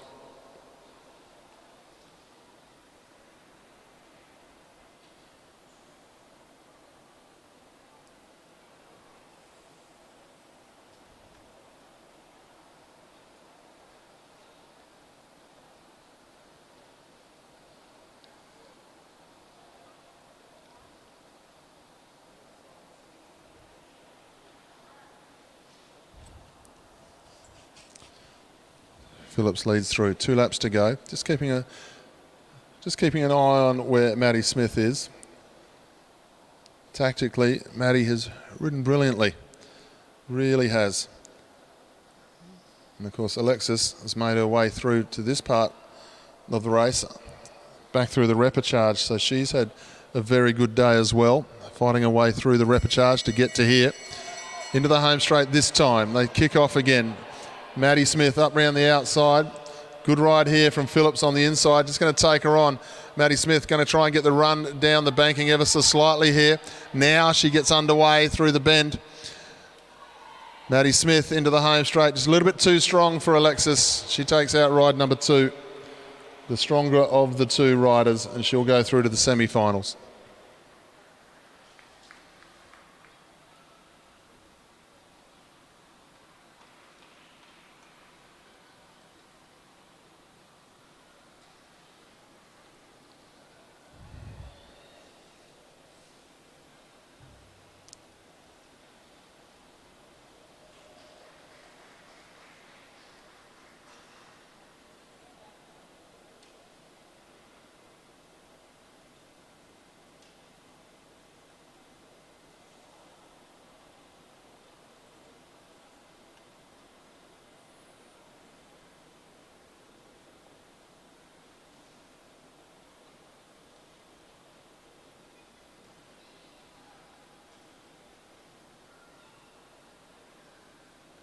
We move on to race number 2 for heat number 2. Jasmine McGough, WA, 1 ride down against Emily Watts from the ACT.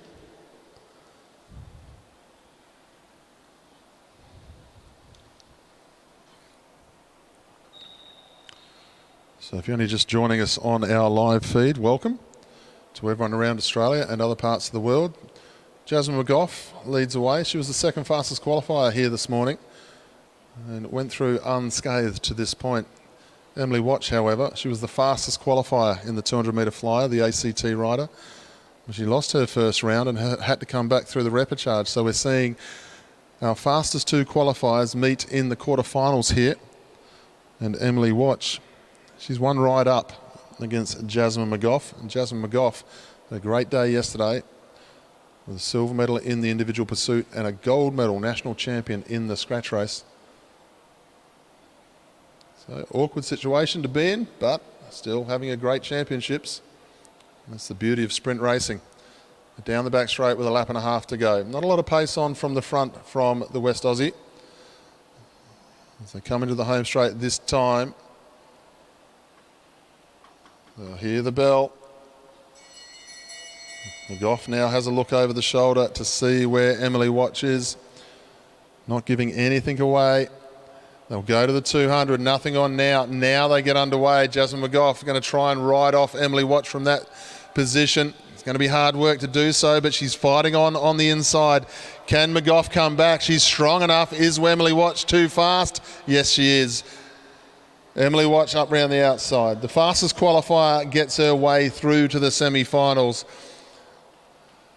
And on the stopwatch, she's just come up against the hardest rider to beat, because that was your first qualifier and your second qualifier this morning. So the competition may start to change for Emily Watch now as she moves forward. Good racing from both riders. Jasmine McGough, we'll see her again in other events.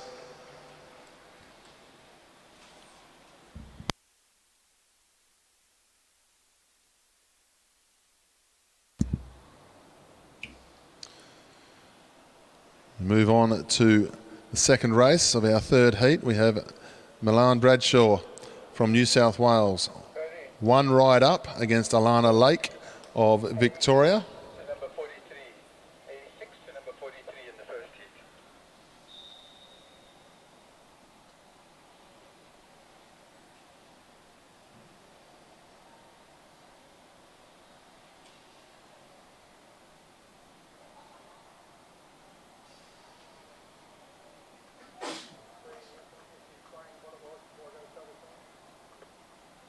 Yeah, she came into this. So what happened is the Queensland rider came around the top of the New South Wales, I think it's New South Wales.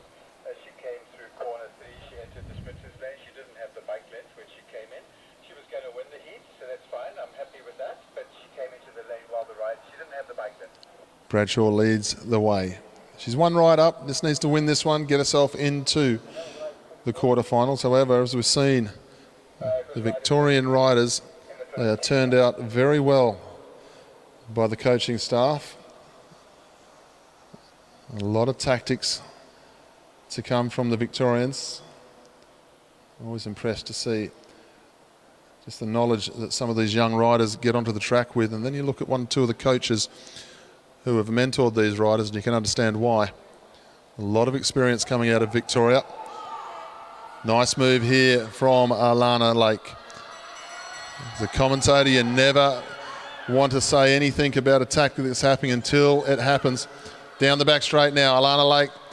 She's done the right thing, but Milan Bradshaw, she is very fast and she is very strong, and she gets up around the outside. Has she got the strength to get around? Yes, she has. She's got the momentum. So Bradshaw goes through. 2 straight wins and she'll go through to the semi-finals. Good racing from both.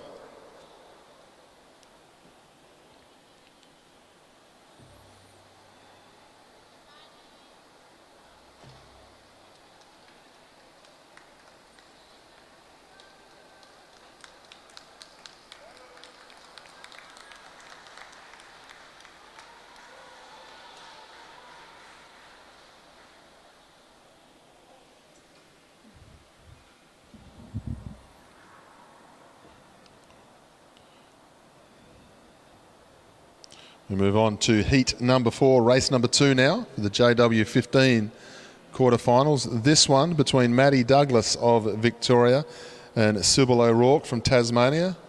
Sybil is one ride up, looking to make her way into the semi-finals. Maddie looking to make sure she doesn't get there.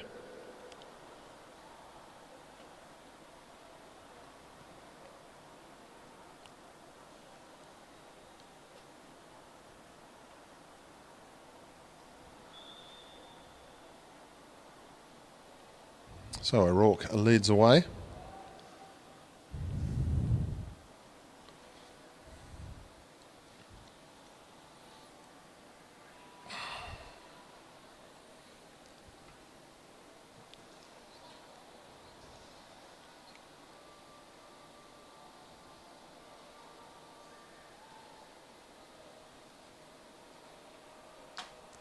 Just keeping an eye on her opponent.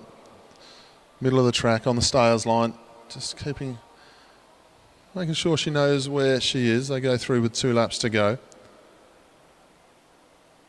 Strong ride in the first one from O'Rourke from the front through the 200. So element of surprise will be the thing to look for here from the Victorian.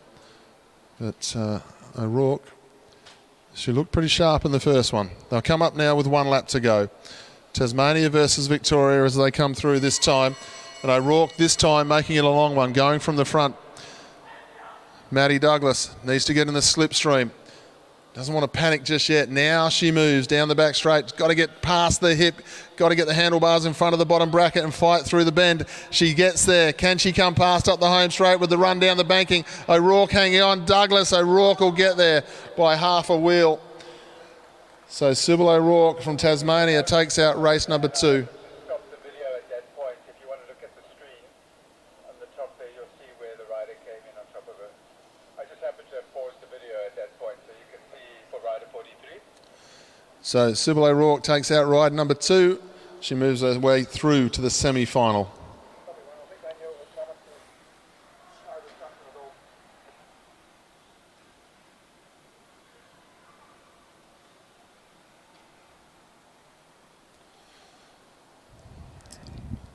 So we move on to our junior women's 17s quarterfinals, heat 1, race 2.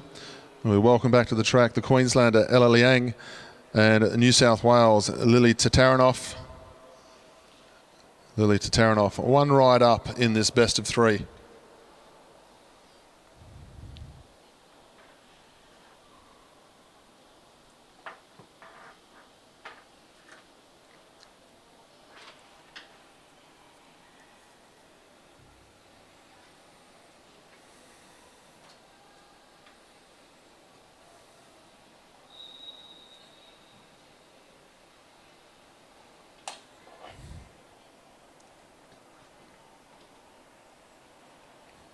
So Ella Liang leads the way.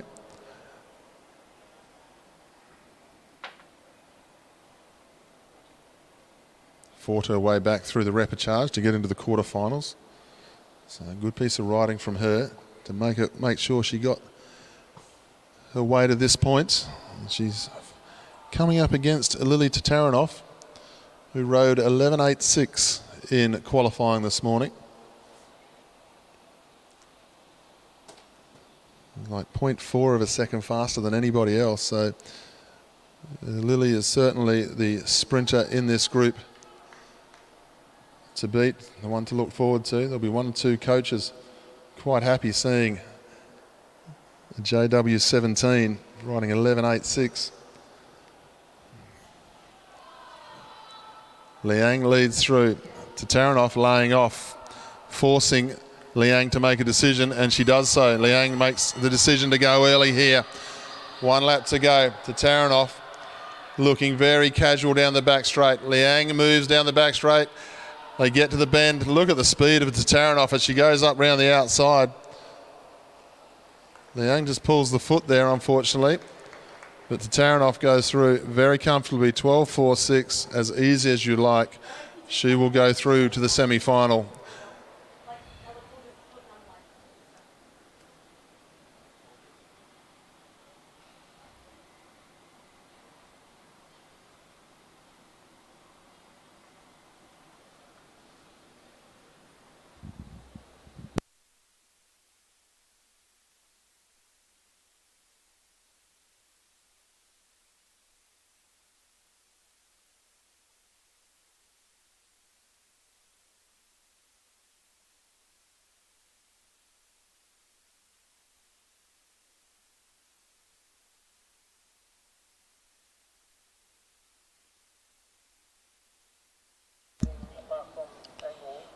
Move on to heat number 2, race number 2. This is Ebony Robinson from New South Wales. She is one race up against Mika Derrico from Tasmania.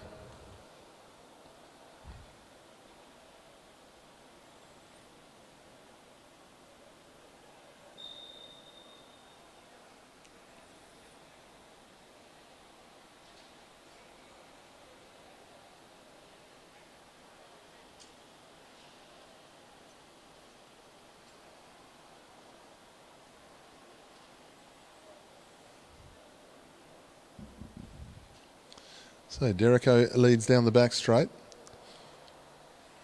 Doing a lot of racing here today, Derrico. Ebony Robinson sticking to the sprint events for now. So a little bit fresher in the legs because Derrico's had the Omnium as well.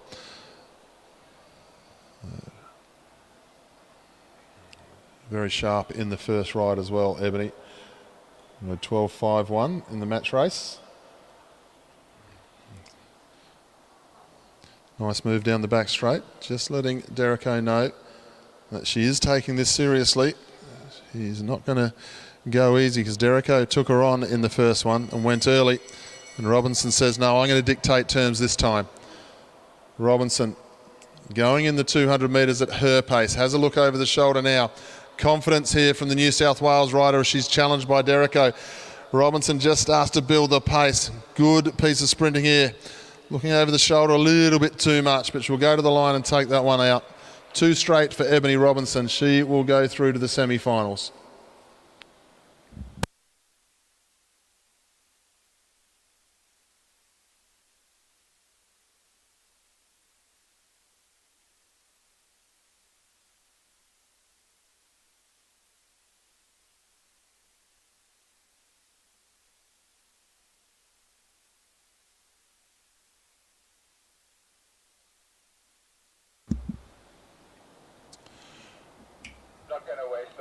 We move forward to heat number 3 now, the JW17. Heat number 3, race number 2. This is Anna Gray from South Australia versus Hayley Jack from Victoria. They had a good contest in the first ride, and Hayley Jack is 1 ride up between these two.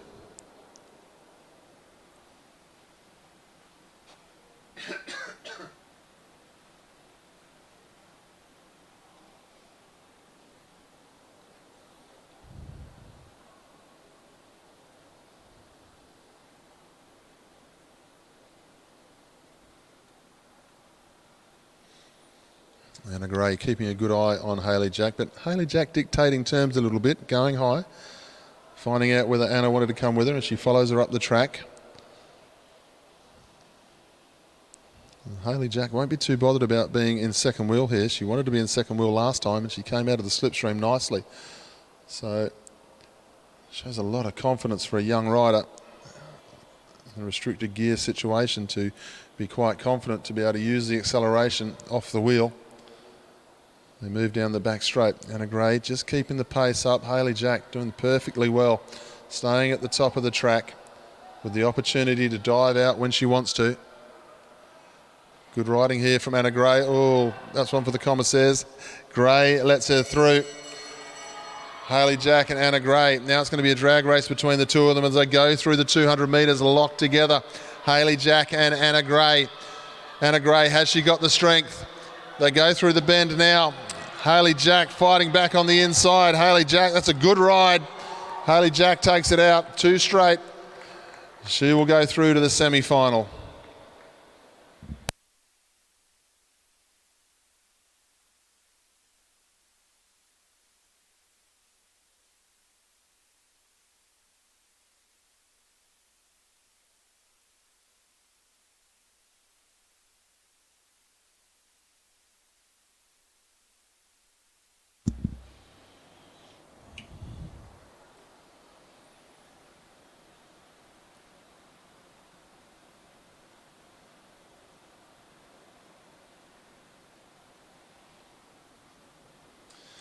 Move on to the 4th heat now. The Junior Women's 17 Sprint Quarterfinal, race number 2. This is Maya Dillon from New South Wales. and Lucy Hall from Victoria. Lucy Hall is one race up.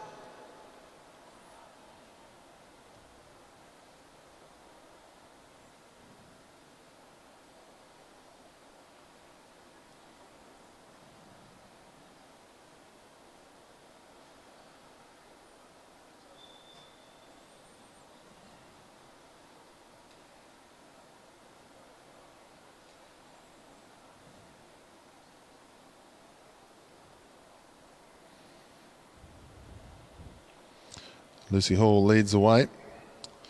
Just needs to take care of this ride, move through to the semi-finals, which we'll see in this evening's session. So semi-finals and finals of the sprints to take place this evening. Our second session starting at 5:30 here in Queensland.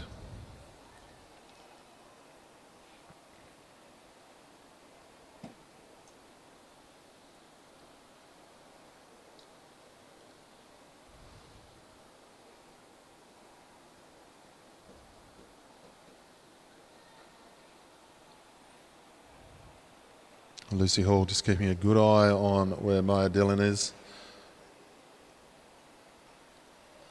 Was very sharp in the first ride. Took the initiative at 1 to go and really flew over the last 200 metres. Maya Dillon had troubles getting in the slipstream, so Lucy Hall would have gotten some good confidence from that ride. And she'll be having a look at seeing who's getting themselves through to the final 4 riders of the semi-finals. Good ride here from Dillon though. Is she going to turn the tide against Lucy Hall? That's a lot of work to do as they go through 200 metres now. Dillon has stolen the march on Hall as they go down the back straight. Dillon, she can't be beaten from there. Lucy Hall's going to run at her. Lucy Hall, she's going to make a liar of me. No, Dillon hangs on. Dillon hangs on. That's going to go to a third ride. A great ride there from the New South Wales rider. Had to take the initiative after the first race, and she does so. They will meet again in the quarterfinals.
So change of pace for our day of racing again. We're going to move on to the gold medal ride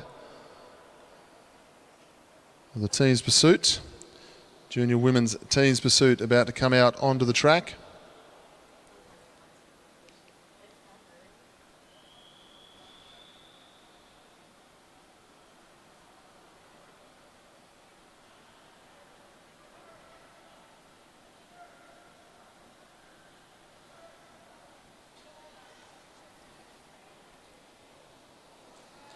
So we had 3 teams qualify this morning. So the bronze medal is already decided. Come on, Queensland! South Australia take home the bronze medal. And now we welcome in the back straight, please welcome the team of New South Wales. Anna Dubier, Nicole Duncan, Georgia Gardner and Isabel Russell. And in the home straight, please welcome the team of Queensland. Georgia Wilson, Amelie Sanders, Eliza Carnes and Alexandra Larson. This is the gold medal final.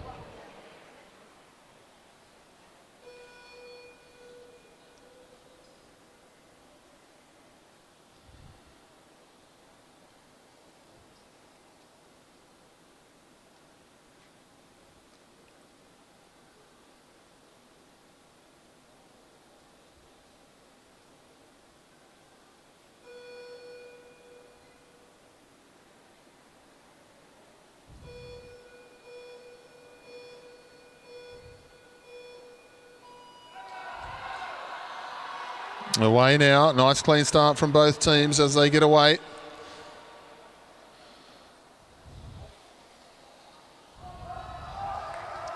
Queensland, the faster qualifiers this morning. With 3 teams in qualifying. The main goal for both of these teams this morning was just to beat the South Australian team, because the South Australian team set the time at the start of the day. So these two just had to make sure they made the final. So you definitely got the impression, as long as they were inside that time of South Australia, they weren't too worried about a full-on effort with a big day of racing. And New South Wales lead the way after the back straight start. Just out to over a second lead here for the New South Wales quartet. Eliza Carnes doing the turn as Queensland comes into the home straight this time. We have a look, see where they are. Inside a second now, so Queensland starting to roll onto pace. It's gone from 1.1 to 0.8. Queensland now bringing it back together. They'll come into the home straight this time. We'll see how they go through the first kilometre. Queensland brought themselves into the lead spot now. 0.32 the advantage to Queensland. Both teams with 4 riders. No trouble at all. Queensland extending the lead here. Hometown track, looking for a hometown gold medal in Jersey. Queensland lead the way. They've gone out to 1.1 seconds now. Looking solid here, the Queensland riders. 6.5 laps to go for both teams as they go through.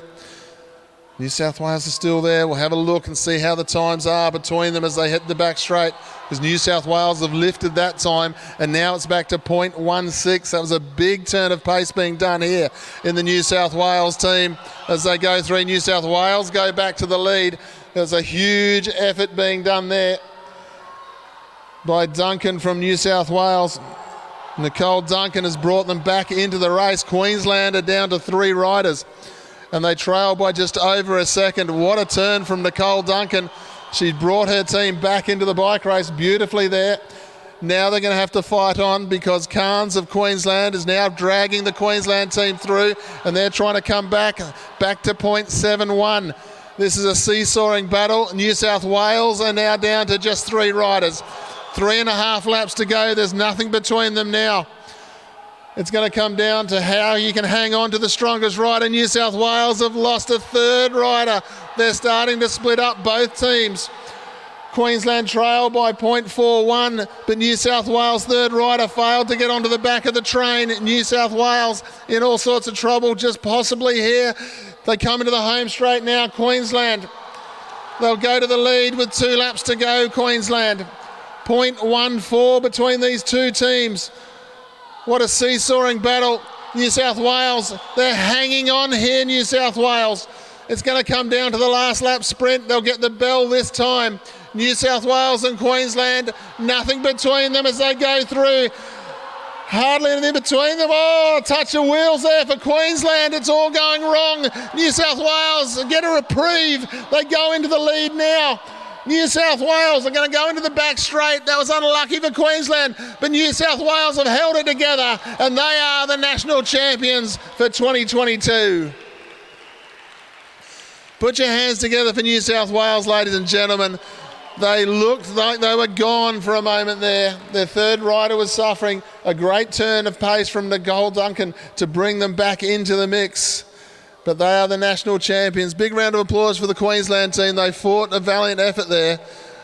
It was touch and go. It was just a touch of wheels. Luckily, they all stayed upright with 1 to go. But New South Wales are the champions.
So ladies and gentlemen, what a great final there. New South Wales taking out the championship. We just need to finish off our sprint rounds here for this day session of competition. They'll be coming out very shortly.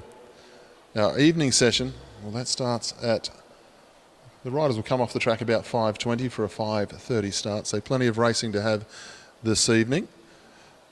But we've got a third ride to take place in the quarterfinals, and those riders will be joining us very shortly.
When you don't need to worry, there'll be days like this. When no one's in a hurry, there will be days like this. When all the parts of the puzzle start to look like they fit. My mama told me there'll be days like this. My mama told me there'll be days like this.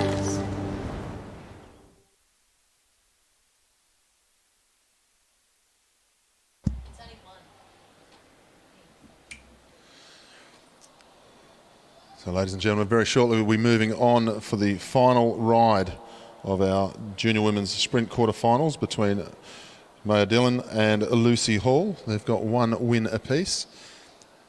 Then please stick with us because we'll be doing the presentations of the Teams Pursuit Championship before we have a close of this session. Our evening session will be getting underway at 5:30. A number of finals, the Omnium to finish off, sprints to finish off, team sprint, scratch races still to come today and this evening. Please welcome back to the track representing New South Wales, Maya Dillon, representing Victoria, Lucy Hall. The winner of this one will go through to the semi-finals.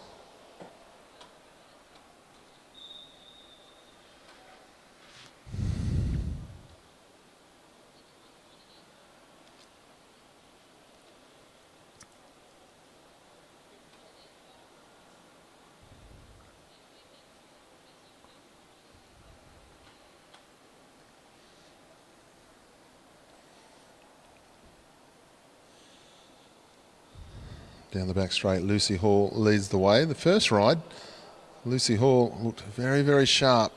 Looked like she would cruise the second ride, but then Maya Dillon just turned the tables, no trouble at all. Got the advantage.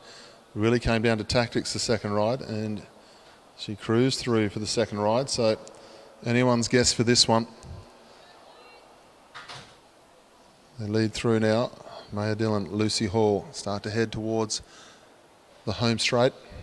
New South Wales versus Victoria. And a big chance here for the riders who move into the semi-finals, because lost one of our top seeds out of that final four, so there is everything to play for the way the sprint competition has panned out. The number one seed, Emily Watch, she's found her way back in there. Maddie Smith as well from Queensland, and Ebony Robinson. So who's going to join them? There's a chance for a medal if they can get through this one. Lucy Hall, the first one to move, going to make it a very long sprint. This is what we've seen. This is exactly what we saw in the last race, but it was Maya Dillon who moved first. Can she chase down Lucy Hall? She's got a lot of work to do from here. Closing the gap as she goes down the back straight. Lucy Hall leads. Maya Dillon trying to do everything she possibly can. She gets up on the hip now. Dillon and Hall up the home straight. Dillon getting around the outside. Yes, she does. Maya Dillon from New South Wales gets around the outside of Lucy Hall and will find herself in the final. Great piece of riding there from the New South Wales rider. The scoreboard shows the result. Maya Dillon will go into the semi-finals here for tonight's session. Ladies and gentlemen, stick with us. We'll be doing the presentations.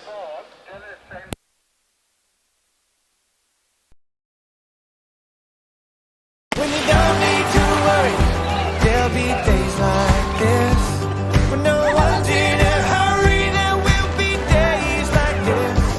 When all the parts of the puzzle start to look like they fit. My mama told me there'll be days like this.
In third place, and winners of the bronze medal, South Australia. The Cheeky Green Centre, Naomi Vanderbilt and Ava Wilson.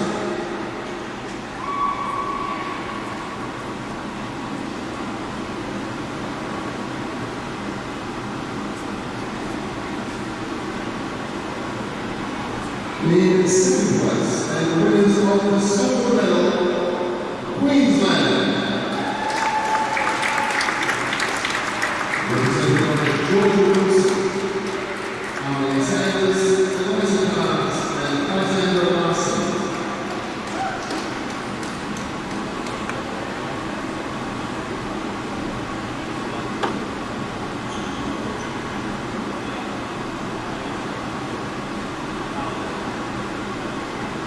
In first place, winners of the gold medal and national champions, New South Wales.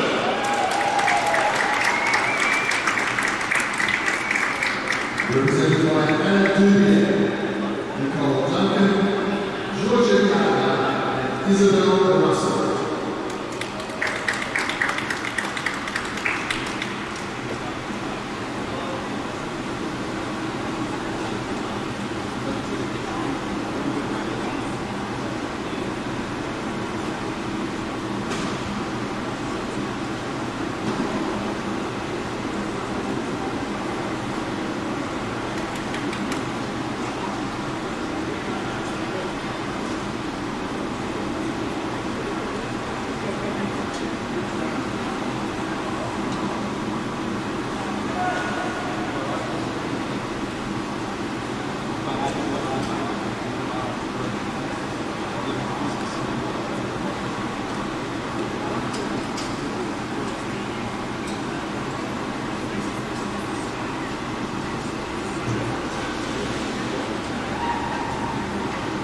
Ladies and gentlemen, please show your appreciation for our national champions and their medalists.